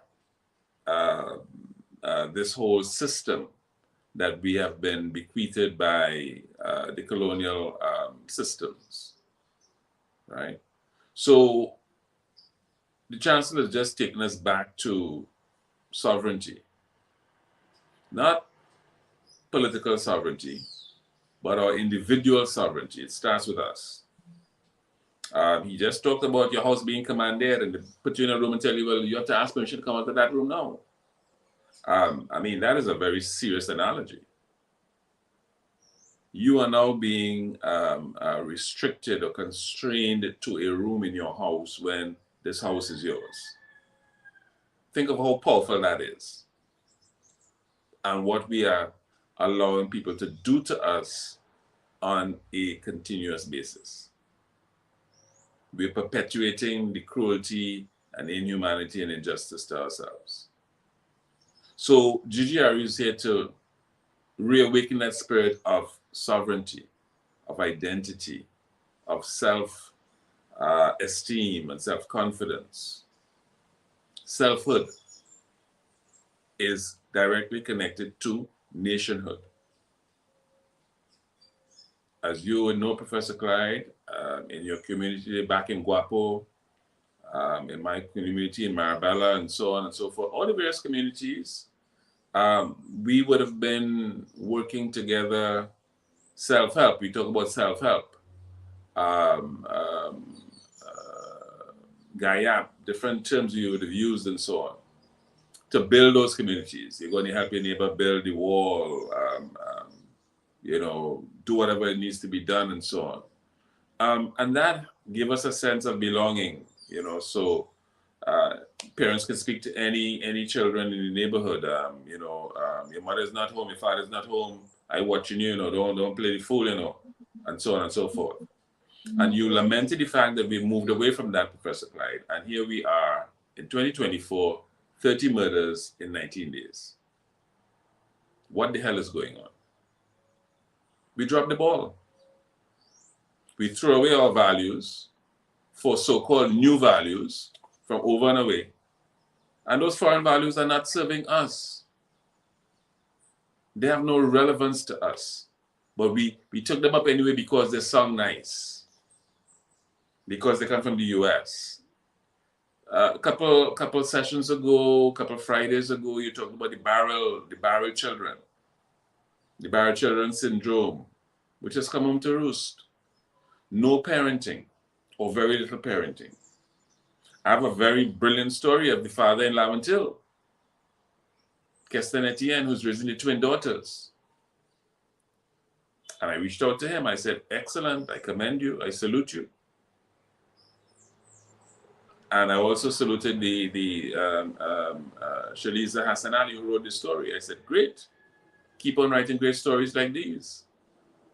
Because we've got to let people know that these stories exist rather than 30 minutes on the front page. What the hell is that? Why are we celebrating that? I'm not celebrating fatherhood, parenting, the positive things now which will help to demonstrate that we are walking the talk. It is happening as we speak. We have to find them, celebrate them. We don't celebrate them. This is what GGR is doing. So, to your point, what we have to do, we are doing, we have started. We need to be building more and more of this now. More and more. Wherever we see it, another engineering tip, scale it up. Scale it up, ramp it up. Don't let it be isolated. Oh, he's doing this thing by himself in Laventil. No. There are thousands more there. No, it's just that we're not reaching them. They're there. These are the people who are walking the talk every day with very limited and meager resources. You talk about your dad. What did your dad do? He went every day, made sure they saw him. He swept, he cleaned, he did everything. They cannot say he didn't do anything. Every single day he was there doing it. The video of the guy in Jamaica there with fixing the roads with his bare hands. Every single day he did it. He didn't ask anybody permission. Can I go and do this? No, he just went there and did it. Because there's a problem to be solved. And that's what we are doing every day, Professor Clyde. Trying to solve the problems wherever they may be with whatever resources we have. We cannot wait to get all the right things, to get all the trillions of dollars and so on. We may not get those things, but let us start with what we have. And then we could seek to reach out to find additional resources to add to the project as we go. And that's what GGR is doing. And I think since we have come into existence, we have become a flagship for action. So, for example, what we're doing in our communities, whether it's in TNT, whether it's Barbados, Jamaica, Guyana, referencing the Guyana-Venezuela situation, even the Palestine situation. We've had lots of people watching us, following us, and adding their voices, adding their 2 cents worth in terms of values, their thoughts, their ideas. How will they help to ensure that we keep the focus on walking the talk? Very, very important. And that's what we're doing here, leadership.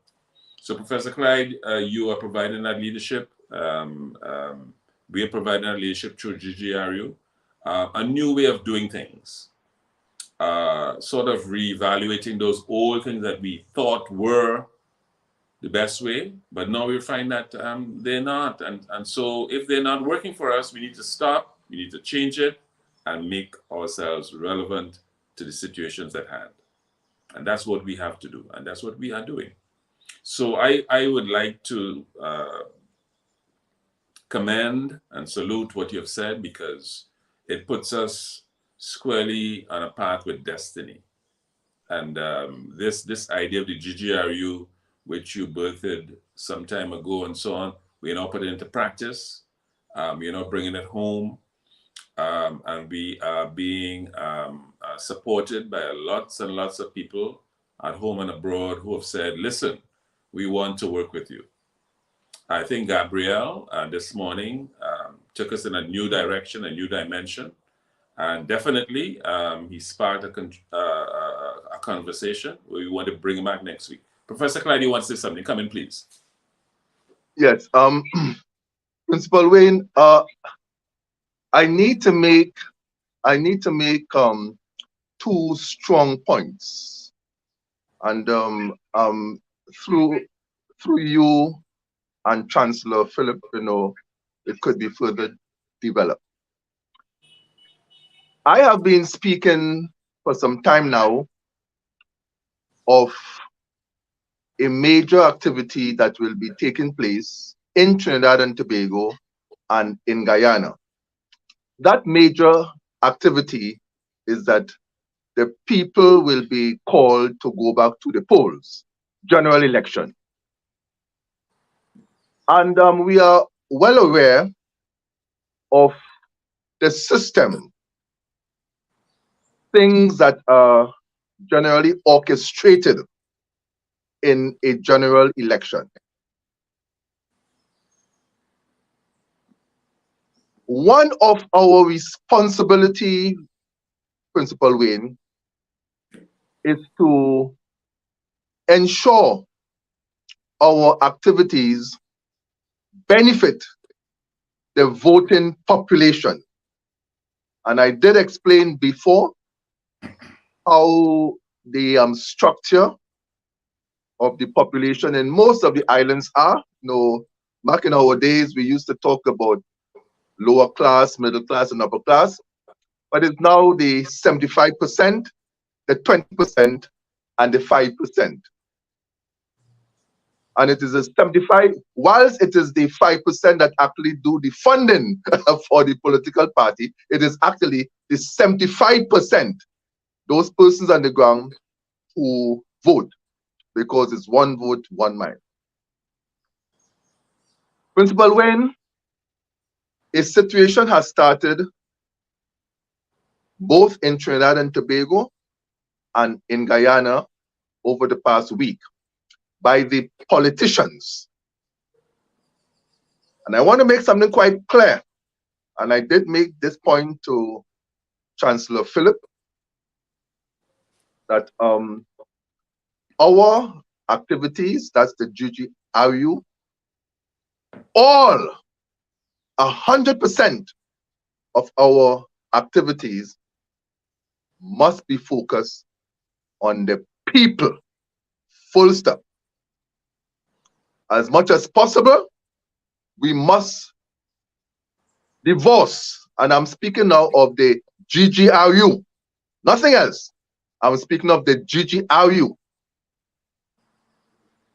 A university should not be, even though appear to be associated with any government. No, even though most of the time it's the government that does some funding. We understand that. But I am quite aware of the challenges that it brings. So, Principal Wayne, the fight, and please, Chancellor, allow me to make some strong languages here, no disrespect, but what we speak about, the nastiness of the fight, have started in Trinidad and Tobago. And as far as I'm concerned, this has no place as far as GGRU is concerned. So the nastiness of the fight have started in Trinidad and Tobago among the political parties as such. And GGRU has a responsibility to bring information to that 75%. So the 75% will be in a position to make their decision. Bear with me, Principal Wayne, because this conversation is going somewhere. We are not going to tell the 75% who to vote for or who not to vote for. That is not our job. We are not going to tell the 75% who is the best leader. No, that is not our job. Our job is to provide that 75% voting population with the critical information that they require so that they will make their decision. I make this point, Principal Wayne, because I'm now linking it now to this example I have given you as far as the housewives are concerned. So the housewife, and I know that there are a large listening, there's a large listenership, if that's the word, on this program, and I hope that there are many housewives. So your blender or your mixer or whatever in your kitchen has stopped working. But because of the well-placed advertisement in the print and TV and thing, you are influenced. Throw that away and come and buy a new one. You don't have to pay for it until next month or next 2 months, because the ease of doing business is very, it is simple. And of course, the housewife, she has her work to do. She has to cook her food. So she throw away that non-functional blender or mixer, whatever plans, put it in the garbage, and go and buy a new one. And she now has to put systems in place to get money over the next year, 2.5 years, to repay that. Our job, Principal Wayne, is to ensure that there is a repair and service person in that community so that the housewife can call that repair person. And I did say repair person. I did not say repair man. No, because women now are as good as the male counterpart in effecting what we call RSM. RSM means repair, service, and maintenance. That word repair, service, and maintenance means that when something is broken, the first thing you come in and you repair it, the broken part of it. Then the servicing, that concept means even though you repair the broken part, there may be other parts within that piece of equipment that will need service, oiling or greasing or whatever it is. And the maintenance now comes where after 2 months or 3 months or 6 months, you have to come back to ensure that it is working as such. The point is this: you have a piece of equipment until its end of life. So you keep your money in your pocket to do other things rather than parting with your money to the 5% upstairs. This is the kind of education, simple as it may be, it is the kind of education that we are charged with, Professor Wade. So in Trinidad and Tobago and in Guyana, the politicians now have begun to speak about the millions in Trinidad and Tobago and the billions in Guyana that is now available for the poor people to do things, to buy this and buy that. Oh yes, And because the poor people, and I use the word poor, quote unquote, do not understand, all they're saying is that the minister or the government say more money in my pocket. Oh yes. So they have more money. So they are going to vote back whoever is the incumbent. Because why? They get it more money. I implore you, read the budget speech of President Ali. It is billions of dollars that will be shared over the next 2 years because it's come down to general elections. Principal Wayne, I am pleading, let us equip our people. And I made it quite clear in the past. When I speak about our people, has nothing to do with ethnic grouping. No. Our people, my people, is that 75% voting population who need to get an education to make a decision. Thank you again, Principal Wayne, for allowing me my strong concern, because the political nastiness have started in Trinidad and Tobago. Over to you, Principal Wayne. Yeah, thank you very much for those comments. You did say you had 2 points, so this was one, I take it, or is this 1 and 2?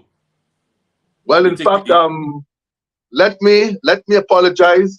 In my anxiety as such, I forget the second one, but I'll come back with the second one. That's okay.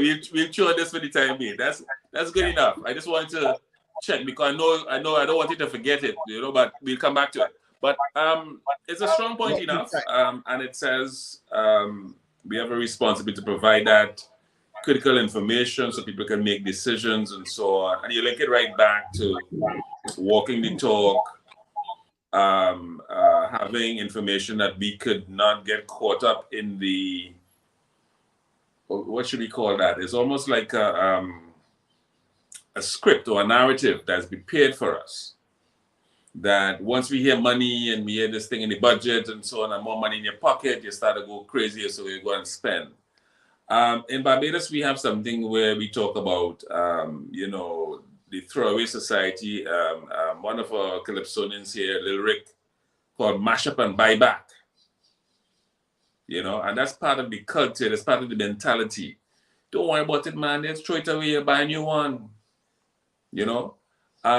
So these reinforcements that we get that become part of the popular culture is what we are trying to re-educate, re-evaluate, and say, listen, back in the day, we would have laughed at our parents or our grandparents with, something that they would be trying to fix it and change. And you say, man, throw away that, man, that's so old, get a new one, instead of making a new thing, Take for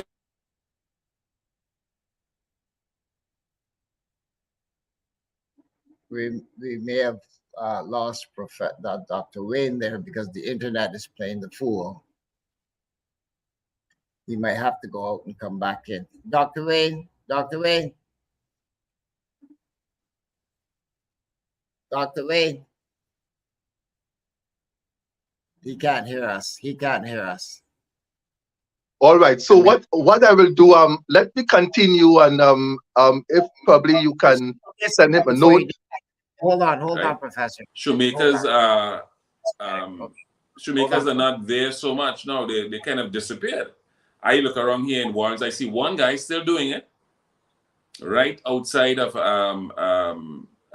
the entrance to the supermarket, Massey Supermarket. There's a guy there, and I smile every time I see him. I say, wow, he's still one of a dying breed, But most people throw away the shoes and buy a new one.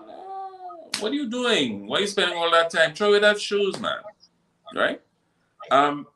But it comes back to your point. Having people in the community who could provide those services, repair this, repairing your watch, for example.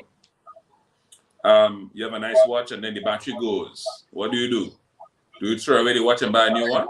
Or do you go and get a new battery?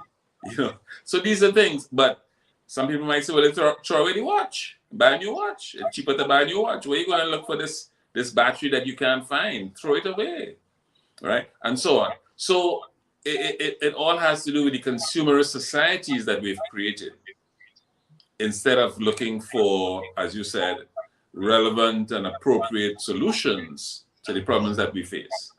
So that appeal to the housewives is very, very important, because a great percentage of that 75% will be housewives. And we all know housewives run the show. We get our money, we work hard. You talked about your father, and you hand it over to the queen of the house.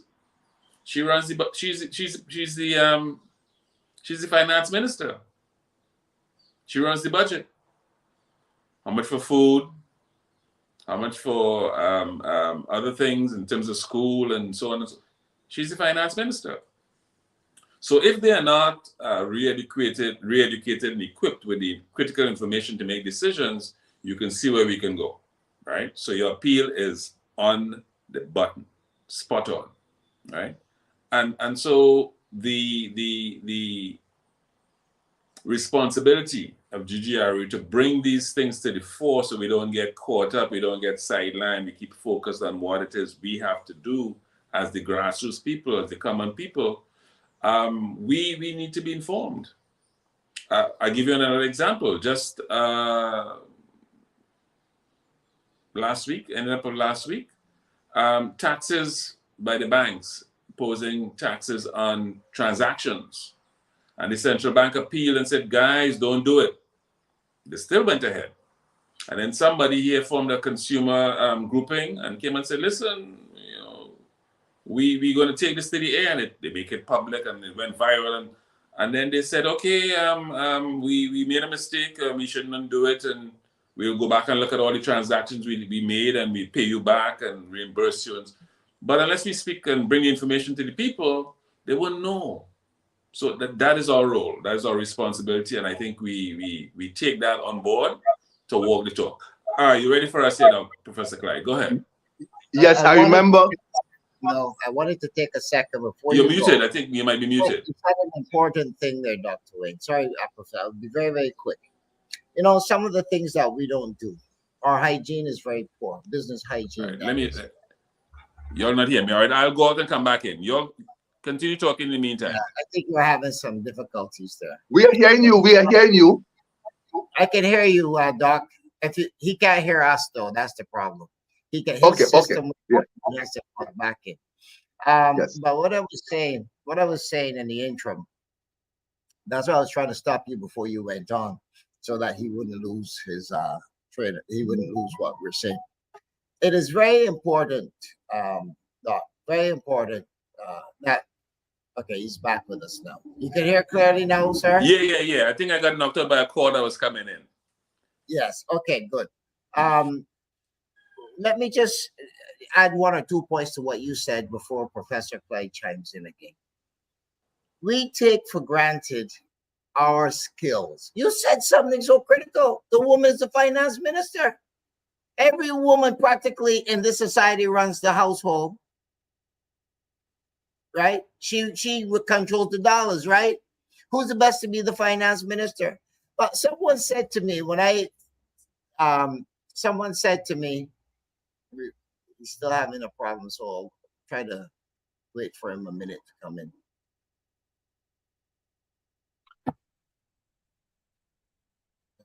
Okay, he's back. No, he's back. So we're good. Yeah. Yeah, please continue. Sorry about that. That's better. Good. Okay.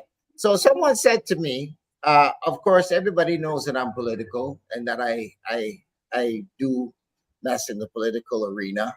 Not a politician yet, but I'm a budding politician. You're an activist. If you were to form a government, who would you put as your finance minister? And I would have said what Professor just said a few minutes. Well, you, Dr. Wayne, has said, because I think women are very good at that stuff, budgeting and this and that.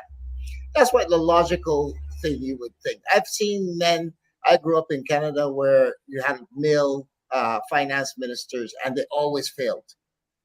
Canada is a great country, had all the resources, thank God, in order that when they failed, they didn't fall into the cracks. But the gentleman turned to me and he said to me, come with me. And I went with him and we went to the rum shop. And I had no idea what the hell he was trying to prove. We sat there for about 2 hours. I think I drank a few beers and with him. And he turned to me when we were leaving. He said to me, that's your finance minister right there. He said, any man that can run a successful rum shop should be a finance minister. And I thought, oh, God. Oh, jeez. You know, we take for granted, right? I say all that. I see we have another guest in the green room. But I say all that to say this. While you were going on, and the bag's a little greasy, but that's the set. My neighbor down the street who sells these wonderful fish cakes come to my door, knocking on the door. I had to set up the monitor, the other monitor that went down. I had to reboot that and go through because I like to see what's going on. And she brought me some lovely fish cakes, which I will now do something. And this is what we at GGR, the point I'm getting at, we at GGRU need to start incorporating, I won't say indoctrinate, incorporating the people in our communities who have skills and services that they're offering. A woman like that, I should put her on this show, a commercial just for her, because she's bringing me fish cake. Look at the lovely fish cake here, folks. Look at this lovely fish cake. Might not mean much to some people in the outer space, but in the Caribbean, in Barbados, this is a lovely, lovely morsel of food here to eat while you're sitting. And she watches me while she's doing this on her phone. So she knew the right time to come and knock the door when I said, that Dr. Wayne brought me food yesterday. So she didn't want to be outdone. So she did it with her fish cakes. These are the kind of people that we need to promote because this is a skill. I've never made a fish cake in my life. I wouldn't even know how to start. But it doesn't mean I can't cook. I just did, The point is, if we took that and going on to what Professor Clyde is going to, where you fix things, we could save a lot of money. You know, the biggest problem with us, we're the best consumers in the world. We, the Black people, are the best consumers in the world, and the other fella knows how to take it out of our pocket. They say $1 circulates in our community 6 hours.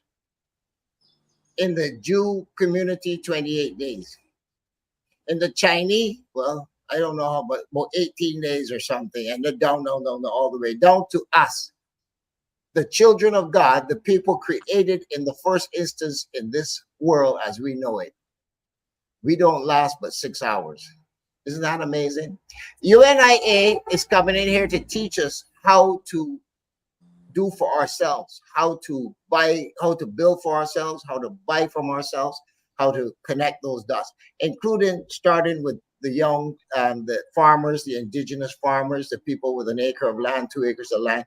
We're going to set up co-ops for them to sell their products to so they can guarantee the profit. UNIA owns supermarkets and restaurants. They will buy the products. They will set up supermarkets through this Caribbean just to make sure that they're the fella in the ground out there working an acre or 2 acres of land can sustain. No society that can't feed itself cannot survive.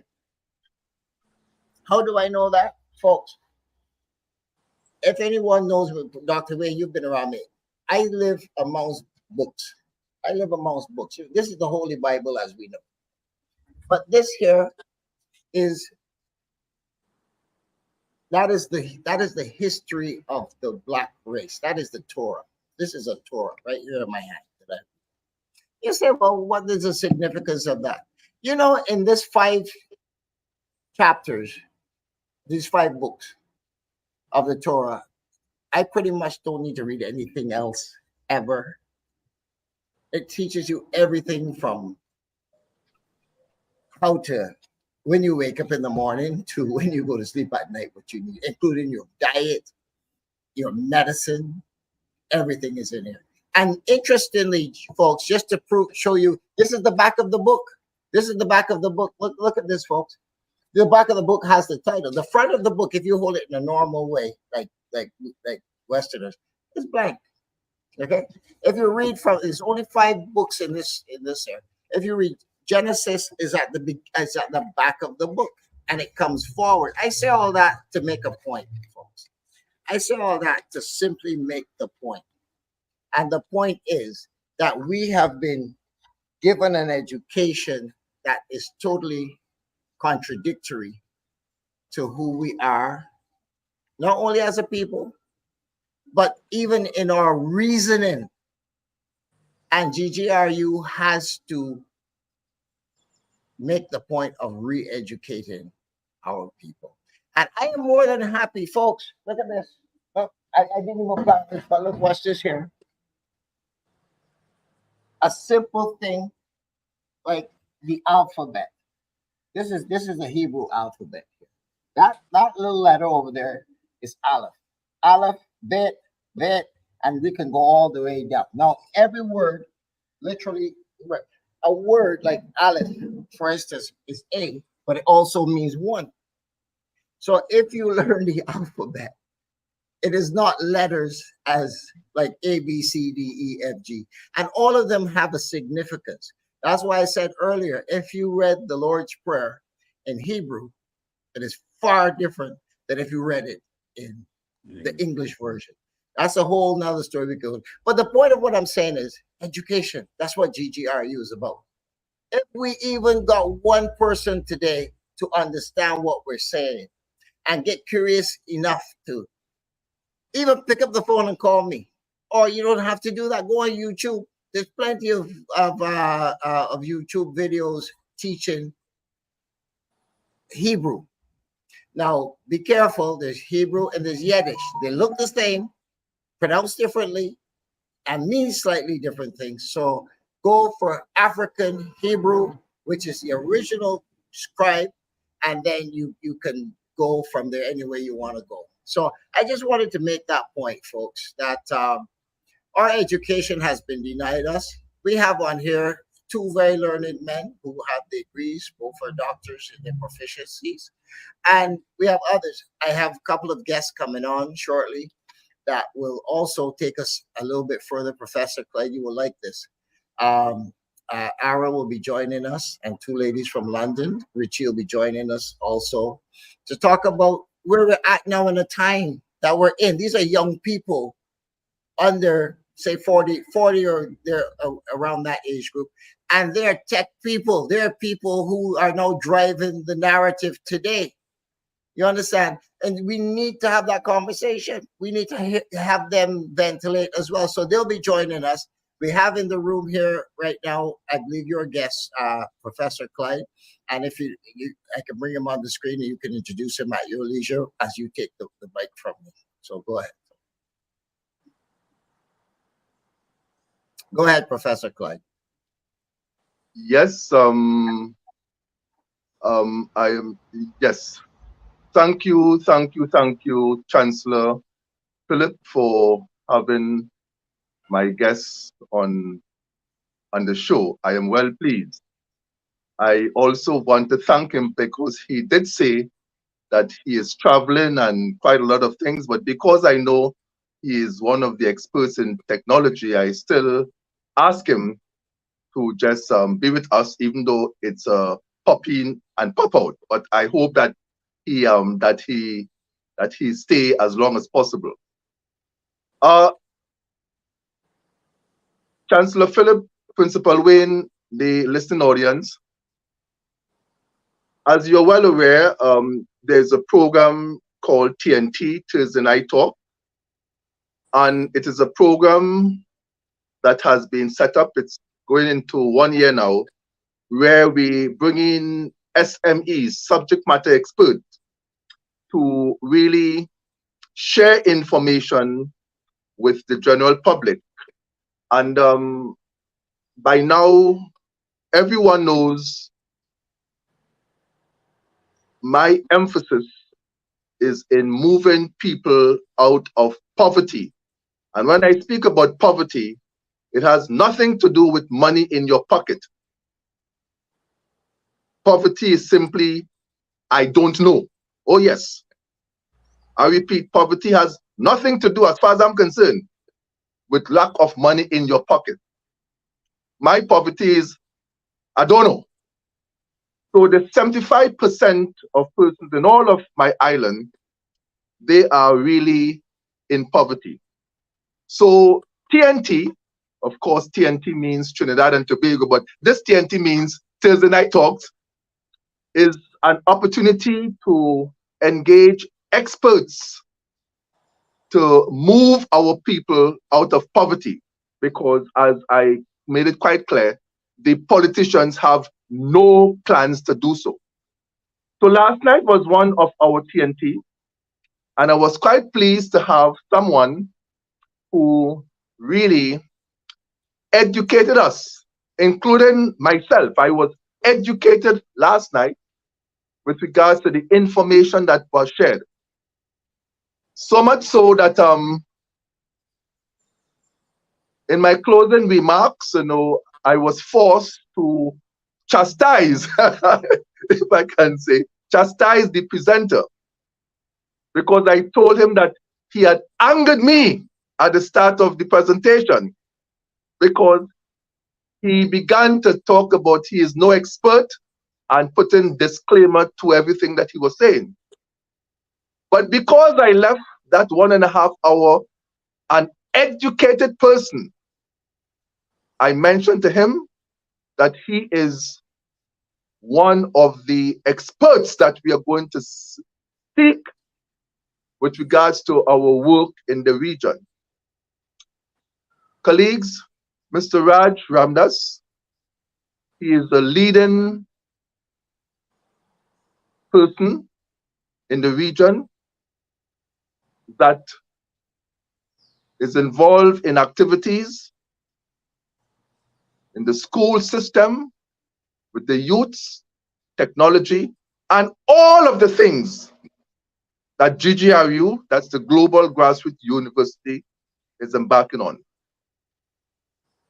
And because of what took place last night, I thought that it was important that he be formally introduced to the aims, objectives, and direction of GGRU, because one of the challenges that we have faced in this region is everybody by themselves doing quite a lot of good work. Oh yes. And the left hand don't know what the right hand is doing. It's all of the miseducation that we have been speaking about. Divide and rule, setting us apart. Nobody knows what's happening. So individually, organizations may be making great progress, but collectively in the Caribbean, or now we call in CASA, because the Caribbean now is now linked to South America. So the 30 islands and states in the Caribbean and the 13 countries on the South American continent, this region now is called CASA. We are going to ensure harmonization, rationalization, collaboration, articulation, standardization of systems, so that this region will be the region that we are going to plan for the future. Gentlemen, the viewing listenership, Chancellor, Principal, I am pleased to invite Mr. Raj Ramdas to share some thoughts on what he is doing, his organization is doing, and the possibility that we can network with him. Thank you, Chancellor, for giving me an opportunity to introduce Mr. Raj Ramdas. Most welcome. Dr. Rain, over to you. I welcome Raj to the show.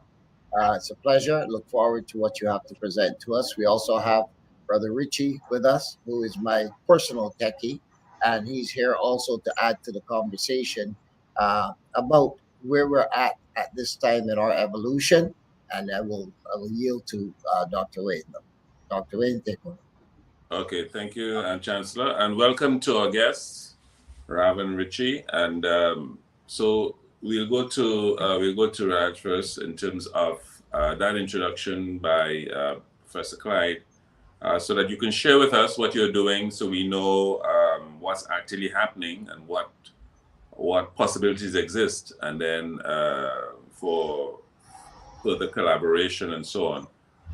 But bring us up to date in terms of what you were sharing with the audience there on your Thursday night talks, as well as generally what you see we can do together to bring about change, to help people to understand what is really going on, what needs to be done. Okay, thank you very much. Good morning to the panel here, Professor Philip, Dr. Sobral, Chancellor, Mr. Ritchie, and the viewing audience, of course.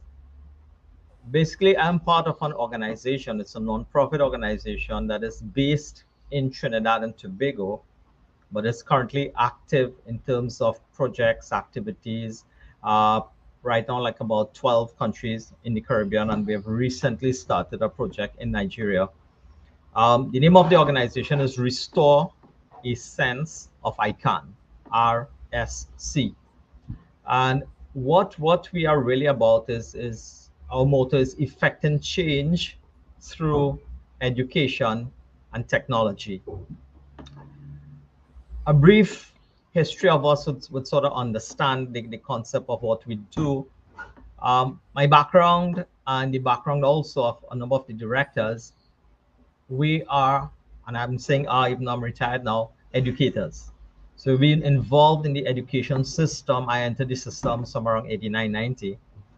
And it was always my personal peeve with respect to what the education system is offering our students and what they actually need, what we are producing, and the fact that the education system itself was such a big gap with respect to their intelligence, their creativity, and what they can do.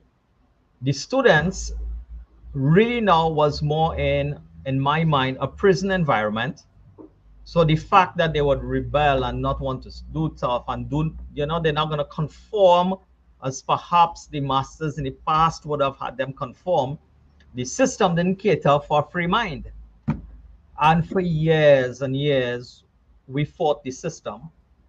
But my understanding of the education system is the education system is not really designed for the people, by the people. It's designed by politicians and ministers of education who now serve a term.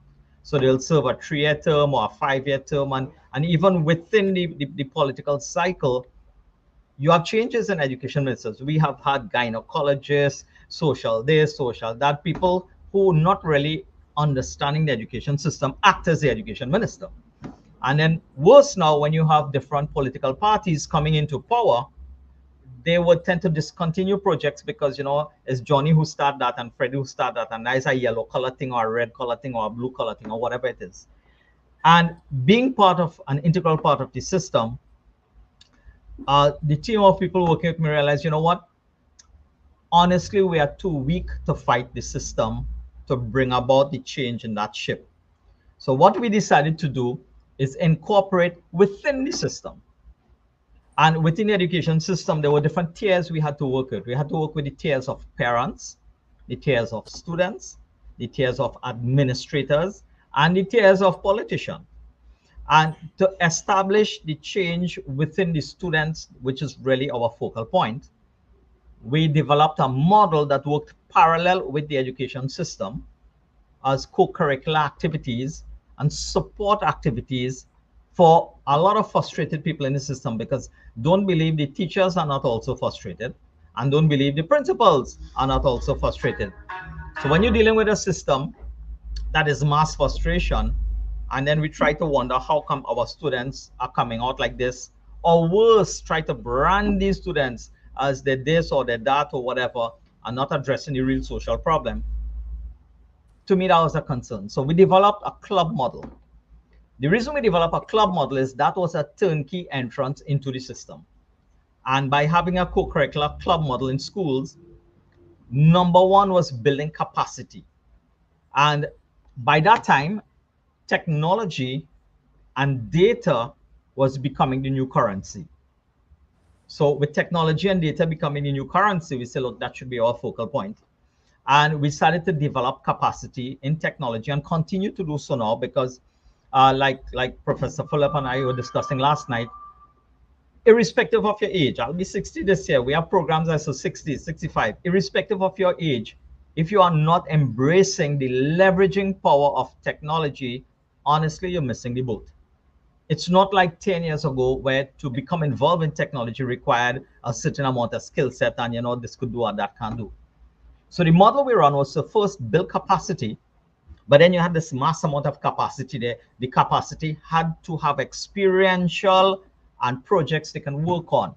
And through that model now, we tried to start an internship program, which failed drastically because companies are going to take on interns and who's going to pay the interns and all these kind of things. So we started a voluntary model where currently we support probably 40 to 50 NGOs and a whole bunch of projects. We execute projects for like our organizations, both in Trinidad, in Nigeria, and the States. And how we do that is because when we build the capacity, we have a volunteer system that these people whose capacity is built, they must now work for us. None of our programs has a cost attached to it, but everybody who is training with us owes us two things. Number one, they have to ensure that their participation with us is carbon zero. And to do that, we have lots of tree planting. In 2023, we would have done over 25,000 trees. And the second thing they do is they serve our organization for 2 hours. By serving our organization for 2 hours, what you find happening, most people love it. They like what they do, so they tend to serve us more. So it's more like a carrot on a stick strategy that worked really well. So the structure then started to grow. We have clubs, like I said, in about 11 countries. And by serving the system, the school system, so we serve principals, we serve teachers, we teach, you know, flipped classroom models, we help them with technology. We have donated over 3,000 computers alone in the last 3 years. All of that was stuff that was junk that was going into e-waste. So we have huge e-waste projects, we have huge plastic projects, we have huge climate projects, all out of teaching tech and then having tech support the system. So because of that, now we have a pretty large community. Our organization, we now sit on the executive of the Caribbean Association of Principals. We sit on the education, tech education committee with CARICOM, and, you know, a bunch of different things. We have friends as ministries of education across the region because we understand how you work with a politician is different, how you work with a student is different, how you work with a teacher.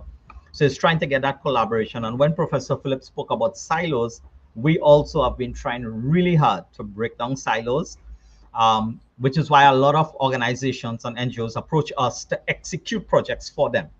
Because when you have a project to execute, but you now have to start from, as we say in Trinidad, from scratch, where you have to build community and reach out to people or whatever, or you could come to an organization like this that has over 100,000 people in a community that already exist, then, you know, it puts us in a good position to execute. So that was just a brief overview of well, not too brief, but that was an overview of who we are and what we do. Excellent. Excellent. And it's a good place. It's a good place to be because for those of us who are in the system and who understand the system, we know how hard it is to break out of the system. Right. And so you have become like a Trojan horse. Yes. You are within and you can break out from inside because you can't change it if you can't get in. It's like it's like the Great Wall of China. You can't break it down. Right. So I like the approach of the model and the commitment because you understand the system and this is where you use your information to help you to find a relevant and appropriate solution.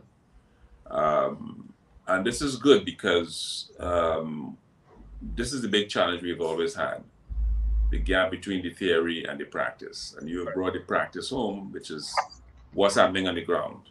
And you've also tied in some critical elements in terms of the carbon zero and the voluntarism aspects, because again, we've always struggled with the internships and the apprenticeships and attachments and so on, because companies for the most part are concerned about the bottom line. Okay. And therefore there's a strong learning curve to transition from the apprentice to when you're actively adding value to my company. And sometimes they may not want to go and spend that time.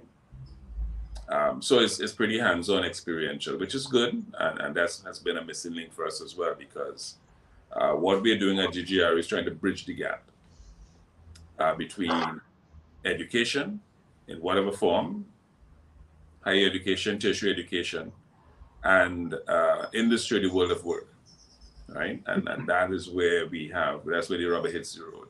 So you have done that, you've demonstrated that by doing this more so as NGOs, and you have great collaborators which will give you a good track record and everything that people can use and reference.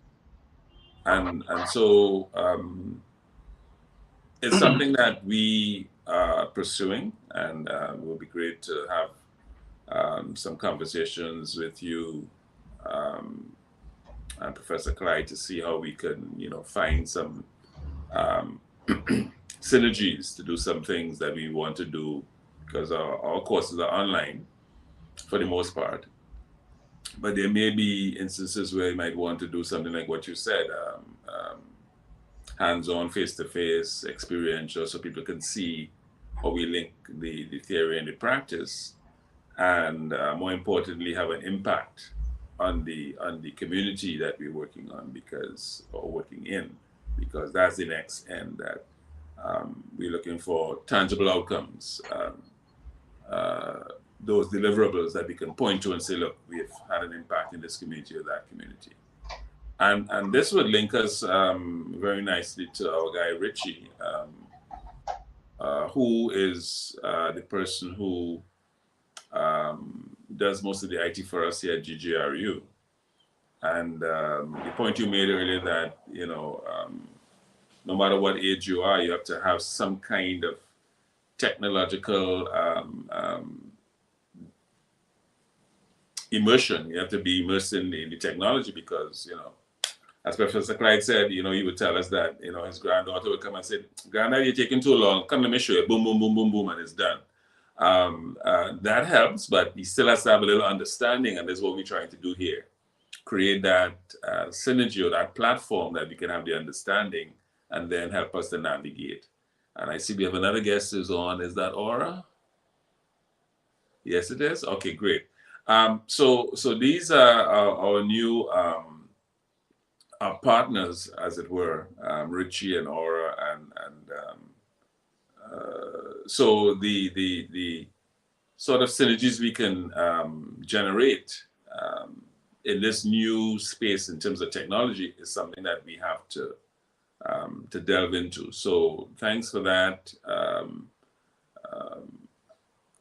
It's more than short. I don't think it's short. I think it's very precise and concise in terms of what you have done and what is doable. And I think that is very important for us, because we are doing something that is radically different. That is re-educating for the new workplace, the new workforce, and we have to do that in a very innovative and collaborative kind of way, rather than trying to do it in silos, right? So I thank you for sharing that with us. And before I ask Richie or Aura to probably come in and add to what we've heard, I want to say to Professor Clyde, this is good news for us, because you've been talking a lot about getting our online courses going and so on. We're in the midst of that, and so here comes this new bit of fresh air that we can actually see some connections in terms of the teaching, the classes, the climate zero, which we can tie back to other people we've had, like Donald and so on and so forth. And then more importantly, perhaps, is the volunteerism. Because even up to yesterday, and here in Barbados, the Minister of Education made a point. She said that of our recent graduates at UE and the community college, they are not giving back. And therefore, if we train them and we lose them, there's not going to be the impact. So you're very much correct in terms of your volunteerism program. And I think that's something that we need to hear a lot more about, because maybe we need to look at how you've done it and how that works. Because volunteerism is not something that goes very easily, you know. So perhaps you could tell us a little bit more about that volunteerism before I invite the others to come in. Just a little bit more about that volunteerism, because that struck me as something that we don't quite have a lot of, or people, maybe they don't understand what it means. So maybe your club model has a different way of doing it. Can you tell us a little bit more about that? Sure. There are a number of factors and failed models we would have gone through over time to be where we are. So the first thing we had to do was remove the veil of goodness, where we as adults trying to impose on young people that it's good to volunteer, it's good to give back, it's good to do this, you should do that. Because at the end of the day, if you don't have that emotional connection, that goodness don't last. There's no sustainability in it. So that's the first lesson we had to learn. Stop all the preaching about how good it is to give back. Because unless there is something that's tangible, and tangible here I'm also meaning emotionally tangible, for the participant, you're not going to get sustainability in a program. People are not going to do things out of the lack of emotional freedom. They're going to do things because they want to do it. So to get this model to work, what we had to do is find a strategy that would make people want to volunteer. And if you make people want to volunteer, then perhaps something could work. So inevitably, we had to use a forced strategy to allow you to understand volunteerism, which is why earlier I said, look, if you want to train with us, you could either come and pay us the $5,000 for the course, or you could come and do it free. But the two things you have to do is plant a tree, and we'll work with you and make sure that your time with us, how much computer time you're spending, how much electrical you're spending to do that course with us, you must end up carbon zero. So that's the first thing. Do they care about being carbon zero? Most people know, but they care about getting a certificate. But in the process of doing this, which is a simple task, then they understand it, they appreciate it, they start becoming emotional about it, and then they continue to do it. Some of them. We have an attrition of about 40%, but about 60% of the people actually start putting their hand in the soil after, which is a really high number in recent times. The second thing is also compulsory. You must serve the organization for 2 hours. And the tasks are designed to be really low end, really fun, really engaging, a lot of peer-to-peer support. But we have a tracking system on our portal. So these kids now will do stuff, and with the peer-to-peer support, they're dealing not with old people like me, they're dealing with their peers, and they're doing fun stuff. And it's, honestly, most of these 2 hours is tasks we don't really need done for achieving tangible results, but it's tasks to get them engaged. Sometimes we might have 200 students doing the same thing, right? But that's fine. But what happened in that 2 hours is that sense of responsibility, that sense of love, that sense of caring. They feel it. We don't have to tell them that anymore. They feel good. They give a little give back. That whole feeling inside, the experience what the good books and everybody else trying to tell them, because it's not experiential for them. And we then make it optional to continue volunteering in different projects and activities. But then there are a bunch of other things that workers handles. So for example, at the University of the West Indies, we have reached a stage now where 2 faculties actually give credits for our volunteer hours. Students were able to come and work on our live projects, and it was treated as the end of year project. They got a grade for it. That was a big win. We are in partnership with the University of the West Indies with the Guild program, where students now could come and do their required volunteer hours with us. We are in partnership with the Ministries of Education, where students have to do volunteer hours. So this started to grow. So what you find happening now, especially in Trinidad, where our scholarship system has been reduced, and now to get, you have to sort of qualify, and volunteer hours is a big thing. We have dozens, well, really more like lots. Give me 1 second. There's a Sure. background noise there. It's a thing in Trinidad now where in front of funerals have music trucks. So that was one that just passed there. So what you find happening is a lot of schools want, a lot of parents really who want to go after scholarships and other things want what they will now call, because we have reached a stage now, it's quality volunteer hours. And we've developed a partnership with the medical schools. We run medical clinics throughout the country with doctors volunteering and so on. So anybody who trying to apply for a difficult to get to area, these things honestly are like carrot on the sticks. It doesn't promote real volunteerism, but it's about bringing the masses in. And then the next thing that made our volunteer program successful is our team, our leaders, our people who are managing the volunteers have to understand a number of things. Number one, a volunteer is usually not an expert or trained in the field that you're putting them to work in. Number two, you can't fire them, you can't chastise them. Number three, your monitoring and evaluation of a volunteer is totally different to monitoring and evaluation of an employee. You cannot treat a volunteer like an employee. And if you could understand that, then all of a sudden, it sorts of organically come together. To tell you that I have a scripted model, no, it's based on years and years and years and years of feeling and trying and adjusting and dealing with different kinds of people and different, personality types and all.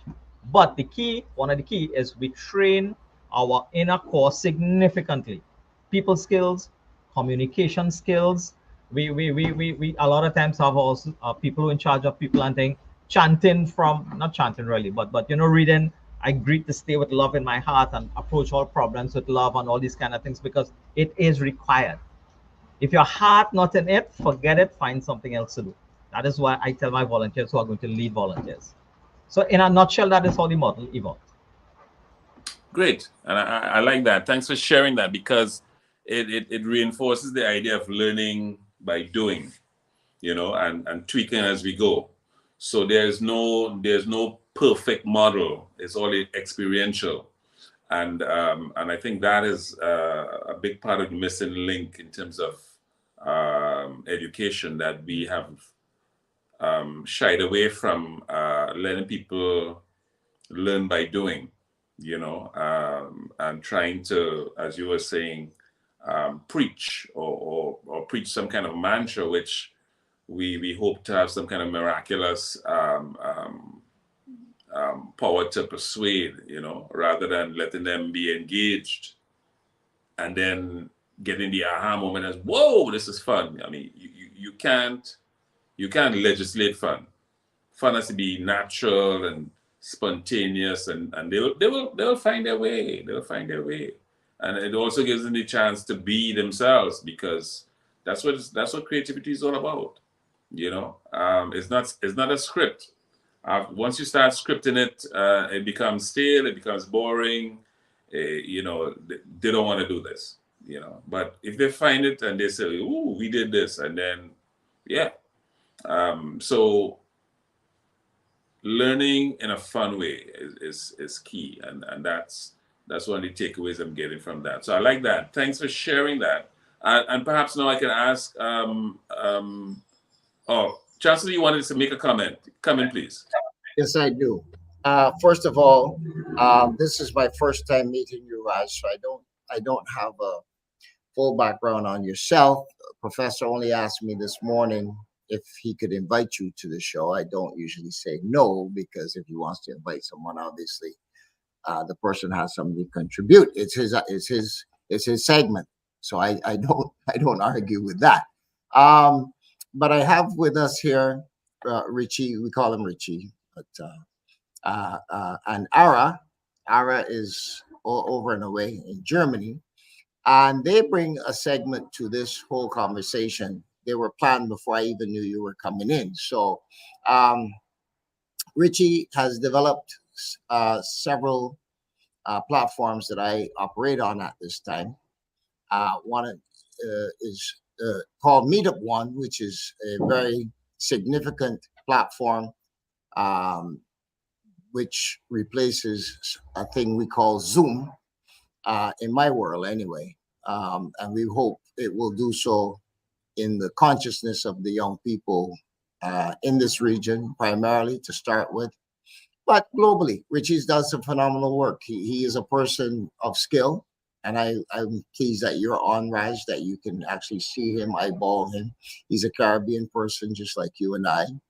And we have Ara, who's also a Caribbean person, but living out in Germany now in Europe. And she does the marketing and all of the fancy stuff that the rest of us aren't smart enough to do. She's a woman. That gives her that skill that the rest, we were talking about this before, gentlemen. If you don't have that woman skill there, you might get it done, but it's not going to be the same. So Ara, before I bring Richie in to say a word, I would like you to introduce yourself to Raj, you know, the other gentleman here, and also tell them a little bit about your involvement with the tool we will talk about today primarily is Meetup One and Carib Social and how that fits into the GGRU. Please go ahead. Super. Thank you very much, Lord Philip. Good afternoon to you, Professor Clyde and Dr. Wade. Good to see you both again today, and good day to you, Ray. It's a shame I didn't get the complete presentation you gave from the beginning. I got the last bits of it. And what I got, please correct me if I'm wrong, is that you're working on the ground with volunteers and students and teaching and learning in groups, you know, in face-to-face contact. Yes. Well, Meetup One, of course, as you will appreciate by now already, is virtual contact. We have to appreciate us. We use the term diaspora. We of the Caribbean people are spread all over the world. Yes, as Lord Philip has said, I'm in Germany now, Bavaria to be exact, Munich. Of course, coming from the Caribbean, the island space, St. Lucia, above my head, and and being in contact with Caribbean people again is not so simple. It's not so easy. The technology is necessary. Yes. And I heard a few tidbits on the technology and being versed in tech and data and so on and so forth. Meetup One comes into the play with just a thought, believe it or not, just a simple thought. And I suppose standing firm on a thought that was a personal thought, I do not want to use Zoom. Simple. Yeah. And standing firm on that thought. You will all appreciate during the COVID situation with lockdowns and persons being away from the physical workspace, online technology zoomed. Yes. Everyone was on Zoom. Weddings, funerals, schools, classes. I mean, we know a lot of students missed out in the Caribbean with their education and their teaching because they did not have, you know, the access to not just the hardware, but definitely not the software that was available, you know, and the other platforms came along. We saw MS Teams, also Zoom in the direction of use. We saw WebEx, we saw many different platforms come up. But I maintained amongst our community, and when I say our community, I meant our Caribbean community, and by extension, our African community, we have amongst ourselves the technology, the know-how, or the knowledge of technology anyway, technology development, you know, technology creation, technology maintenance. And that is the reason I maintained I wouldn't, to use a term you've heard before, jump on the bandwagon and use Zoom. So you will appreciate also, I missed out. I missed out on graduations. I was invited to graduations of some special, well, friends. I said, no, I'm staying off Zoom. I'm not going to use it. I missed out on courses, you know, personal development courses, German language courses that I, of course, had enrolled into before the lockdown, before the pandemic situation. I missed out on that because I was adamant I wouldn't use Zoom. And maybe some persons would argue that was a bit foolish to do. But I maintain now, had I used Zoom, I wouldn't be here speaking with you now. Yes. And I would not have met Richard. And I would not have known of 246 Bajan Vibes Radio. And I would not have, so one thing just from that thought, which I spoke about at the beginning, that and taking the stand that I will not use Zoom, keeping always to the forefront of my awareness that within our community, we've got the talent and we've got the expertise and we've got the knowledge to develop a virtual platform like Zoom that we can use as an alternative to Zoom, maybe even instead of Zoom, use, to have that as well, and not just always, as I said a while ago, jumping on everybody else's bandwagon. And I mean, we know the term buy local, we know the term self-sufficient, we know those terms. So some really basic tools, some especially communication. Yes, if I said if we cannot create, develop, and maintain our own communication platforms, yes, especially our virtual community, communication platforms, something as basic as that, where else can we go, really? And I mean, I've been listening recently to the UNIA contingent who are now in Barbados speaking about making our own shoes. And again, I listened to Professor Clyde or Dr. Clyde speak about seeing the one or last remaining or one of the few remaining shoemakers.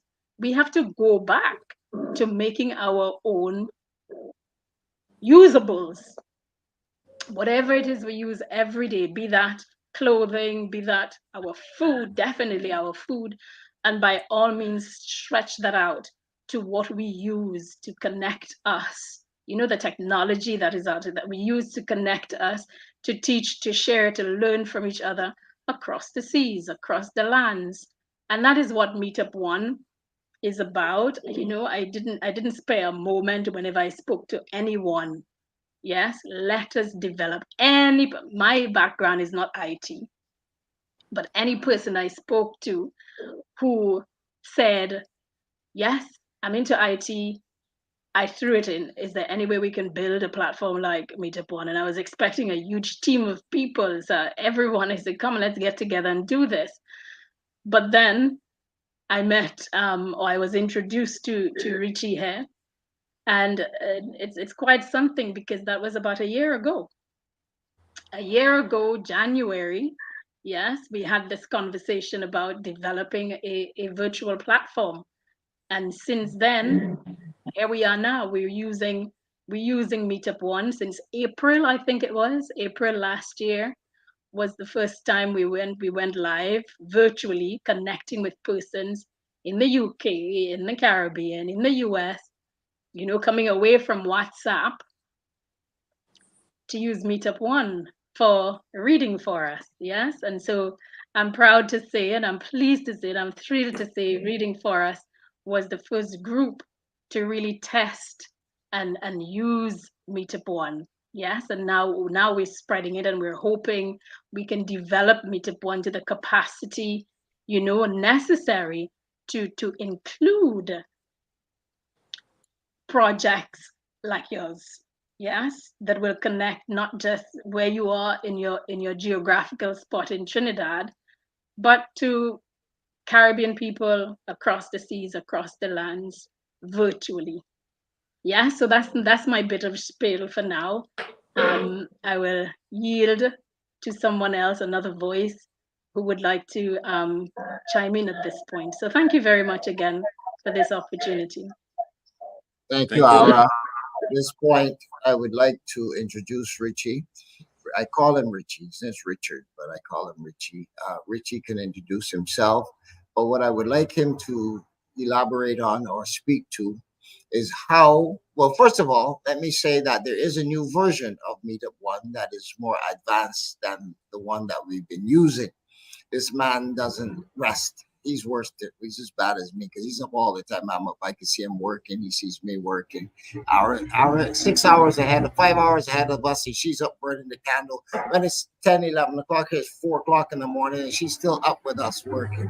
If you can imagine that. So I'm very proud of this team. They're only part of the team, but it is a team, and we are a formal team. And I will now introduce Richie. And let Richie tell you a little bit about. And Raj, this is largely. I'm so glad that you're here too because of your background, and I'm trying to figure out how professors weave us all together because I know he will do that. And Dr. Wayne, because they talk to me all the time, but I have to be able to bring this other part of the support team into the whole web of the thing. So before I go any further, we have Matthew joining us shortly. He also brings another element to the GGRU, which will be to talk about how we're structured as an organization right now and how we're building the organization out and how Ara and Richie fits into that. And Raj, hopefully by the time we finish this conversation, we'll know where you fit into that as well. Richie, please take the mic and tell the folks a little bit about, I know you don't talk a lot, but a little bit about Meetup One as well as Carib Social. We need to talk about that as well. Thank you. Go ahead, Richie. Yeah, thank you, and good afternoon to everyone. Thank you, Brother Philip, again for inviting me to the show this afternoon. Well, what I really want to say concerning Meetup One and how it started, as I already speak about it. First of all, I first started the Meetup One platform because Ara talked to me and she talked to me concerning if I could develop that thing to make it a reality because she never wanted to use Zoom.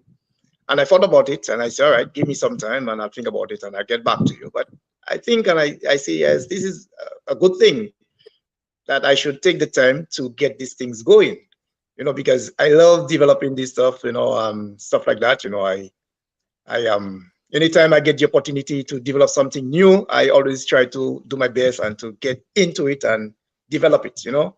And it takes me about almost 2 months. Yeah, I think. Yeah, I worked on the platform and I get it live. And I start using it with a team reading for us. And from there, you know, other people start getting interested into the platform and that encouraged me to do more. Right now, we have developed 3 different versions of it. Which right now I am presently working on the new version, which is more advanced, as Brother Philip mentioned earlier. It's more advanced than the present one we are using. It's a lot of great features that you could imagine that the other platform, like, you know, the other meeting platform have. So it's all about getting to know about it, getting to use it, because more people in the Caribbean that use the platform, it will encourage me to develop more, to give me the courage to do more to it.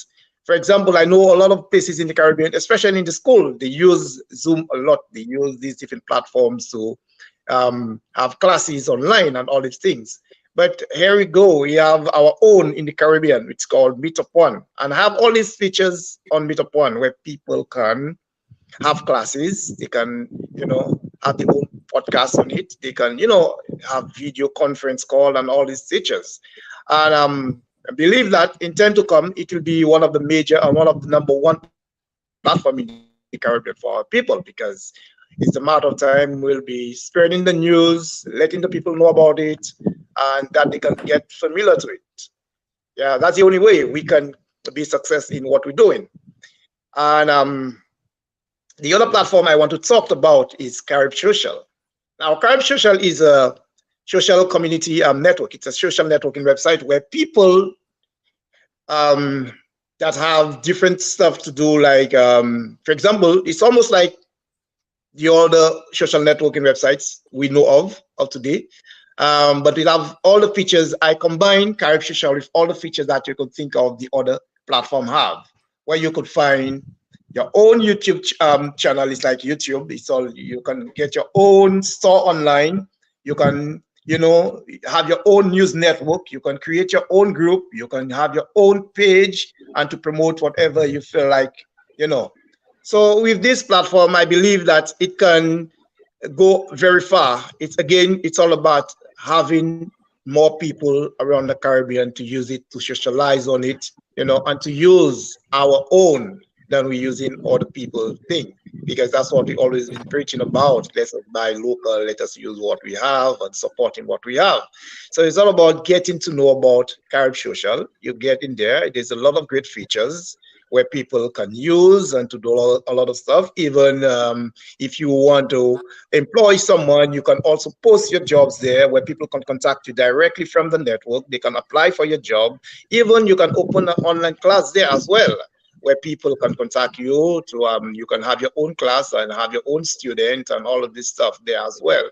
This platform have a lot of great features, I must say, a lot of great features, and I'm looking forward for everyone, you know, that interested in getting to know about it, knowing how to sign up. You can quickly take a look at it. It's called caribsocial.net. You know, check it out. And you know, if there's everything that you want to see more added to it, you can also refer that to me. Then I can look into it because it's our own, and I would love a lot of people to start using it around the Caribbean. Yeah. What is That's all I have to say significant, now. folks? I don't want you to lose the thing. Yes, Carib Social yes a social network, but it was developed and is actually going to be the backbone of GGRU online. That is where the classes will be held. That is where the library is placed. They're already in place. They're already actually there. This man's been working on this thing. This is where Raj, someone like yourself, can fit in here because now your classes, by joining Carib Social, we can create that space for you in Carib Social. I say all that to say this: we have Brother Matthew Griggs online with us, and he is very important in structuring of the GGRU structure. And I'm going to bring him in a minute to say a word or two. But let me go back to Richie quickly here before we segue to Matthew. The idea, folks, we're throwing a lot at you at one time here. Somebody just wrote me here and asked me how they can find this thing. You know, so people are actually actively watching and engaged in what's going on. I want to say that any of you can reach me always at area code 246-287-5211. I repeat, area code 246-287-5211. His name is down there at the bottom of the ticker tape floating around there somewhere. Ours is not yet. I just remiss to put her on that. This way, I need to correct that. But if you reach me or you reach out to me on the show, as per usual, I will put you in Ara, as they are significant in any and all of the developments that are going on within there. That brings me, Professor, right back to you, because in doing classes, which you want to start immediately to do, Richie is the person who technically has to walk you through the system of that, through all of that, so that your lectures are not being lost or that you know how to access them and that sort of thing. So I will leave that between you two to engage in that as you go along. Professor Wayne, do you have anything to add to this before we bring Matthew in? Or you actually, I'll let you bring Matthew in. I'll yield to you. Yeah. Okay. Let's have Matthew in, and then I will comment after. Matthew, you there? Hi. Good morning. Hi. Good morning. Welcome, Matthew. So I hope you have been hearing much of the conversation. The whole idea this morning is how we structure our re-education campaign with GGRU, bringing some new conscious leadership. In particular, we're looking at this new platform that we've just, Richie has set up, the Meetup One, there's new evolution and, you know, improvements and so on. Carib Social for online classes, and that kind of segue right into you because last Tuesday we had our meeting to talk about the structure and so on, so it fits nicely here. We have our guest Raj, who just talked about what he is actually doing and how we can probably have some of his input and innovation and collaborations with GGRU as we get ready to go on live. You know, living up to our tagline, online all the time. So at this time, Matthew, you could probably give us, you know, some insights into that structure that you all worked on, so that we can get a sense of what it looks like, how we plan to literally start mobilizing our troops on the ground and so on. So we want to hear a little bit of that. Over to you, Matthew. All right, good morning to everybody. It's a pleasure to meet all of you. GGRU is a very exciting initiative, and I'm happy to be part of it. We have created the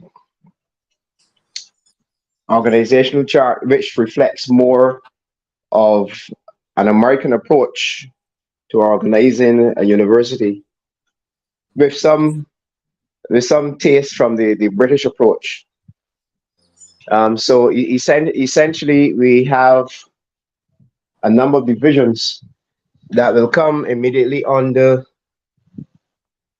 the directorship of the directorship of vice presidents.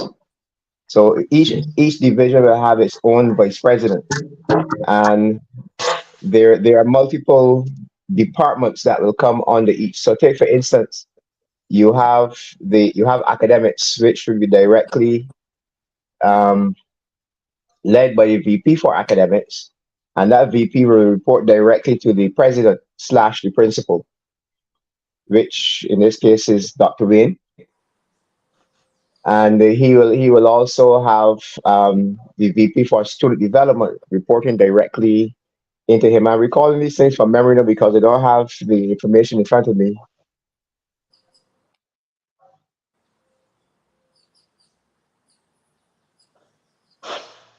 Are you there, Matthew? I hope we didn't lose him.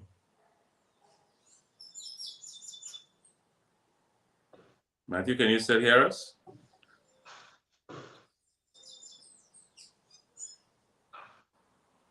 Are you hearing me, Professor Wayne? Yeah, I can hear you, Professor Clyde, yeah. I don't know if we've lost the others. Maybe they need to go out and come back in. And Professor Wayne, of course, you know my medical challenge. My medical challenge is that They're coming back. Hold on. I think they're coming back. No, I was making the point, Professor Wayne. Right. My medical challenge is that I really don't hear properly. I really read people's lips. Yeah. And I think that, you know, sometimes I will be happy if I can also benefit from the discussion by actually seeing the speaker, so that I can understand what they're saying, because of course I cannot hear properly. So thank you, Professor Wayne, for understanding my plight. Yes. That's what I'm saying. I was looking to see if they're coming back. But maybe some things. Chancellor, are they frozen, you think? They're not gone anywhere. They're there. They're just behind the avatar listening. But yeah, we are here. It's just we lost. Wayne, we dropped, but I will. I'll put. Okay. I'll get him back on. Yeah, Raj is there. Okay.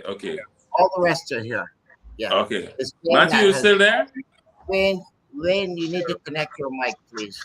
That's how you're gonna get back in. You need to open the mic. I can't bring you in unless that mic's open.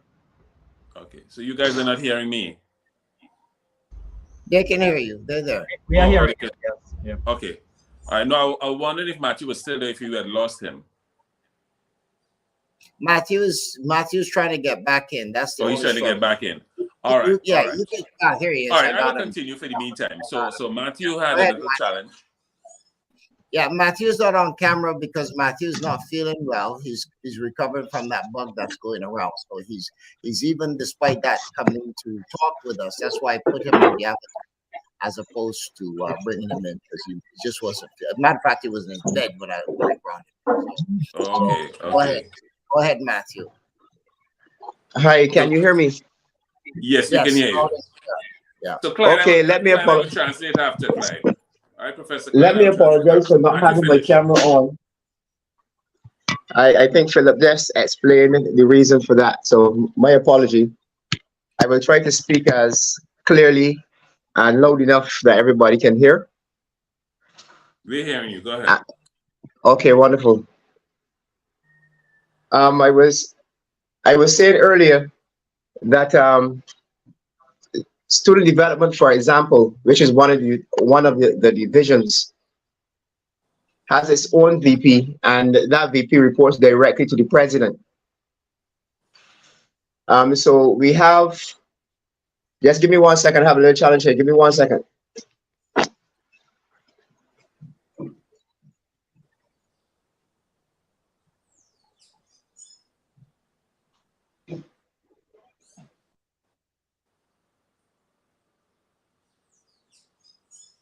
In the meantime, Doc, we can just chat on. I'll monitor him from. Okay, from right. So Professor Clyde, what is happening here is that the challenge that Matthew has, you're not able to see him, so you can read his lips and so on. Essentially, what he's saying is that this structure is a combination of the American and British system to find the right fit that will give us the kind of outcomes we're looking for. And so he had a system which... Doc. So go ahead, Matthew. Right. All right. Sorry about that just now. So let's say under the division of student development, you have counseling. So the counseling, if there's need for a full service, health services, the associated student body, or the guild, as we often know it within the British context. If there are residence halls, in the event that you have a brick and mortar aspect to the university, and international student services. So those are all areas coming under the student development division, which is then managed by a vice president. I mentioned academics. So you have the academic and training division, and you have a number of different areas. You have the faculty deans and the various schools. You have the faculty senate. Research also falls under this area. You have the registrar, library consortium, librarian, continuing education, freshman advisement and support. So those are some of the areas that will come under the academic and training division. So we can identify the various sections that we want to have under that division. So the two of those divisions, both student development and academics and training, report directly into the principal. Under the principal, we have the first vice president or the deputy principal, and he or she are responsible for a number of other divisions, and these include finance and accounting. Under finance and accounting, you have plant and custodial services. We also are proposing that you have the gym and physical education and any special projects that you may have that you want to put under that division. That division is directly managed and led by a VP. The next division is administration. And under administration, you have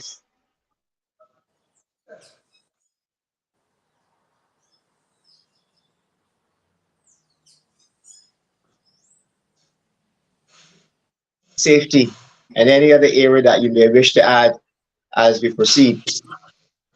Under the division for development and planning, or planning and development rather, this division will deal with areas of alumni relations and seek to engage and involve the alumni of the institution of GGRU into the continuing operation and development of the institution. We have public relations. enrollment and marketing, industries. There is a monetizing aspect of GGRU that needs to continue. It needs to be planned, properly strategized, and executed. So that falls under the responsibility of this division and will come under the areas of industries and sponsorship and foundations. So we will need to establish certain sponsorship structures so that companies, various businesses will be able to provide sponsorship for various activities of GGRU. And we also need the establishment of various foundations to treat with various progressive activities of GGRU. All right, so even if you have a give back program, you can have that structure within your foundation. You receive sponsorship, and then you administrate those funds that come in for whatever reason. And then we have the division of information technology, and this of course is going to be the foundation, the bedrock of the university. This is the age that we are in, and therefore our delivery of our services primarily will be on this platform, since it has a global reach. One way of the best way of reaching globally and affect our clients and stakeholders effectively and efficiently is through the use of the ICT facilities. So under this division, of course, it has its vice president and various directors. We have the website and the management of that website, ensuring that that website is always on the cutting edge. The content is constantly updated and is running efficiently. We have the learning management system. We have the platform for delivery of the training services, teaching services. So whatever that platform is, whether it is Moodle or some other version that we could create ourselves, that will be there. And of course, we have the Meetup platform over which we will be delivering training, etc. An online registration system and e-portfolio system, since there is a very technical aspect also to this university in terms of the training component of the various programs that will be offered. We believe that we have to have a good e-portfolio system that allows the students and the trainees to have their portfolios completed online. All right. So this is the general section that we are proposing to happen to occur under the vice presidents, under the president and the vice president. Above the president and the vice president, first vice president, we have the chancellor, and that office is responsible then for accreditation. There's an administrative officer, a very senior administrative officer, who will handle the management of the office, so to speak, of the chancellor, and that person is responsible for the general development of secretarial services within the entire organization. So in terms of pushing the secretariat, if you will, forward in its development, so that the entire university is well served by these personnel, then the administration office is responsible for that. So we don't refer to that person as the secretary. That person is responsible at a much higher level for the management of the office of the chancellor and overall for the development of the secretaries and individuals within that class. Above the chancellor, we have the board of management or the board of trustees, and they have responsibility for corporate governance, strategic planning, and the HR committees. So these committees at this high level will be the responsibility of the board of management. So they will set up these subcommittees and assign the chairmanship of those committees, and those committees will get the processes going and coordinate the processes and stuff through the organization. Management auditing committee. we believe that there needs to be a management auditing committee. This committee will be chaired primarily by a professional in the area of management auditing. The management auditing goes beyond financial auditing. So financial auditing is just a small aspect. Normally, when you deal with external auditors, they are primarily looking at the financial audit function within the organization. They provide an external audit of your organization. But the internal management auditing department is responsible then for the auditing of the entire organization. So you're looking at compliance audits, you're looking at risk assessment audits, you're looking at finance audits, you're looking at governance audit. So all aspects of the organization will be set on their program. And so whenever the audit cycle comes around based on that program, they will audit various activities and functions within the organization. Take for instance, you have situations like moral hazard, adverse selection, asymmetric information. Take for instance, you have the board of trustees making a decision, setting policy positions. And in many instances within organizations, decisions made by the board don't get implemented. And the board sometimes, the board of trustees find themselves in a rut where they meet on an agenda, they make a decision and they move on. Auditing the governance of the organization is to identify, one, that appropriate policies and decisions are made with respect to the organization. That's number one. And number two, that the administration executes within the appropriate timelines those decisions. So the auditing then of the governance function will involve all those things. All right. The auditing of the legal activities of the organization. All those things will fall within the management auditing unit. One important aspect also is quality assurance. This also comes under the responsibility of the board of trustees. Quality assurance, making sure that there's a system in place and that system is working.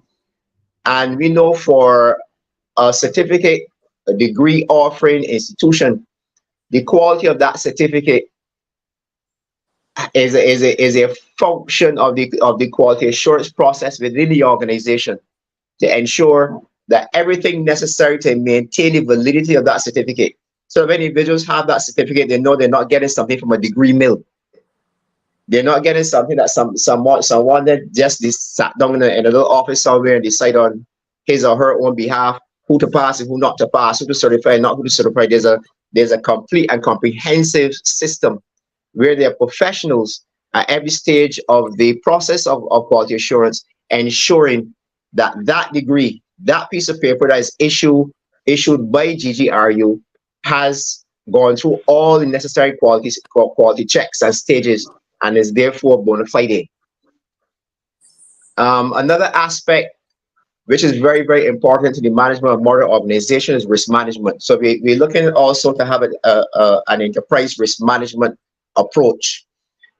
And so in essence, the entire organization will fall under this program and will be reviewed and checked and assessed by the auditing in the management auditing within the organization. All right. Now, the leader of this department has to be a professional who is well trained in internal auditing and such, and governance auditing and all those kinds of things. And then I believe that the board may assign somebody from its own body as the chair of that committee. So in essence, this management auditing committee will have an administrative reporting function to the principal of the organization or the chancellor, where we want to rest that. But in this case, it will be the president or the principal. So there's an administrative line of reporting, but then there's a functional line directly to the board of management. So the chairman of the board of trustees or board of management. So You want to create a level and maintain a level of independence and objectivity in that function. So that function acts as a check on the entire organization to make sure it is accomplishing all of its goals and its objectives, and reports functionally directly to the chairman of the board. But administratively, since the office is going to be sited at the university, that person will report administratively, a dotted line, so to speak, directly to the principal or the president. So the principal or the president does not have the power to determine what a report says. He or she is not required to sign off on any report. So the report from the chairman of the report from the management auditing department will go directly to the chairman of the board. So that acts as a check and balance on how the organization functions, because sometimes there's a division between the functioning of the board of trustees and the president or the chief executive officer who runs the organization. So you want to reduce any adverse selection, any moral hazard, all those kind of things, the agency problem that you normally get between the governance of an organization and the management of the organization. You want to reduce that so that one day the board does not hear that such and such has happened or has been happening and is hearing it for the first time. You have that internal auditing function, which is independent of the president, that is checking that the organization is in compliance with all its objectives, etc., and its rules, governance rules, etc.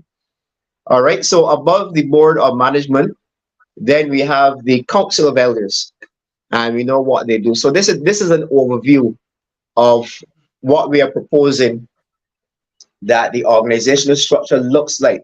And from our observation, it covers all of the areas that came to mind that we know normally functions within an organization. It is tidy in that it does not put any sort of administrative responsibility on the chancellor and on the board of and on the board of trustees.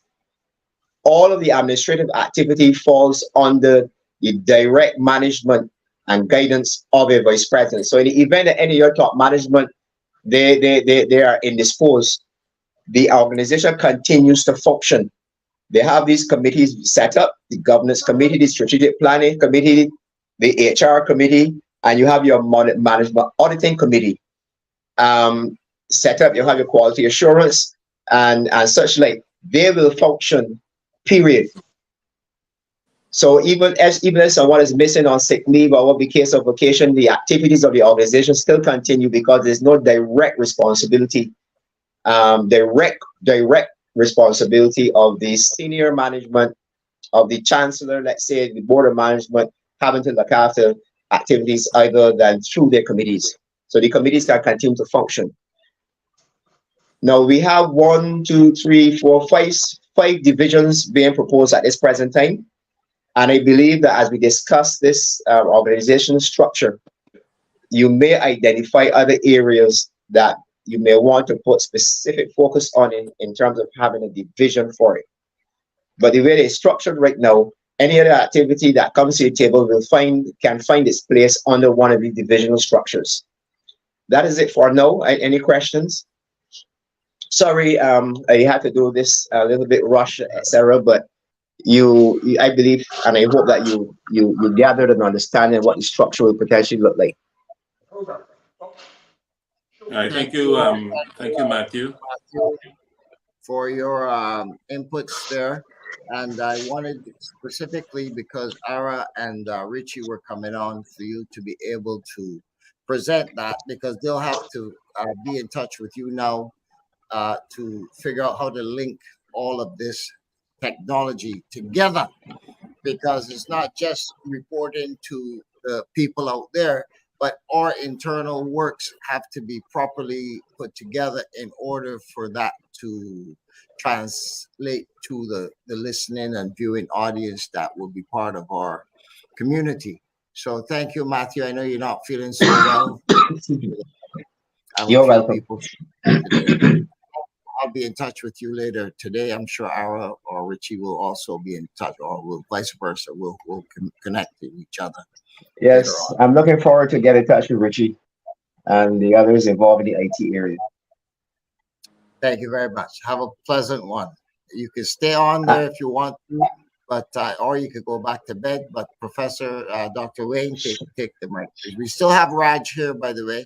I want to hear from Raj what he thought of that presentation of how our structure. How does that meet with his expectations? How does that fit in? I know, Raj, you are limited for time as well, so if you could chime in at this point, thank you. Sure. Honestly, what I can say is that I tried to conceptualize as Matthew spoke, but honestly, there's a lot of areas, a lot of. So my only comment at this point in time, it seems to be very comprehensive. But to really give you a genuine feedback on it, I actually need to see an org structure and work with it. But it seems to be very comprehensive, and definitely he seems to know what he's doing. Well, what we can do, sir, and I know it's a lot because when he gave it to me the other evening as well, I was myself was in bed at that time. I do have the actual written proposal, which I've looked at. It's quite detailed, so I can understand that you wouldn't get all of that at this time there for the first time.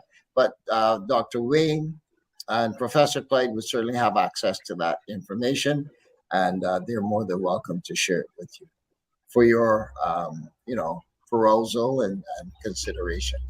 Thank you very much. Over to you, Dr. Wayne. Right. So thank you, Matthew, and for sharing with us. And perhaps what I will do then is once I have that physical structure that you can look at, Raj and Professor Clyde and Aura and Richie, so that you guys can actually see it, because without seeing it, I know Professor Clyde was at a disadvantage because he wasn't seeing Matthew and so on. But suffice it to say, Professor Clyde, he gave an overview of what he came up with, which is a combination of what you would have shared, what I would have shared, what Agrippa and so on would have shared, and came up with a comprehensive document. Just to get us started. So what I'll do later today is get a copy of that and share with you all so that you all can actually see it.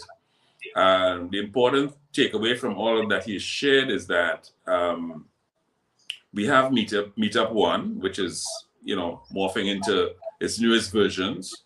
And then on the other side, the Carib Social, which gives us the chance now to go into the actual classrooms and so on, which is where Professor Clyde would have had some conversation before, where Matthew needs to go and where Raj would want to look to see how we could align with what Aura has been doing with her sessions and so on, because to be in the actual classroom, how to navigate, how to do this, how to do that when students come in, how you treat them and so on and so forth. Having your database to see who is in the classroom, your records and all these kinds of things. I think that's where you all would need to have a conversation to sort of navigate that space to know exactly what tools you're having, what controls you have, and so on and so forth. So as soon as I get that information from Matthew, I will share with you all so that you all can, have that follow-up conversation as to how to actually get into the classroom, how to set it up, how to do what you need to do.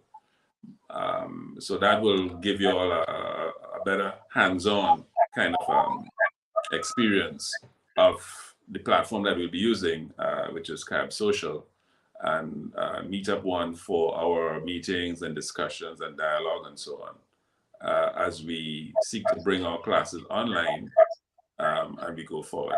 So I see two hands. I see, let's go to the chancellor and then we come back to you, Professor.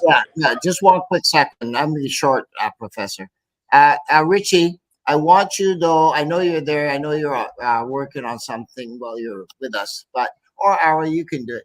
I want you to walk the team through how they can log on to Carib Social in particular, and also explain how they can get on Meetup 1. And the people got to know how to access this stuff. It's no good to have it and nobody don't know how to get on it. So one of the two of you, I would ask to, especially, okay, we have Raj here. If Raj wanted to get on there right now, how would he access Meetup 1? How would he access Carib Social. That is important because the people listening online, that's your sales, that's your sales market, and there are lots of people listening to you and watching you. Tell them how to get to be part of this community.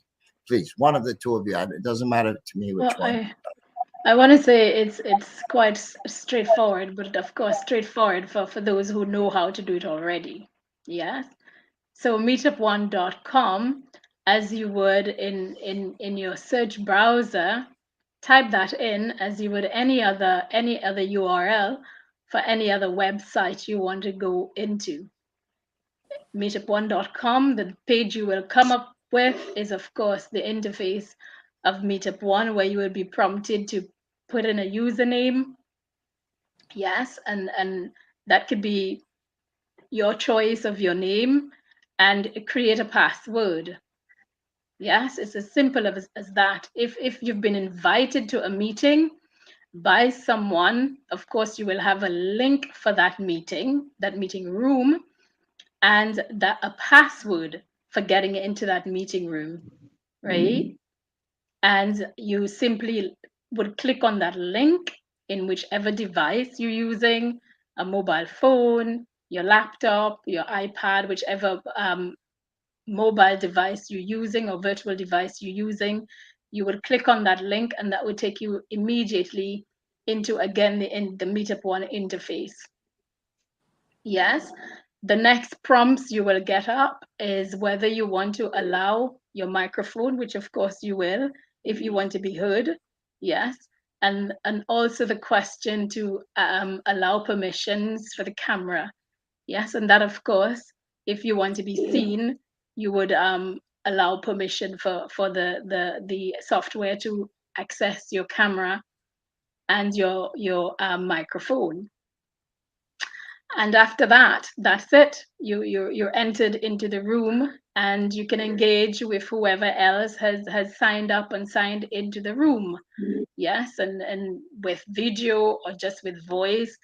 And of course, as you're on there, a person can share content just as you would maybe share a video, share whatever it is you've got on your computer that you'd like to share, a presentation, you want to share music, whatever it is, you can share with whoever else is in the room with you at the time. Yes, there's also access to a draw or whiteboard that you can pull up and write on your whiteboard, draw on your whiteboard that other persons can also share with and see as you share that. I suppose that's pretty much how Meetup One, how a person can get into Meetup One and use Meetup One. The upgraded version will have other features where persons can actually separate in one session, have separate rooms. So what is normally called breakout rooms in usual virtual platforms. Yes, there's more security in, so that the host of a meeting in the new version would actually have to allow a person in. Yes, instead of going in directly into a meeting room once you've signed in and put in your password and so on and so forth. The host of the meeting will actually have to then usher you in. The host of the meeting will. We seem to have lost her. She'll have Seem to to have come lost back. her there. Yeah. Yeah. But let me Okay. say, Raj, for your information, and also Professor Clay, because you're less involved in the technology side of things. This platform can host as many as 1,000 or more people at any given time. That's how good it is. And we've been running it. We've been doing test runs on this here. There's an entire structure in place, management, ownership board, whole thing is already in place, has been in place, and so we have that all set up and ready to go. All we're doing now is the administrative part, which is to get it actually tested on loads. We've gone now a couple of hundred kind of thing, and trying to make sure that it holds up and it does. Because some of these platforms, once you hit a certain number, they start fizzing out and crashing and stuff. But we can do 1,000 comfortably at this point. We're going to certainly know that in another week, sir, gentlemen, when we do our Caribbean conference that we're planning, Dr. Wayne and Professor Clyde. That's exactly where we're going to be doing that. So I'm looking forward to bringing that out to that level at that point. I know we're going to have a tremendous turnout because the last one we did was 790 something people or something. So I'm looking forward to that. So Raj, just to give you an idea of what our capabilities are relative to the system. I don't know. She hasn't come back in yet, so I'm not clear what that she's probably having. But Matt, Richie, if you're there, quickly, I know you're working on something, but give me 2 minutes of your time for Raj's benefit and Matthew's benefit and the professor.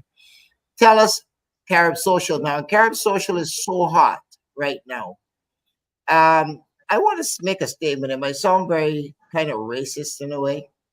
I sent someone to Carib Social to join, and this person called me back and said, "There's all these white people on there."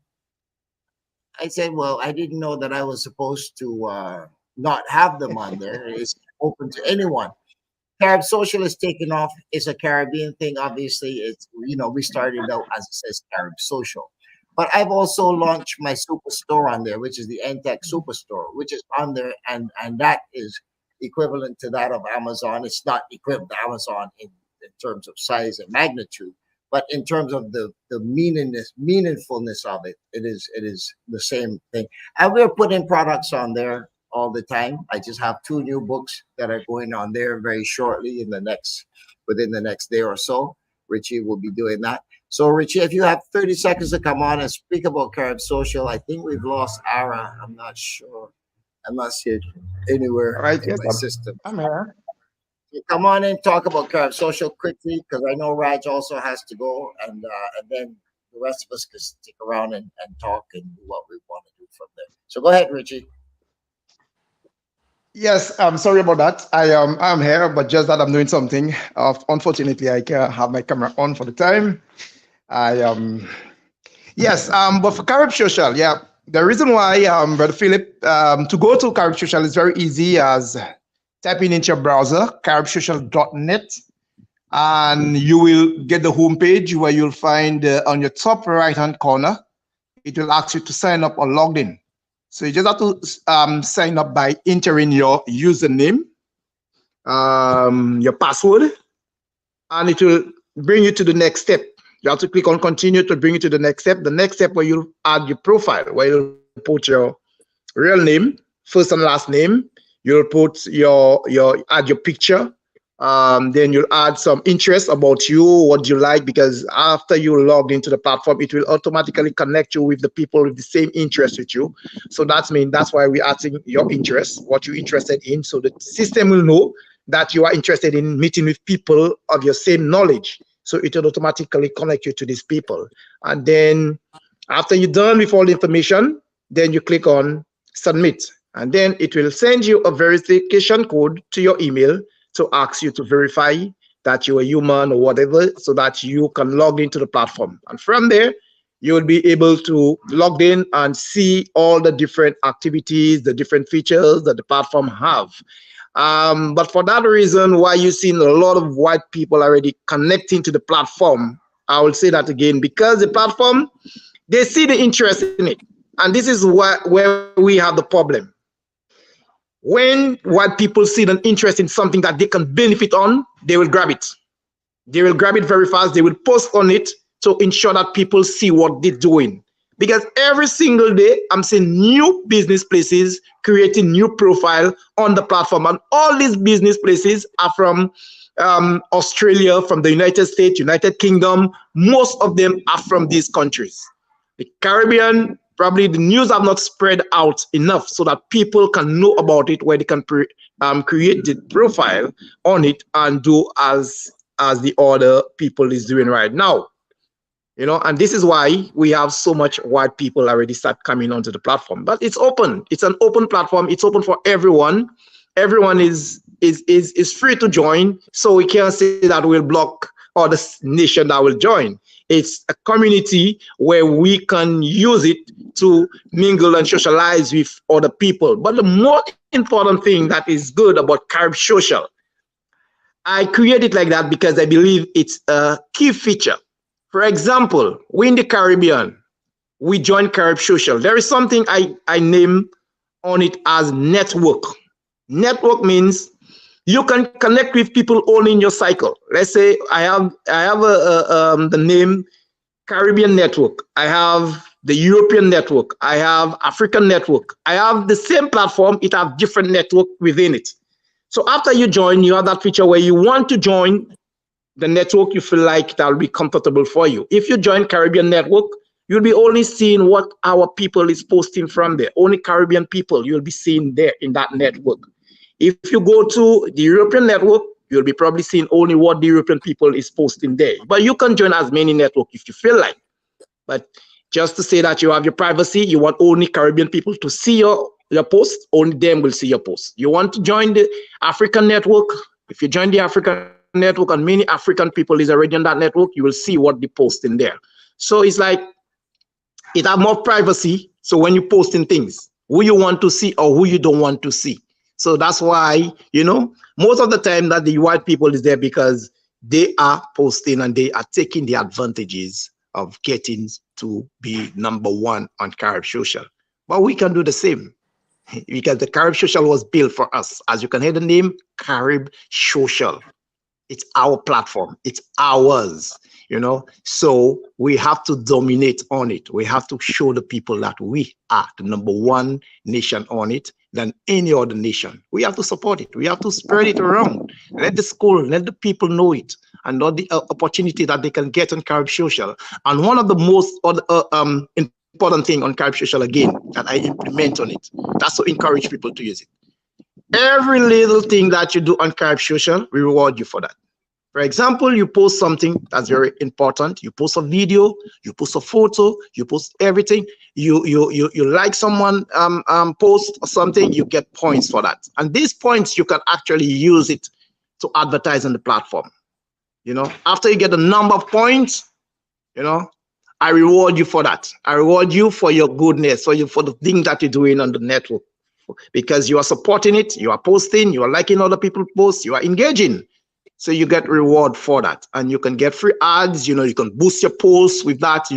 When you want to post something and you want to boost it to the entire website, the entire members on the network will see there is that feature where you can boost your posts. But if you're not liking and interacting with other people's posts, this feature will be a paid feature for you. If you want to boost something, you'll have to pay for it. You want to advertise, you'll have to pay for it. But if you're engaging, you'll be getting enough points at a certain time that to say, all right, this point I can redeem it for me to get free ads. Yeah. So Carib Social have a lot of great features, a lot of great stuff for us to explore and to see what it's all about. Yeah. So this is what I have to say for now. If any one of us have any question, you're free to ask. Thank you, Brother Richie. Professor Clyde, you wanted to say something, but I just wanted to get that in so that the audience didn't lose the significance of what we're trying to do here. Go ahead, sir. I'm back over to you, Doctor. Yes, coming, Professor Clyde. Go ahead. Please go ahead. Thank you, Chancellor, for asking me to comment. I want to apologize to Raj because Raj did tell me that he had quite a number of things to do, even traveling. And I did, of course, in my own style, perhaps bully him to come in to speak to us this morning. As a matter of fact, I told him that even though he just have to pop in and pop out because I know his other commitment. But let me thank Raj for still being with us as such. And as I make my final comment, of course, through you, Principal, we will have to respect Raj other commitments as such. But I will be pleased if Raj will be subsequently be contacted by you, a principal, for further details. So two comments, two things I wish to raise so that Raj can perhaps chew on it, so to speak, as we further engaged him. I would have clearly indicated that we are now both in Guyana and Trinidad in what we call the silly season, general election. And I think it's an opportunity for us to maximize on this environment as such, because it cannot be the same old, same old. It must not be the same old, same old. I listened to Raj's contribution this morning, even though he may not have discussed this last night at last night TNT, but I listened to his strong remarks and comments about the education system, which is what GGR is about. And let me compliment Raj for the strong statement he made as far as the failure of our education system, and he's correct. And we must implement some of these things that we plan to. You see, Principal Wayne, in a last administration, almost 16,500 laptops were given out to students in order to do what has to be done. And when the next administration came in, probably 2 years afterwards, they began to say that, look, these 16,000 computers, some of them were not the correct computers. I don't know what is a correct computer. I don't know what is a correct computer. But it didn't work, and some of them can't fix, and all of these nonsense. So they had to go and, but the new administration that came in had to go and procure new computers.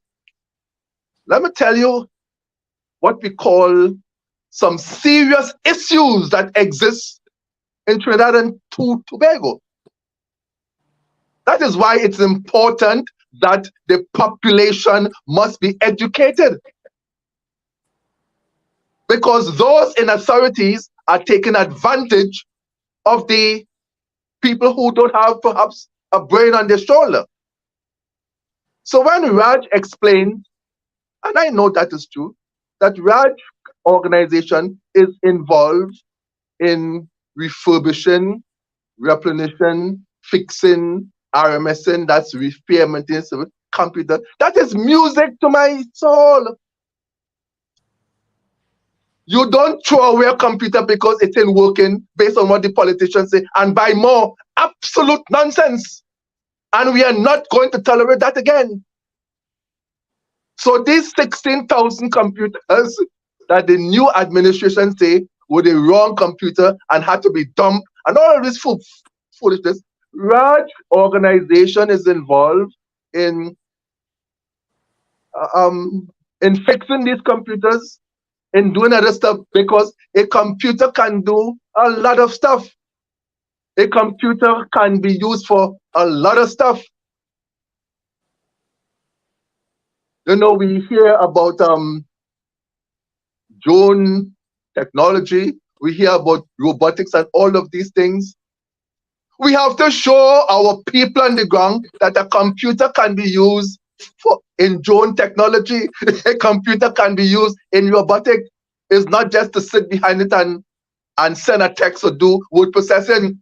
This is the conversation, Principal Wayne, that we must have immediately. Because as I said, this upcoming general election that is taking place now is the same narrative that will be said by the principal, by the politician, blaming who?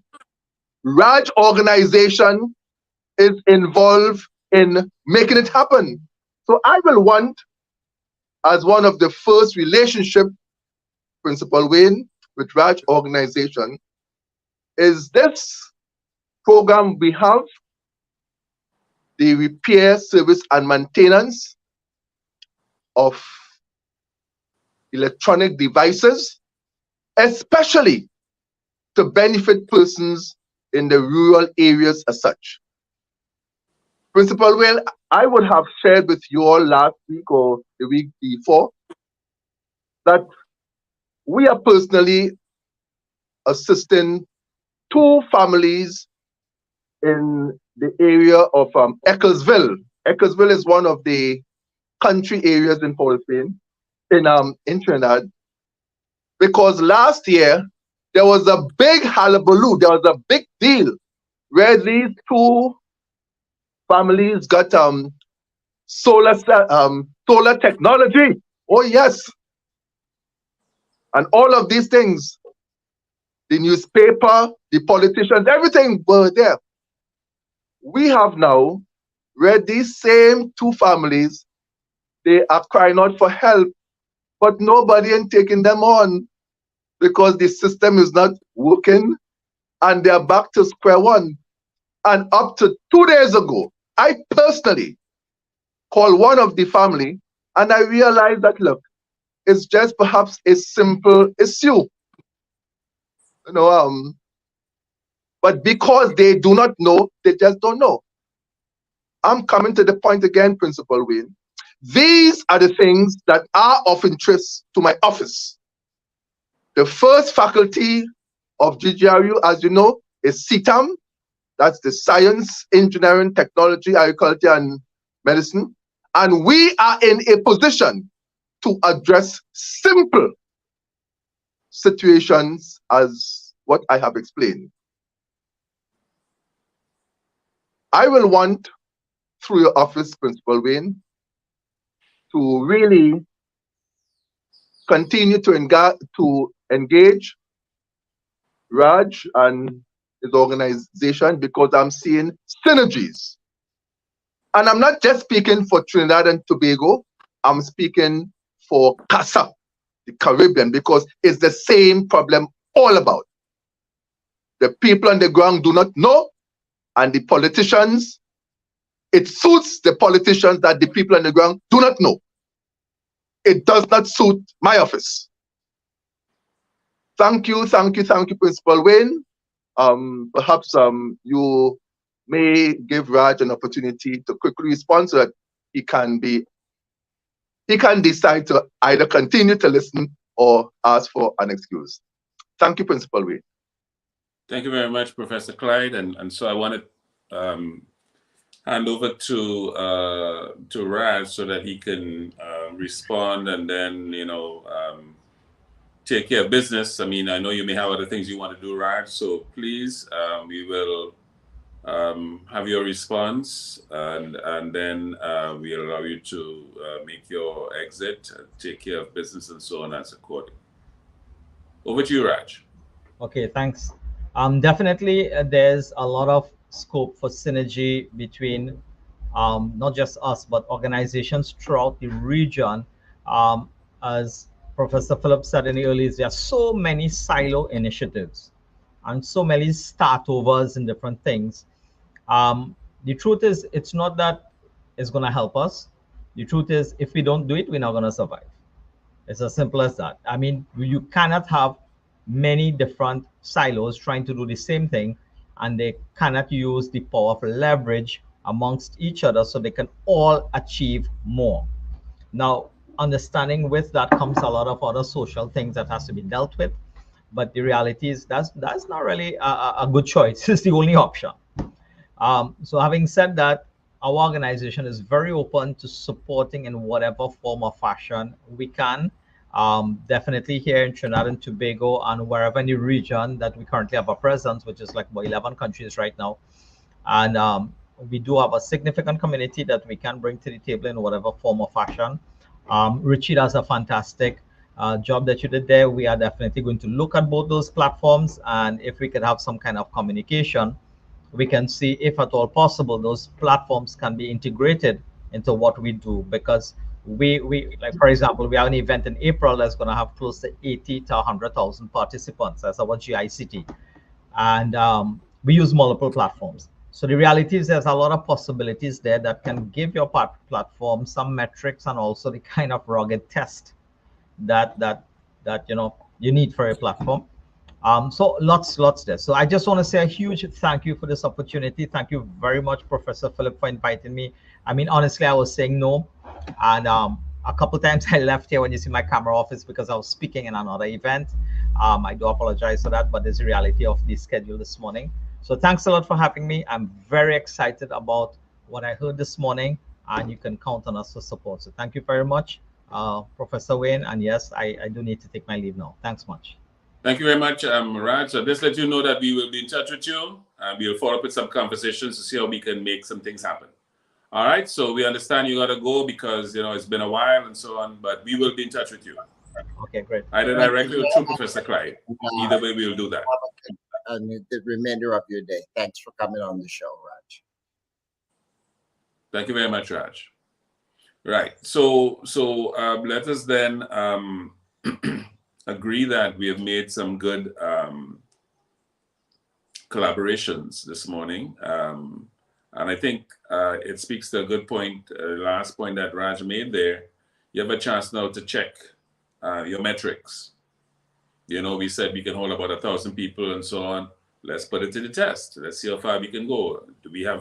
What kind of bandwidth do we have? Can we take more? And so on. So let's put it to the test. And this is what it's all about. We learn as we go, right? Nothing is guaranteed. We learn as we go. So I think that is a good offer by Raj to partner and to also test the metrics to see Meetup One and Carib Social, whether we can now expand our networks and so on. Professor Clyde, come in. Yes, Principal Wayne, and as by now you know how I operate, and which of course may not be acceptable for most people. But my operation is that when something is new, I just sometimes forget what I was doing yesterday because I'm on a new thing, and this is another example of how I operate, because I will be leaving this meeting quite excited, because I think that we have made a little, we have gotten a win. This person who we have just spoken to, as we say locally in Trinidad, he is big in the dance. He is big in the dance. And the fact that he has, in principle, have expressed interest in associating with us, that is big. That is big. And I think, Principal Wayne, that we may want to capitalize on this spark, because it will go into a bonfire. And I've been saying and I'm very clear about this.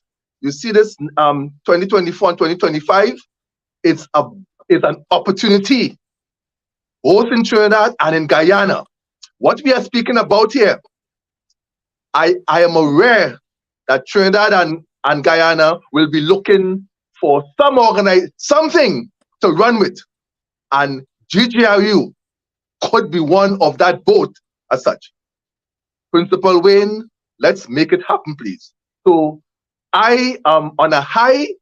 I am very pleased by Raj's positive response, because the truth is, and listen to my final statement here, at this point in time, as of today, we need Raj more than Raj need we.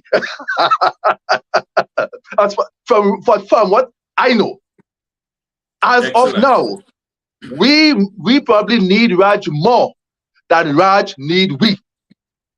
Thank you, Principal Wayne. Yeah, no, and we take it in stride, because he just said there's scope and the synergies. Welcome to test out his next conference. Let's use the platform. Let's see how it works. And if it works, the sky's the limit.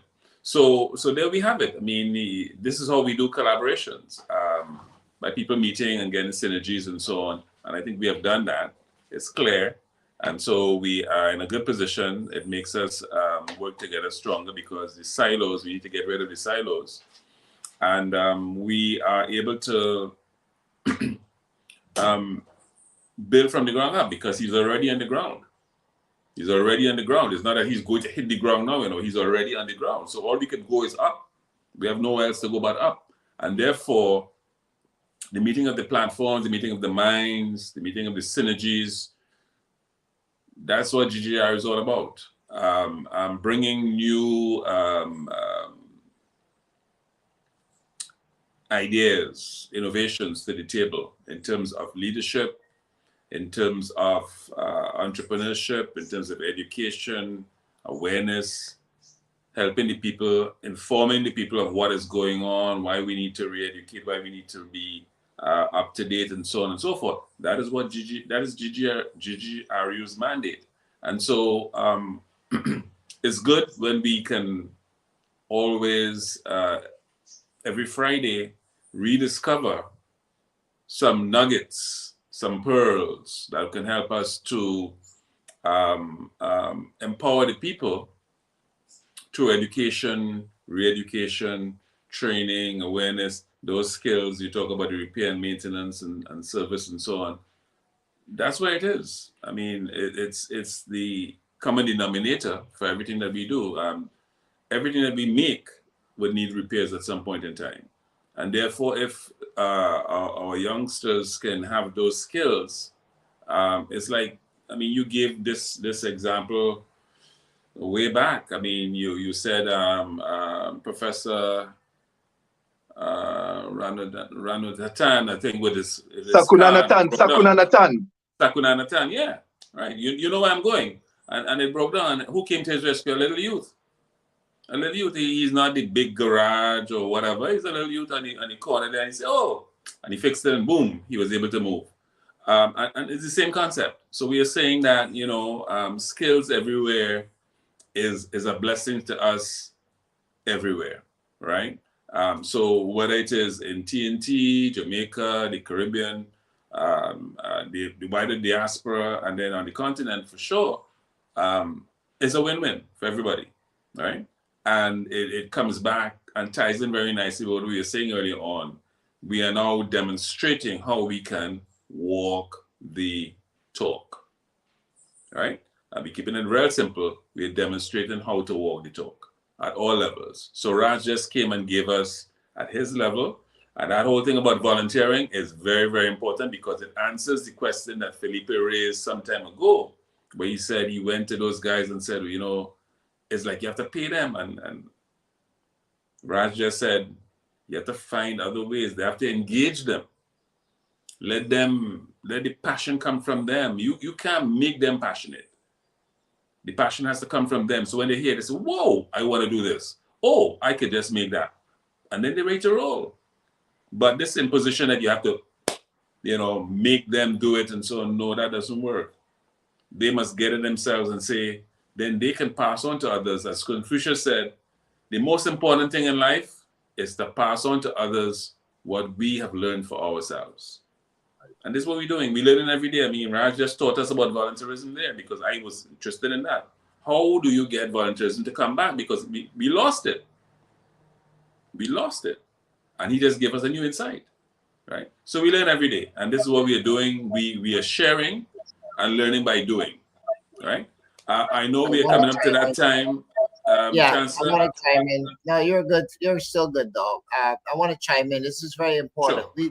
We've broken a lot of ground here today, and this is the result of months of effort. Both of you know this. A lot of times people can't see what's going on behind the scenes, but it takes a lot of, you got to clear the lot. Like, for instance, right now I have a gentleman out doing a surveying a piece of land for me. But he called me yesterday, said, Philip, I got to clear the bush. The rain is making the ground. So he has to clear it before you can build it. You got to clear the land so that you can see what you're working with. Same with GGRU. You have to clear the land. We have to build, and people don't see that part of the job. They see only when it's done, building is nice and pretty and it's flashy and, but to get there, Professor Clyde, the pain, from the time you first spoke to me about this idea to this point. I am excited today. You use that word, but I am excited. You know why I'm excited? Look what happened, Dr. Wayne. We got up this morning and we decided, okay, we're going to go one direction. That didn't quite work out so well. People sick, this, that, the next thing. We jump in and we plug some holes. And I call Richie. I said, Richie, you got to come in here now, and it's time for you to come out from under the carpet and let the people know that we're really doing something here. And this is it. I call Ara in Germany. She says, Philip, no problem. I'm due to be on with you later today on another show, but I will come in there. And there was 2 other ladies too that was supposed to, but I didn't need them at the end of the day. But people, yes, I'm coming in there. I'm gonna, And so we have a nice team, folks. We have a very nice team. Absolutely, absolutely. Behind the scenes, there's a young lady there in Jamaica who's done. Man, when you see her work, man, your head will spin around. This girl is so good. She makes me quiver with just excitement every time I see what she's doing for us and with us. And she's gonna be a tremendous resource. There are others as well. There's another young fella in Germany, Dalton, whom you would have met the other night. Right, yes. Who is? Oh, listen, let me say this. Our largest community now is actually Germany, believe it or not. You might think that's very weird to say that, but it's the truth. They're our largest demographics on this show. They have taken over from everybody. It used to be England. Now they're in the number 1 spot. And a lot of Africans who've transplanted from the continent living in Germany, but are very disconnected. It's amazing, somewhere in Munich, somewhere in places I can't even pronounce the names of. And I asked, you know this by now? No, I'm from a different city. And we had 4 joined yesterday alone, 4 new persons, not just watching, but actually signed up to join, to be like, they're seeing us every time we log on. Boom. And anything that we put out there, they will see. This is the kind of way we're moving with all of this technology, because it's one thing to log on, hit and miss. You got 100 people or 100,000, or you have 100 people are going to be on there, and you tell them this is what it is and how it is and blah blah blah. So that's what we're doing now, Professor. That's the stage that Richie's at now with regards to the technology. So we will know. You'll be able to quantify how many people are watching your lectures and how many people are genuinely interested in A, B, or C rather than shooting in the dark. You understand? All these things take time, folks. But the point I'm coming to, Germany has taken over. And I'm shaking my head. I have 3 sessions, two more sessions with Germany today, just because they have become so dynamic that I'm doing a 3 o'clock, which is 8:30 their time. And then I got to do another one later on for them. They're that big. They're growing. And we're developing our people there. Ara started it all over there. And logged in through the network. And now she's basically, because you have to have people in the area. You can't just be so disconnected, And so she's handling that. And that's a full-time job for her. So we're creating employment already. Absolutely. And that's great, because it's okay to sit here and blow hot air and tell people how wonderful the world is. But when they don't see the results, they start to wonder if it's for real or not. Well, the results are there. Today's just an example. The technology is helping us build that resource and tie it together. 6 months from now, when once we have Richie, right now he's got, I think, 4 or 5 that are with him, but all together. But we have to expand that, because as his hands are so full right now, I can't put in. I can imagine. And as we grow, we have to bring people in to help him. So if he can work with Raj now, he's going to expand even more. So we have to bring those volunteers in. And that's where GGRU has to be prominent, has to take that to say, listen, GGRU is providing an opportunity for you young people out there to get some training, to get some experience, and some accreditation, or at least some form of acknowledgement for the time that you've put in. That will go a long way to keeping. Well, you said something there, Professor, that really hurt my heart, and I've been seeing it too. And here in Barbados is going to say, all the young people dying. Why?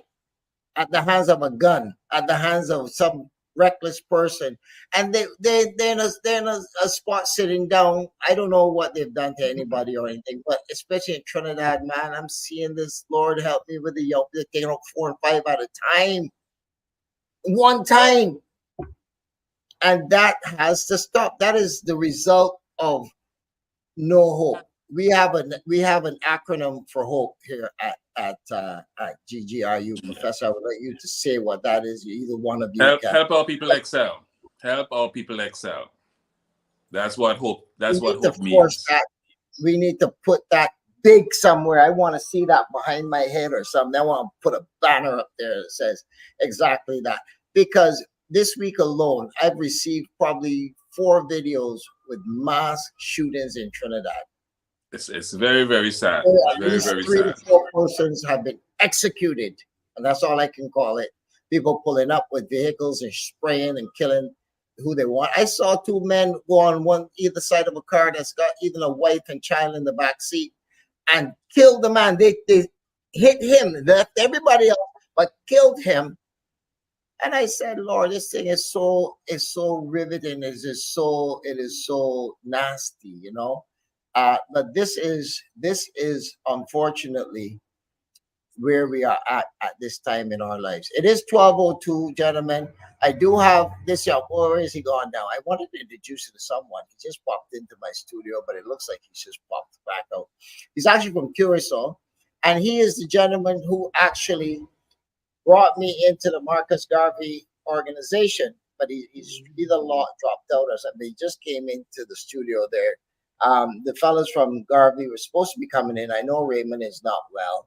He seemed to have caught this bug too. So the bug is going around. The bug is going around. I'm playing it by ear. I'm finding I'm dripping too, which is not good. I'm not feeling sick or anything, but my sinuses are acting up. Yeah, and so, gentlemen, I want to tell you both. Today was riveting. It was very. I appreciate Raj, Professor Clyde. I appreciate where he's coming from because that's a piece of the puzzle that we need to tie into the whole thing.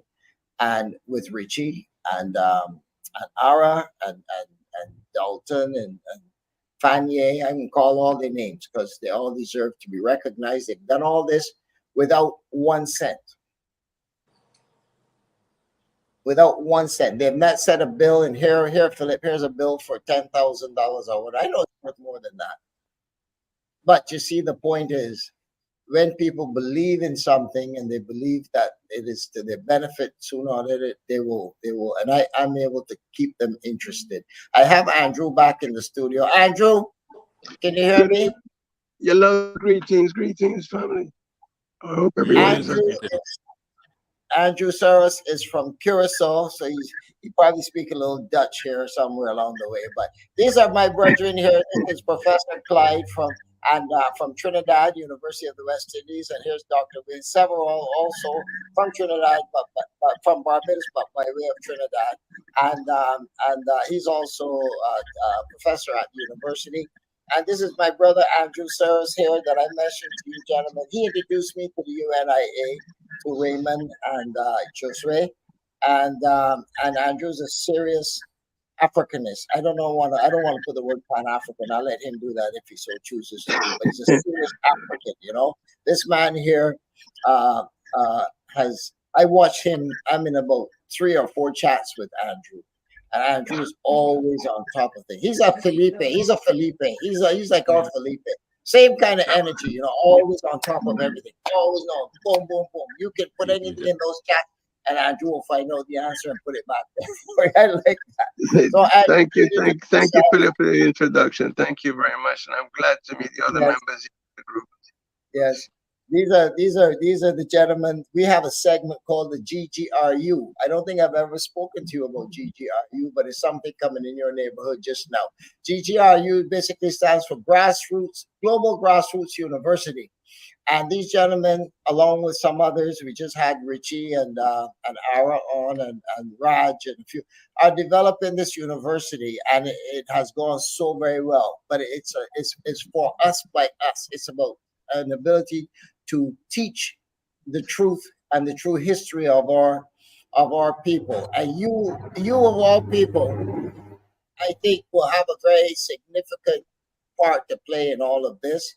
And I know Felipe is already in there. I don't know if he's spoken to you about it, but Felipe often contributes. And so does Henry from Dominica. You know Henry Imru. Imru. No, Yeah. no, we haven't met yet. No. Oh, you haven't met Imru? Okay, I thought you. Henry. Cause, No. but they like you are very involved.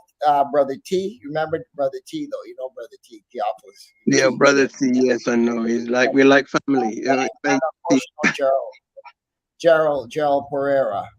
Yeah. Gerald Pereira also. Yes, we've been in the same group, helping networking with Cuba for a few years now. And the brother Yes. is a brother who's very well prepared. But speaking, I'd like to say a few words about the Grassroots University. It's a great initiative because day before yesterday I was in a meeting with Eric Phillips, official from Canada. Diana, that's my schoolmate. We went to school Oh in well, McMaster University together. Yeah.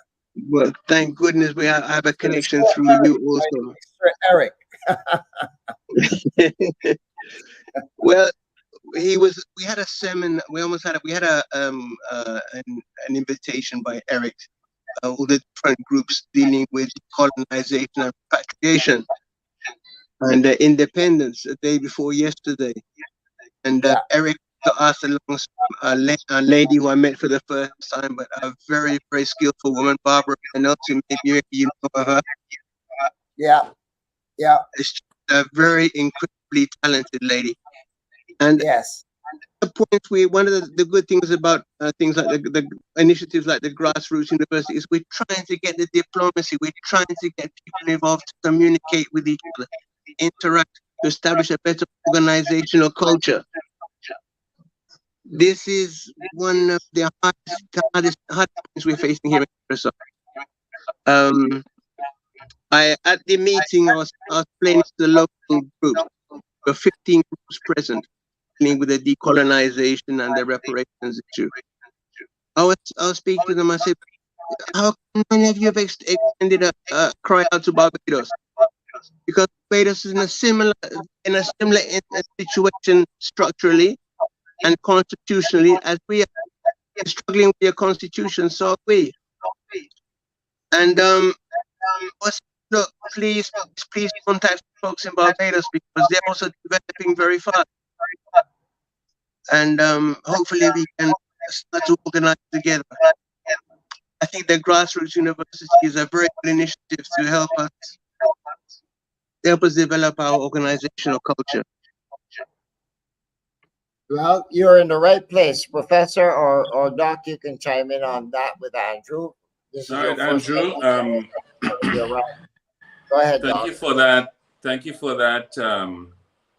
Sharing those insights. We would like to know more to see how we can help because Grassroots University, as it stands right now, is the conscientious leader for the Caribbean and diaspora, as well as taking all our thoughts and actions and activities and so on to the continent for the motherland. So we'd like to hear more of what it is you have in mind and to see to what extent we can find some synergies and collaborations and so on to make it happen because that's why we're here. That's why we're here. I mean, Felipe, Gerald, and the others have been pitching in and showing. I mean, you guys have been working in Cuba and other places and so on. And the idea is, how do we bring all of these things out? These are like hidden truths that nobody knows about. You know what I'm saying? Yes. So how do we bring what's happening in Curacao and what's happening in Belize and what's happening in Essequibo and to the fore that people get to know is through the grassroots, and that's what we're doing. So, share with us, talk with us. Let's talk some more. Let's find out what is going on, and how we can help build up because like we were saying yesterday with our brothers from UNIA, we're in the process of nation building. Yes. So that's the overall project is nation building. So yes, we're teaching, yes, we're training and so on, but all of that is re-education for nation building in a nutshell. Right. Yes. Oh, we had at the meeting with Eric Phillips, we had a very interesting presentation and a very good point our brother Cornelius Wilson put forward. Cornelius Wilson is a brother from Aruba. Okay. And he said to me, look, because all the groups have decided we can't deal with reparations until we deal with a strong enough decolonization process. And when we speak about decolonization, we're talking about regaining our judiciary back, and regaining our foreign relations back. Because right now the Dutch government is more or less in charge of the judiciary and foreign relations. So this has meant that there are only certain aspects of foreign relations that get priority, like relations with America and Europe, and of course the black grassroots groups are not getting sufficient access to what's going to the developments happening in the region. So we're getting left behind. So the initiatives that Cornelius Wilson came forward with, they said it's important that you speak to the people in the region about how it's more important for us to decolonize first. And in the process of decolonization, we have to explain what self-determination means in practice and in law. And that's a very, very good point. I thought that's a very good rallying point for all the 15 groups who are going to meet up next week, because we're going to have to find a consensus together whereby we can come forward into CARICOM. To go a little bit further back into history, it was last year, May time, I think, that the Dutch government said that, okay, maybe the Dutch government will issue an apology for slavery and the acts of atrocities that happened in the transatlantic slave trade. So this more or less caught everybody by surprise. I mean, all the groups were separate from each other. We had no organization on this matter. So what we had to hurriedly do was to ask CARICOM to say, look, please can we come under your banner and accept the 10-point reparations plan? And because we agree with all the 10 points. Now, Eric Phillips comes forward to see how well developed, how well organized we are. And of course, we just 15 groups who are very, very, how would I say, diverse in opinions and things. So we're looking to how we can get together on this matter. And I think the proposition that Cornelius Wilson said about declaring what self-determination means in law and practice will be one of the initial points which you're going to start to develop on. Yes. Yeah, that'd be very important. Professor Clyde, you want to comment on what you've heard so far? And then I'll come back in. Thank you, Principal Wayne, for inviting my inputs, my comments, and welcome, Brother Andrew. Thank you, sir. I am pleased with some of the things that you have said. And at the same time, I am very concerned with some of the things that you have said. Yes. And please allow me to put it in context. This is the first time that you and I are speaking, so I hope that I have not confused you, or I hope that being seen in a bad line. But my two colleagues who are with us, Chancellor Philip and Chancellor and Vice Chancellor Wayne, they know what my thoughts are, and they know also strong comments that I make in meetings in order to focus on some specifics. So having said that, I am very concerned that in spite of opportunities that exist in the region, many people still are unaware of such opportunities. Many people still prefer to turn a blind eye, or many people probably don't care, or for whatever reason. I am very familiar with what I call the ABC Islands, Aruba, Okay. Borneo, and Curacao. In fact, most of us are fully aware of the ABC Islands. And some of us are also aware of the competencies that also exist Of course. in the ABC Island. Oh, yes. I am now speaking from Trinidad and Tobago, and I can tell you that there was a time that many persons from Trinidad and Tobago went down to the ABC Island to work and get certain skills because of the oil and gas industry. Yes. I am fully aware of that. Yes. Over the last 2 years, I have been having some concerns with some of my colleagues in the ABC Islands as far as the complaints and the challenges that they said to me with regards to lack of opportunities. And I challenged them and asked them, but what are you doing? What is being put in place to solve your problem? Because I'm fully aware that no politician is interested in solving your problem. Politicians use people as tools for their own benefit. Bear with me, Brother Andrew, because this conversation is going somewhere. Yes, yes, true. Okay. You see, there's a country sort of close to you called Suriname. Yes. And you and Suriname speak the same language, literally, and both you and Suriname speak the same language. Both you and Suriname have the same similar cultures. Both you and Suriname understand certain things. And Suriname, like its neighbor, Guyana, is on the verge of explosion economically as such.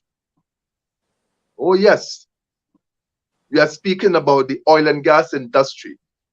Yes. And almost every week, the mighty Exxon and Hess and all of them are talking about more discovery. So yes, Suriname and Guyana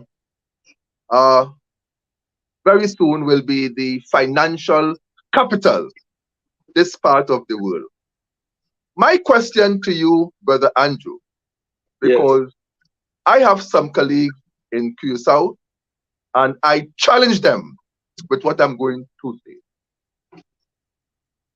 I have no problem with regard to we as people seeking justice to what we have experienced over the years, reparation and all of these things. Of course, I support that. Of course, I support the freedom of our people, etc., etc., etc.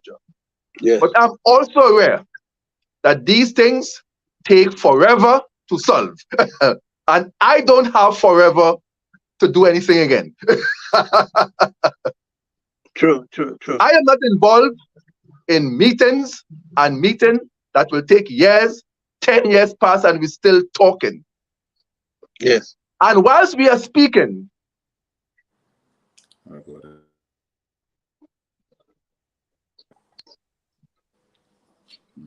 I get, are you still there?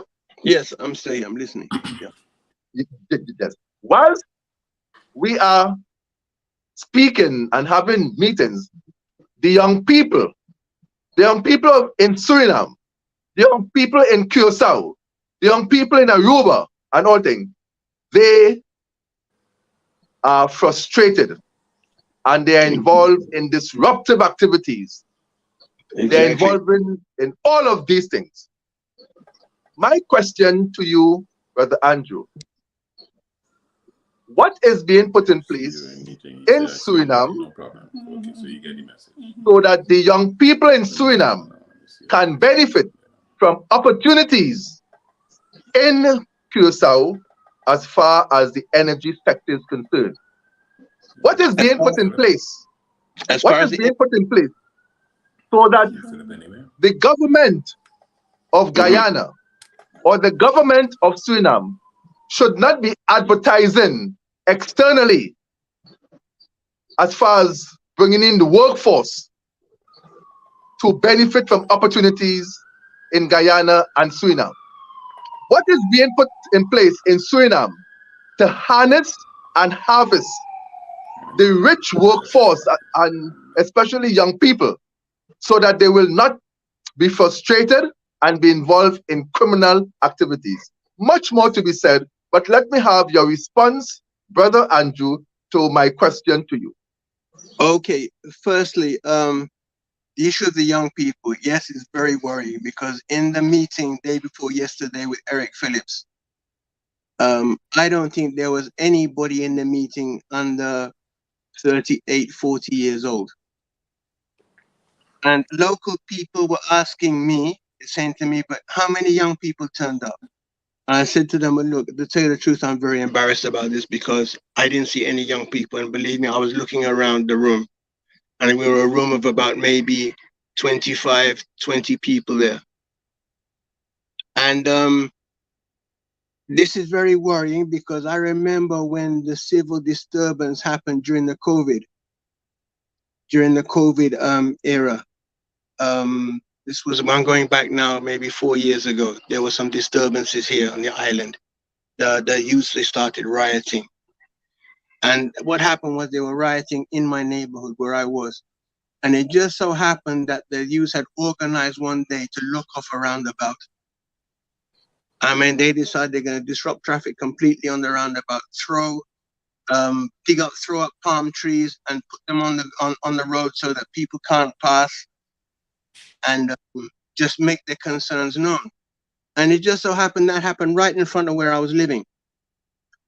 And at that moment, when they decided that's what they're going to organize, I was at the nearby petrol station buying some prepaid telephone card, I believe. And as I was coming back, the youth, they saw me and circled me because the youth were very desperate. I mean, they say anybody that comes in their path, we're going to strip them clean of everything they have on themselves.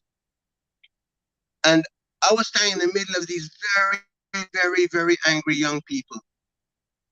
And they're looking, they said, okay, he has a phone. Let's see what kind of phone it is. And you know what? One of the young ladies who was in the group said to me, no, but it's a cheap phone he has. Leave him with the telephone.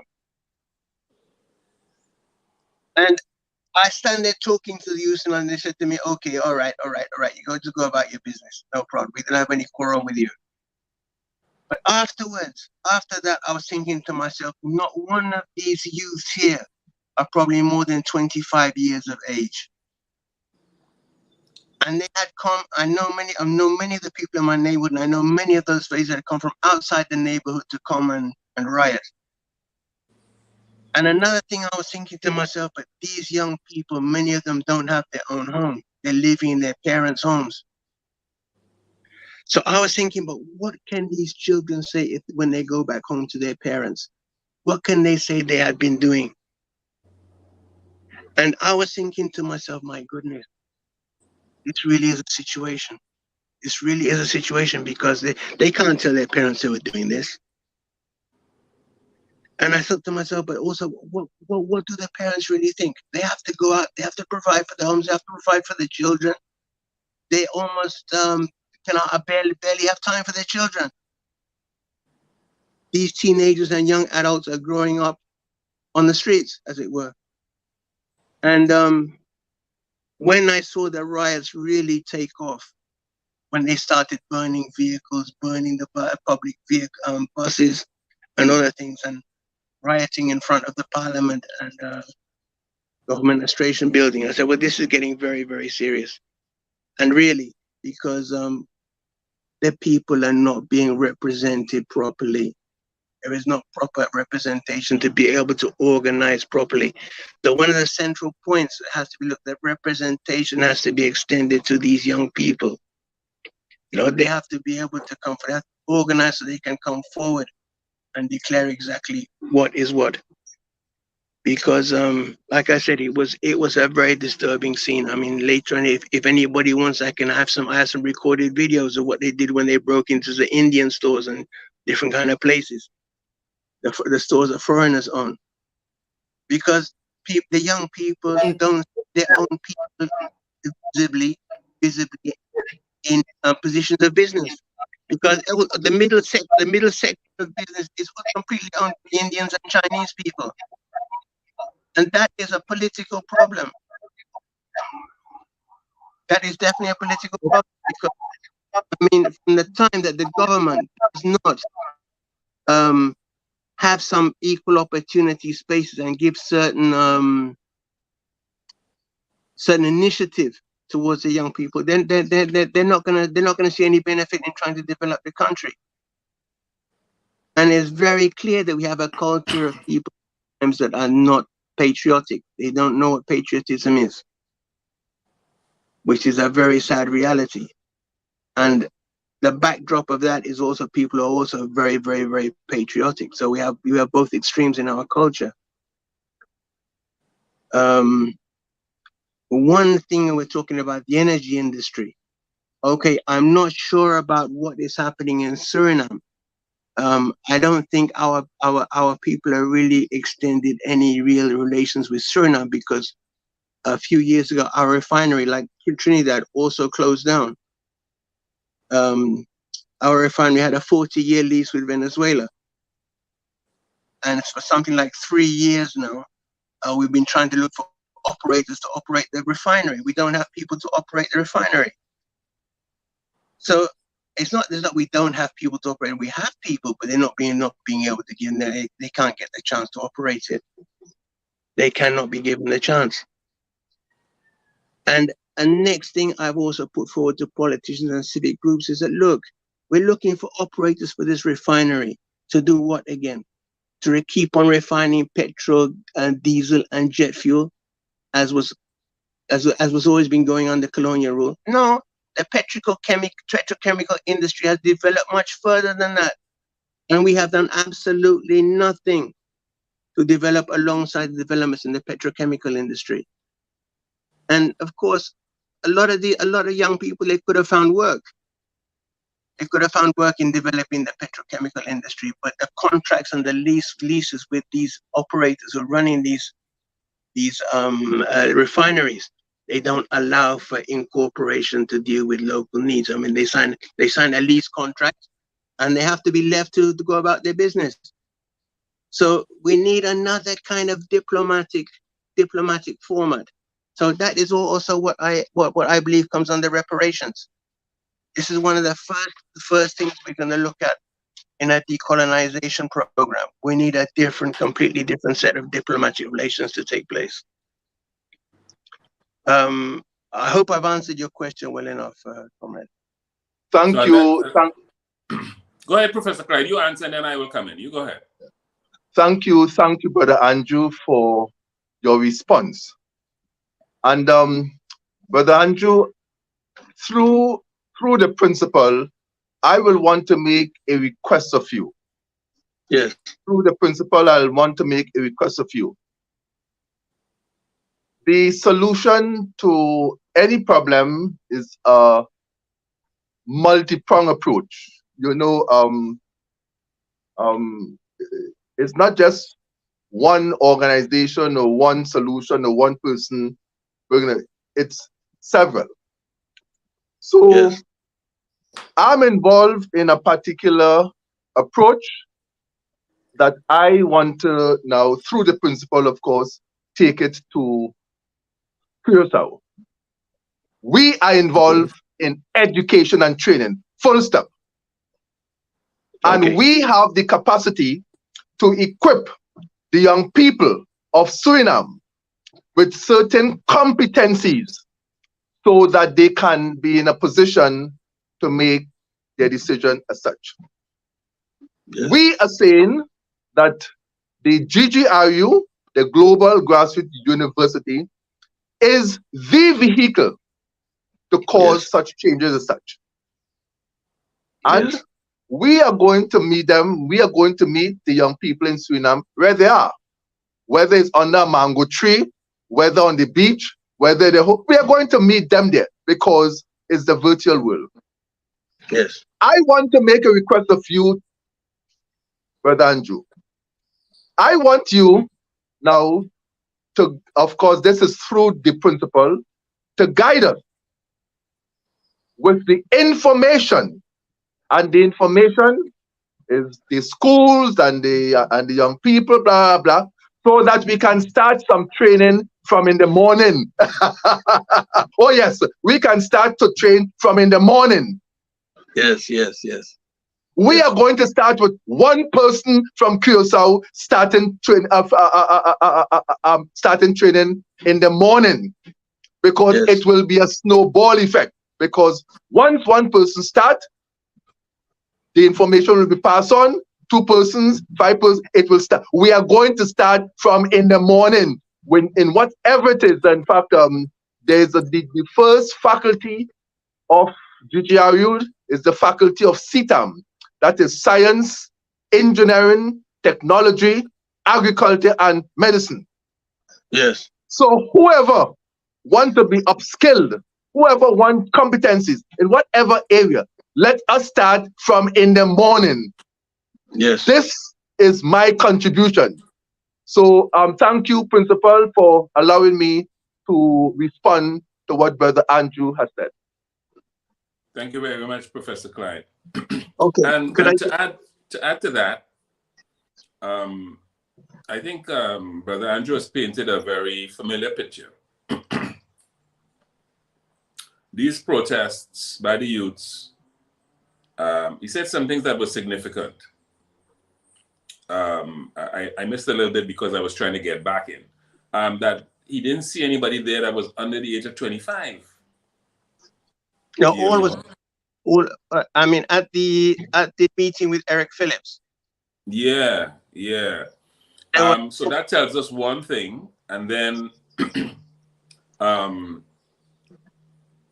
at the riots now, discrimination against the Indians and the Chinese, the usual suspects. The usual suspects. I mean, we've had that in Trinidad and other places and so on. We have had that. And then the third thing was they closed down the refinery. We just closed down the refinery in Trinidad too, and Andrew made note of that. So, I mean, it's the same narrative. Yes. Right? The same narrative. And therefore, you made a very important observation, Andrew. Why didn't they go further now into the petrochemical industries? Instead of just producing the same old things, but you said, okay, these guys had some contracts. Contracts which said, we will only focus on our interests to help with the locals. Right? So we're not concerned of who dies, but we know we're living. Yeah. And that's their concern. And they live well.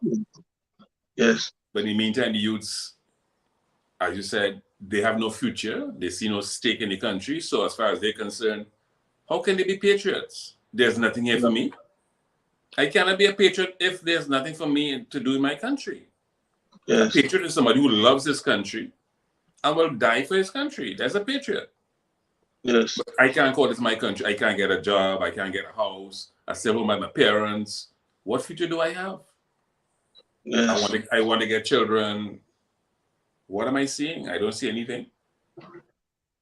Right? Yes. And therefore, these are bread and butter issues, which come right back to what Professor Clyde is saying now in terms of the training and giving them skills that they can find a job or make something of their own, because they have skills now. They could become an entrepreneur. They could do a little thing on the side in terms of, I don't know, repairing vehicles, repairing ACs, repairing whatever.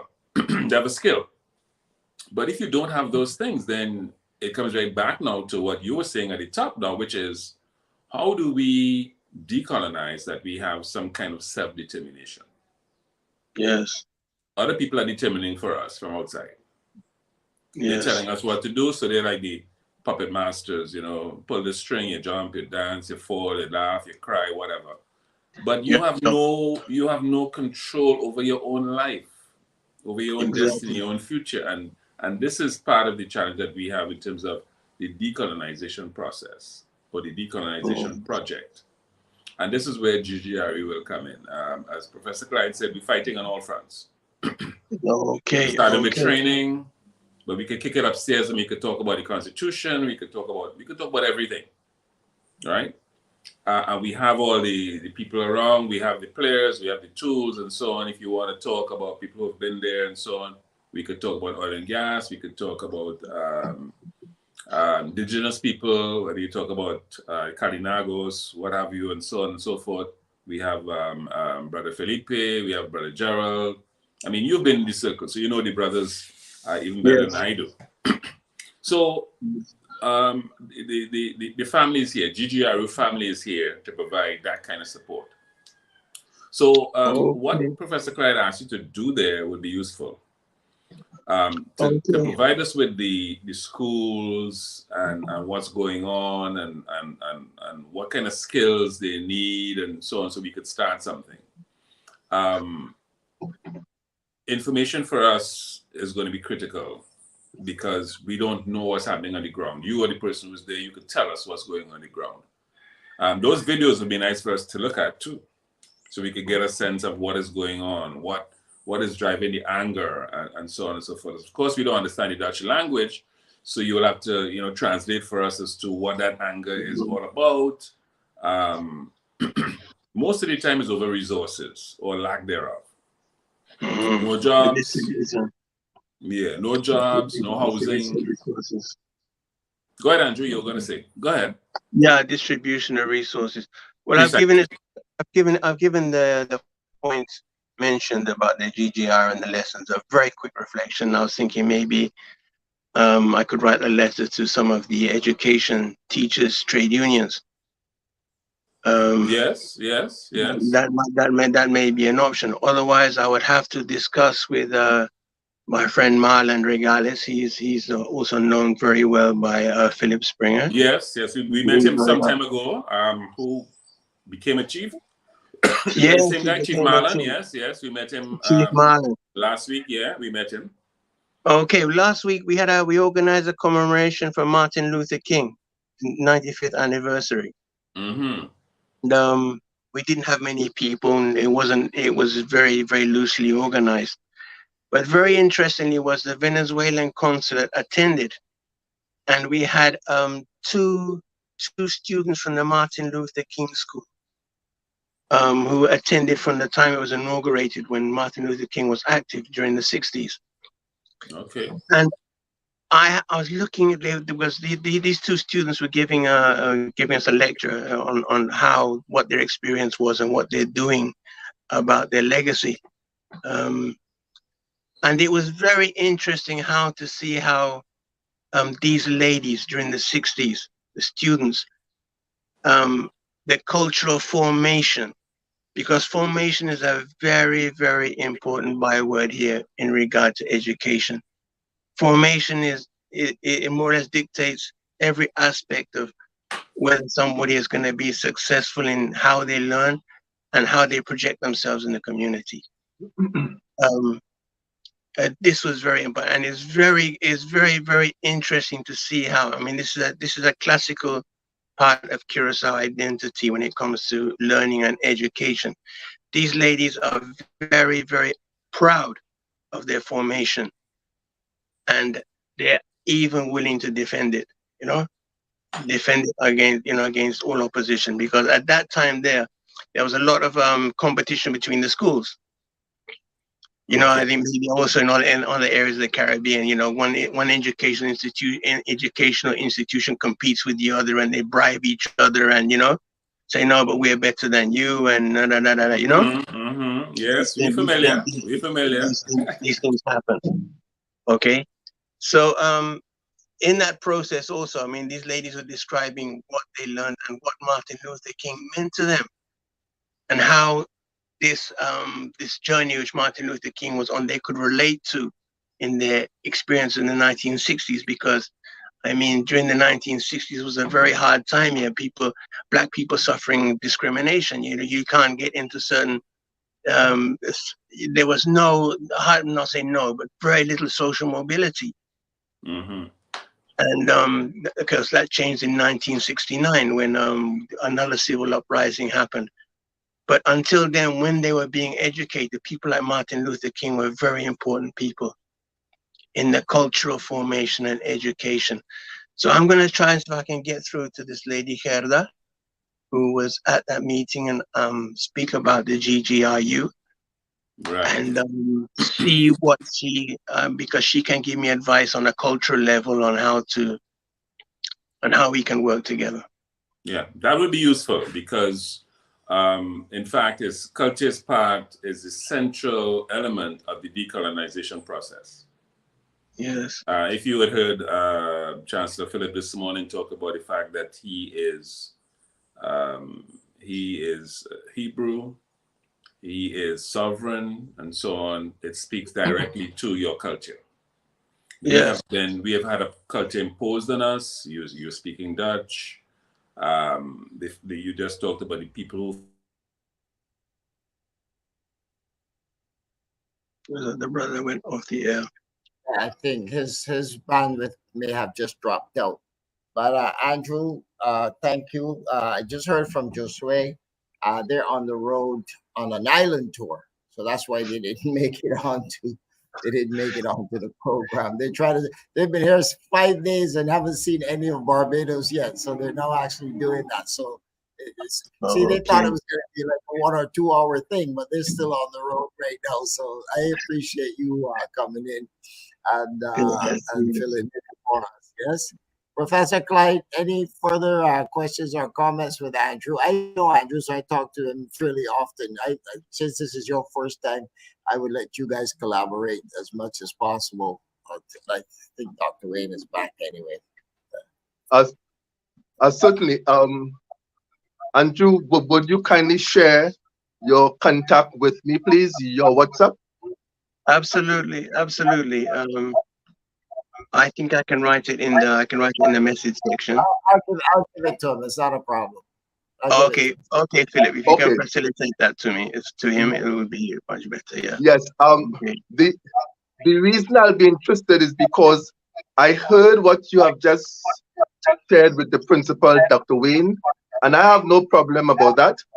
However, one of the things that is of interest to me is whilst the official procedures are taking place, I always also like to have a fast track route. I will explain. I understand how official things happen. It sometimes takes forever to get things done because somebody has to set up a meeting with somebody who is on vacation and they're coming back next week and all of these things. And I have no problem with that. But my approach is this. The technology allows people instant communication. Yes. And many times when people realize that, look, they can benefit from something, they usually respond immediately. So yes. if the youths in Curacao know that, hey, I can start to do an online course tomorrow and be involved in a 20 contact hour online course, and they're going to get a particular certificate in so and so and so, and this can give them an opportunity to get a job next week, they will be happy to do that as such. I am making this point to you because what my office tends to do is to bring opportunities to people and not really depending on the official route in setting up meeting with some minister who will be meeting us next month and all of these things. So that is why I want to communicate with you to see how I can fast track certain things whilst the official, let me close here by making this point. We are going to use the technology to cause change immediately. We are going to address people's needs. Right now, the young people have needs, and anything that is attractive to the young people, they will respond immediately. Yes. Whilst the official channels in setting up meeting with ministers and members of parliament and councillors, will take months. I am not on that track. I'm on the young people track. So thank you, Andrew. Chancellor will send your contact with me, and you and I will be talking. Yes, yes. I will certainly message you later on this live because a lot of things are going through my head at the moment. And I think the time is now limited. So I think I'll keep that to later on till we chat later on, okay? Thank you. Thank you very much, sir. Excellent, Andrew. Thank you for sharing with us. The whole idea of the reference to your cultural formation is important. You know, that's the essence of the decolonization process. So we have to work on multiple fronts to address these concerns that you have. So the more information you can share with us, you can come up with some strategies to help Curacao to address these challenges and provide some local solutions. Yes, thank you, So I'll certainly get the best advice possible. Because to tell you the truth, the topic wasn't prepared for this topic just at this moment, but I'm sure I can relate the topic to people who are much more qualified than myself, and I will learn something also in the process. And we can make sure some good is being done for these young people. Yes. Yeah, let's work together. That's what GGR is all about. Helping our people excel, bringing hope to the people. Professor Clyde, as we speak, Andrew's contact information is on your phone. I've sent it to your phone, so it is on your phone. I can see it right now. So you have it already. I tip my hat to you, Chancellor. Thank you. I tip my hat to you. This is what I'm speaking about. So, Andrew, you'll be hearing from me as such. Thank you. Very well. Okay, I look forward. Andrew, I know you also have limited time because you actually stayed over longer than you anticipated, but everybody did today. So thank you for coming in and for sharing with us. You know, I've been trying to get this man on my show for about 3 months, and he keeps Wow. But you know what? They say not before it's time. There are other people more important than me and who speak better than me and who does. It reminds me of Moses and Aaron, right? Moses was the man, but Aaron had to do. So anyway, thank you for finally showing up. Okay, send my regards to Brother Joshua. Okay, he's a very good brother. When I see them, yes, later on. Thank you very much. Shalom. Okay, thank you, brother. Okay, thank you very much. Thank you very much. Thank you. Yeah, so that I cannot say, gentlemen, I know we're way over the time that we were supposed to be allotted for this. But you see, one thing I will say, do not kick a gift horse in the mouth. God knew what God was doing before I got up this morning. I could not have planned this the way it came out. You understand? Every piece fell into place just the way it was supposed to.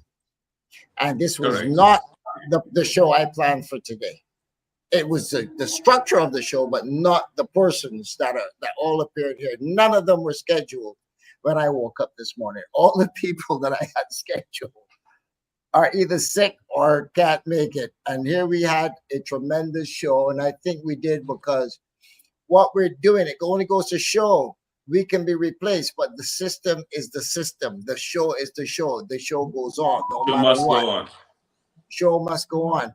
And Professor Clyde, you said, you know, I've learned this from you. I have less days ahead than I do behind me. That doesn't mean that you can't live on beyond those years, because if we put the right things in place today, 100 years from now, people will be saying, oh, geez, that's what Professor Clyde looked like. Yes, okay, good. And by then they'll have holograms anyway, so you won't be talking like we are here. You'll physically just appear in the room and just tell them what you want to say. You know, that's the way to go. I like that. I like that. Yeah. No, that's the way to go. You know, as a matter of fact, I was speaking to Matthew about that it was Adrian who said, you know, he said, listen, man, you know, these guys talk about education and all that. He said, if I take them to what's the name of that place? Estonia. He said, that's what's going on. Holograms. Teacher is not in the classroom, but there's an image of Professor Clyde in the classroom as though he's there. He's not there, he's home. Listen, I saw. We didn't even understand that yet. as Professor Clyde calls her affectionately, Mama Mia, making a statement the other day that she can now have her voice, while she's sitting with her mouth closed, she can have her voice being projected. I said, you see that? Lord help me, the technology's here already. But then again, I saw that in a Senate presentation in the United States as well. The senator was physically sitting there. He opened with a statement, but then he sat there and shut up, and his voice was still going, and everybody could hear him. And yet he was not speaking, and it wasn't a recording. There you go. You see, it's amazing. It's amazing. I mean, the whole technology, AI, Chat GPT, all these different things is there. You know, the question is, what is our response to these things? Yeah, how do we manage these things? Global Grassroots University is an idea whose time is perfectly there. That's why I think we're getting embraced so much. It's just that for us, it is so much larger than we would have imagined it to be. Correct. That it takes time to start to see the real shape of it, because there's just so many moving parts that have to be implemented, put in, you know? And somehow, I remember, Professor, the first computer I ever worked on was in my high school lab. Our first computer was about 4 feet tall and about 3 feet wide. And it sat on the ground. And let me say to you that amazingly enough, it took a week to get your responses. 1 week to get your response. Today, I walk around with 4 or 5 of these things that are less than 6 inches, 5, 6 inches by, say, 3 inches. And that was 4 feet by 3 feet. I remember my first cell phone. My first cell phone, gentlemen, was so big. My first cell phone, waiting for Professor to come back in there. My first cell phone, Professor, was at least as big as a laptop is now. My first cell phone was huge. And I remember I used to think if I hit somebody over the head with this thing, I would kill them. And I was a young, stupid kid, but it was a thought. It was a good weapon. Today, look at what we walk around with, a whole computer in the palm of your hands. A whole computer. There are phones smaller than this. I can do probably more than this can. But the point of it is, look, these phones here, I have 2 of these. These are waterproof. They're almost shatterproof, and they're so heavy. I could knock somebody out with one of these. They're that hard. Okay, that's solid. The point, and by the way, this has 3 times the normal size of a regular computer in memory on it. That's how sophisticated we've become.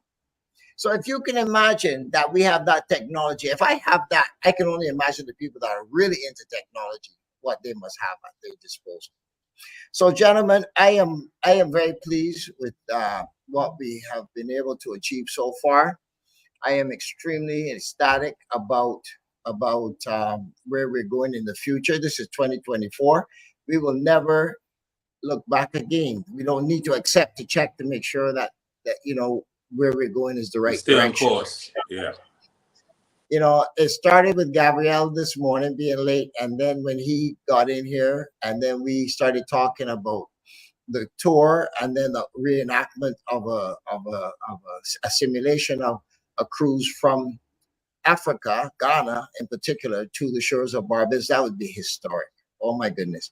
And then we have grown and evolved for this whole 5 hours, 6 hours, however long. We've been on here for a while, and have come to this place. I think we can all take a bow today. But when we leave this in the next 5 minutes or so, do like Professor Clyde, take a pat on our back. By yourself. But I think we all can take a bow. We must remember Uncle Alistair. I think he is all the time. All the time. Right? All the time. And we give thanks to the ancestors, Lee Kwai, and all the ones who have paved the road before us. And today is a significant day. Today is the 19th day of January. And I'll tell you why all this whole week has been so significant. On 2 days ago is my 2nd anniversary of my head-on car crash on the highway. As I was telling some folks, I had shattered my car, shattered out, and so did the other car, and a head-on crash on the highway on my way to the Supreme Court. The day I launched my lawsuit against the government here, and in despite of all of that and having 2 injured people in the other vehicle, I stayed and helped them till the people came, and I'm bleeding myself and cut up and dislocated shoulder, dislocated hip, which is still bothering me to this day. And you know, after that, and the police came and the ambulance and everybody, and I said, no, I can't go to the hospital now. I have to go to the Supreme Court. Professor Clyde, I had 15 minutes to get to the Supreme Court. And I did. I made it there at 2:45. I had to get there by 3 o'clock in the afternoon, and I made it there. I was able to have my case. All the thing was settled, and then I went back to court on the. Today is actually well, I would have gone to court yesterday.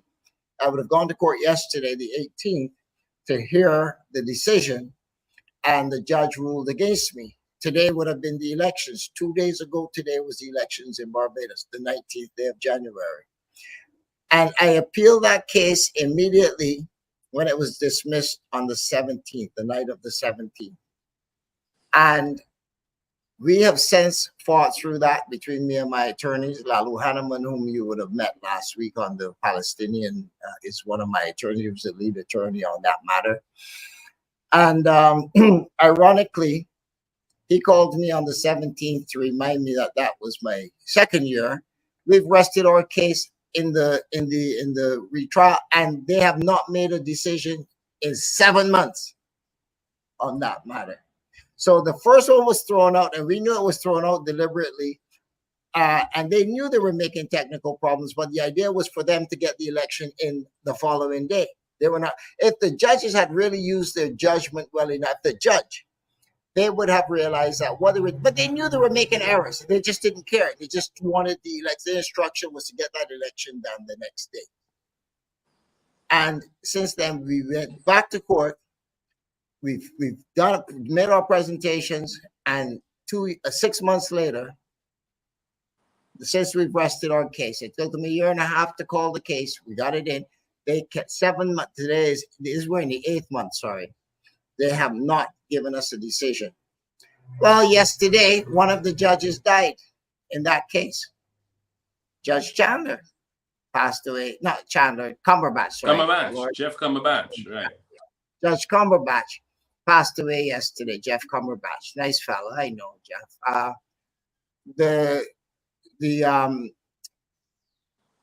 The Solicitor General has now announced his retirement. I believe he's leaving his post next month. So that's 2 out of the 3 judges. So that leaves only one.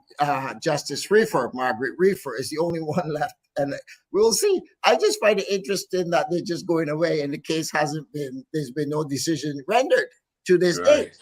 Because, and I will hold my opinions on that. But the point is, folks, that we're not sitting around here. Nobody's sitting around here. That case cost me a pretty penny just to fight it. I had to finance that whole thing. And I asked nobody for nothing. I just paid for it, and we just did it because I believed in what we were doing. The bottom line is, guys, GGRU and all the works that we're doing is the same thing. It has to go forward. It will go forward. We will make a difference. And God be with us. We will get it done. It will be done, and we will get it done. So thank you all for listening to me and for being here and being supportive. Look, we can't ask for any more than this. But that's my final words. You guys can have your last words, and then I'm going to hand over this switch to Lady Max for the rest of the day. Final words, Professor Clyde. Thank you, Chancellor. Sometimes we ask ourselves, following that story you have just shared with us, sometimes we ask ourselves the difference between one's personal planning for tomorrow and destiny. And many times, we really don't know the answer to that question. The question is, how things turn out is it because of what one planned for, or whether it is just destiny? Again, I said sometimes we just don't know. But I took note. I listened carefully to the story you have just shared with us as such, and the fact that 2 out of 3 persons are no longer on your case, it's just interesting. So let's leave it there. It's just interesting. All right. I like the way he framed it. It's just interesting. Let's not say no more. Let's just see what plays out. Right? So, I know it's a very important question. Huh? I mean, it's one of the more fundamental questions. I think that's like question number 2, but it's linked to question number 1. Question number 1 is, why are we here? What's our purpose? And that's a question I always ask myself. And Professor Clyde just framed question number 2, which is linked to that question number 1. Is it as a result of our planning that we are where we are, or is it destiny? And I also wondered about that because like I said before, when I met these 2 gentlemen through Dr. Royal Ellis, I had no idea what this future was going to be like. And the future is still unfolding. It's still unfolding as we speak. But everybody that I met is because of Professor Clyde and Brother Alistair. I rest my case. I rest my case. So, gentlemen, let's continue to do what we've been called to do, however we want to call that. And let's continue to work. There's work to be done. Let's continue to do the work that we have been asked to do. Have a good evening, good afternoon. Enjoy the rest of your weekend. Let's keep connected. Thank you both, and I'll see you all soon. Thank you. Shalom. Thank you. Shalom. Shalom. Shalom.